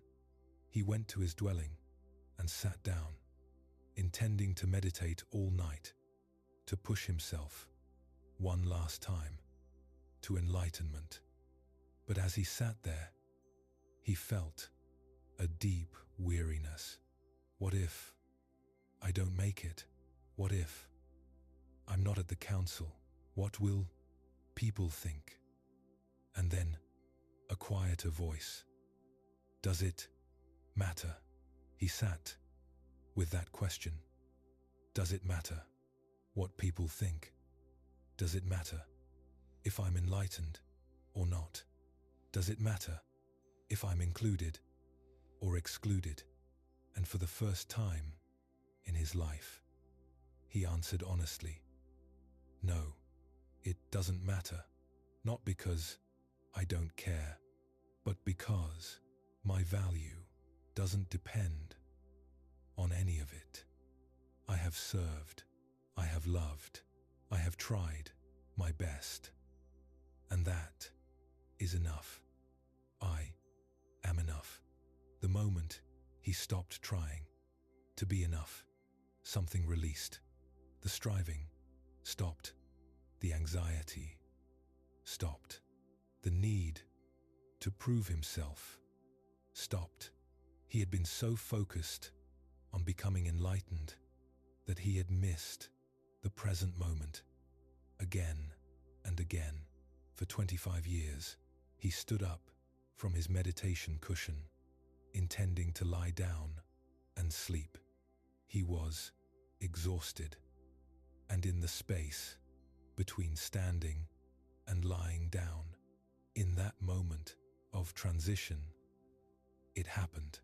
The final chain of self-doubt fell away. He saw clearly, there is no one who needs to be enlightened.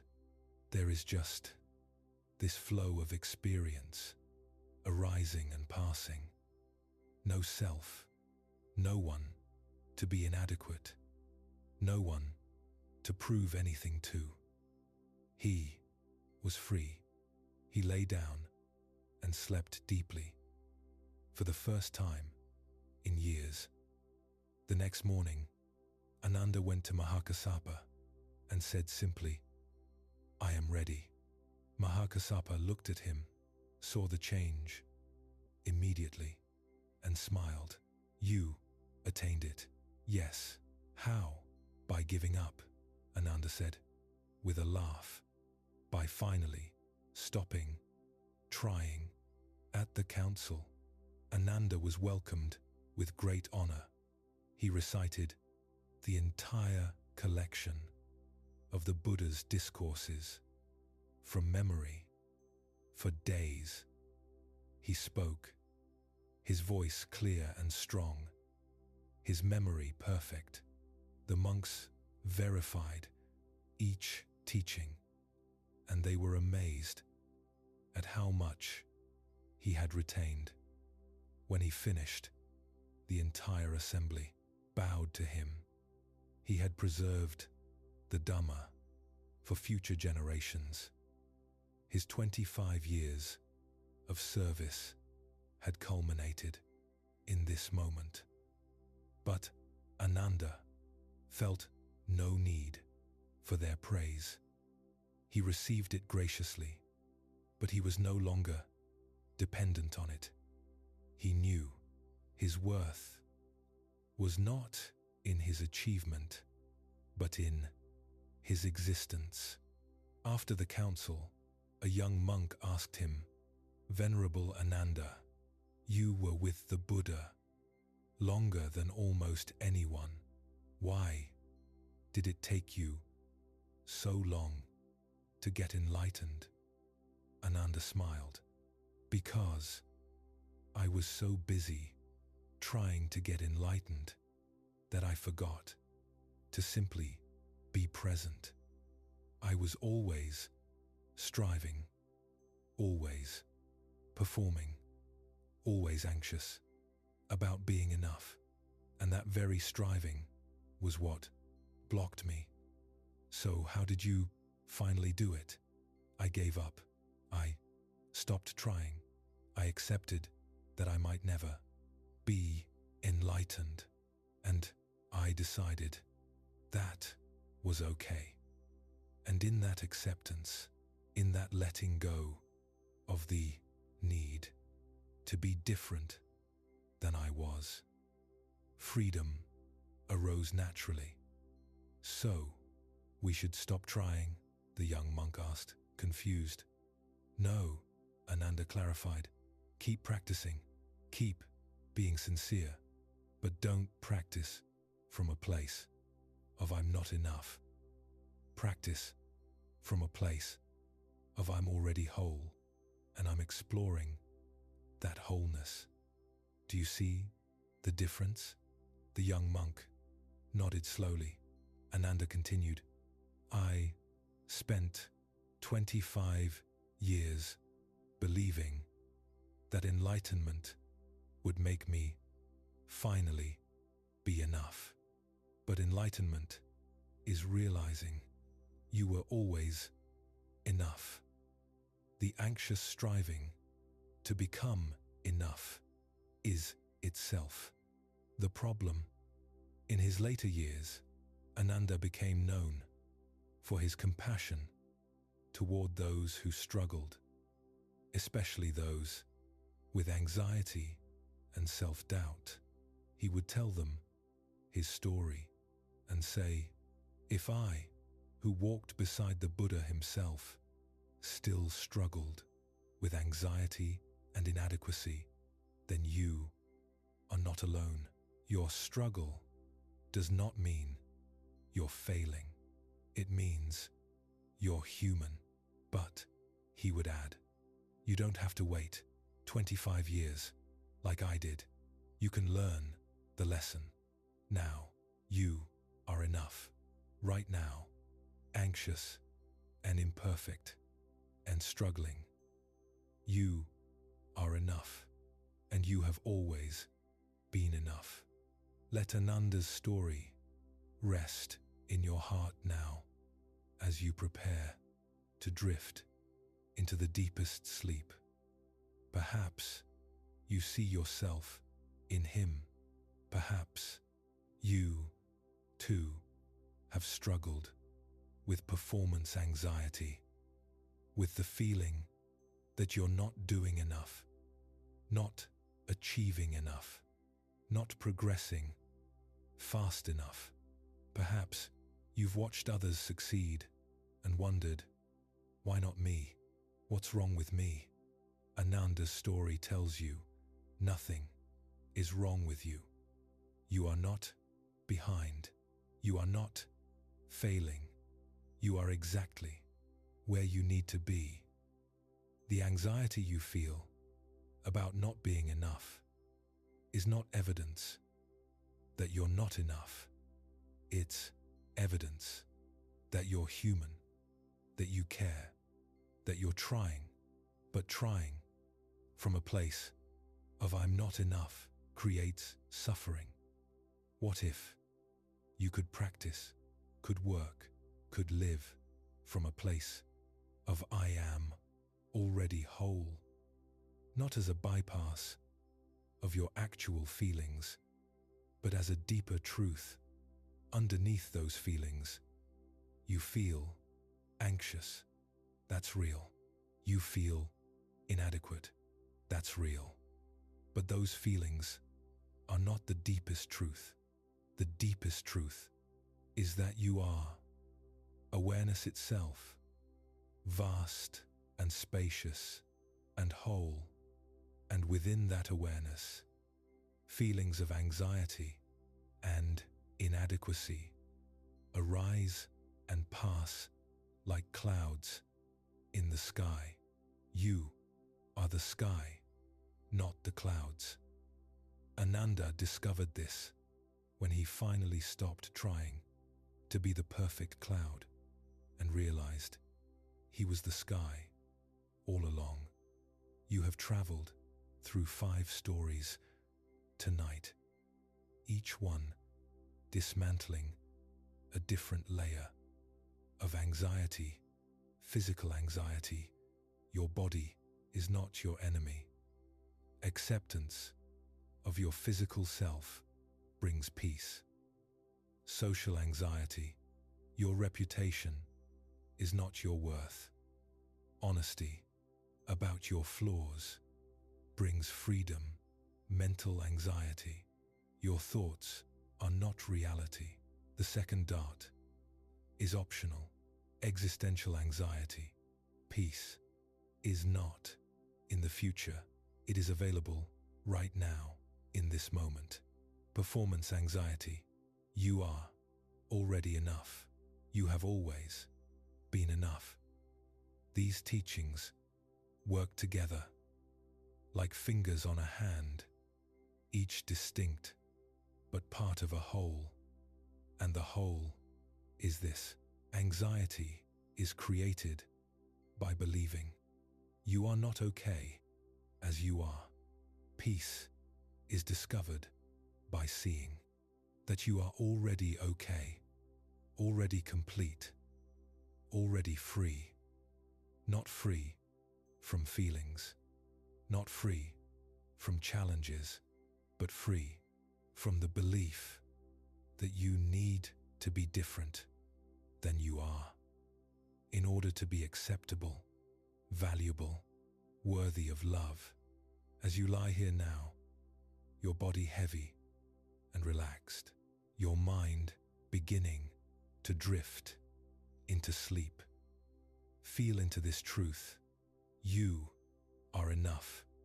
You are enough. With your imperfect body, you are enough.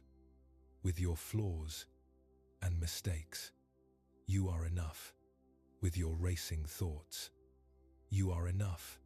With your unfinished projects and unreached goals, you are enough. With your anxiety, the anxiety doesn't mean you're broken. It means you're sensitive, you're aware, you care deeply, and all of that is part of your humanity, part of your beauty. Tomorrow, when you wake, you will not be perfect. You will still have struggles. You will still have moments of anxiety, but you can meet those moments differently now. When physical anxiety arises, you can place your hand on your body and say, "Thank you for keeping me safe. I am okay." When social anxiety arises, you can remind yourself, "My worth is not determined by others' opinions. I am valuable simply because I exist." When your mind spins with the second dart, you can notice it and gently return to the present moment. When you feel existential urgency, you can pause and recognize this moment is enough. I am exactly where I need to be. When you feel you're not doing enough, you can remember Ananda, who gave up trying, and in that giving up, found freedom. These practices will not make anxiety disappear forever, but they will change your relationship to it. You will no longer be at war with yourself. You will no longer believe that anxiety means something is wrong with you.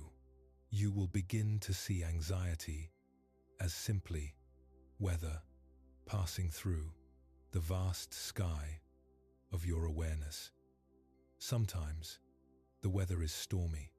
That's okay. You are the sky. You are vast enough to hold it all. Sleep now, dear friend.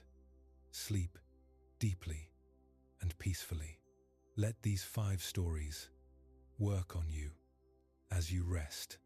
Let them plant seeds in your subconscious mind. Let them transform you from the inside out. You are not alone in your struggle. Sona struggled. Mahatisa struggled. Samidhi struggled. Bahia struggled. Ananda struggled. And all of them found peace, not by eliminating anxiety, but by seeing through it to the deeper truth underneath. You are that same awareness. You are that same wholeness. You are already free. You just forgot for a while, and that's okay. Forgetting is part of being human, but now you are remembering. May you sleep in peace tonight. May you wake tomorrow with a little less anxiety, a little more acceptance, a little more kindness toward yourself. May you remember always that you are enough. You have always been enough. Rest now. Just rest. The night holds you. The darkness embraces you. And somewhere deep inside, beneath all the worry and striving, your true nature rests, untouched, untroubled, whole.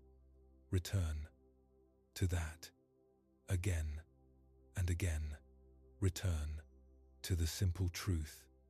You are here. You are breathing. You are alive. And that is enough. That has always been enough. Sleep now. Sleep deeply. Sleep in peace until the morning light finds you again, whole and new. Rest. Just rest.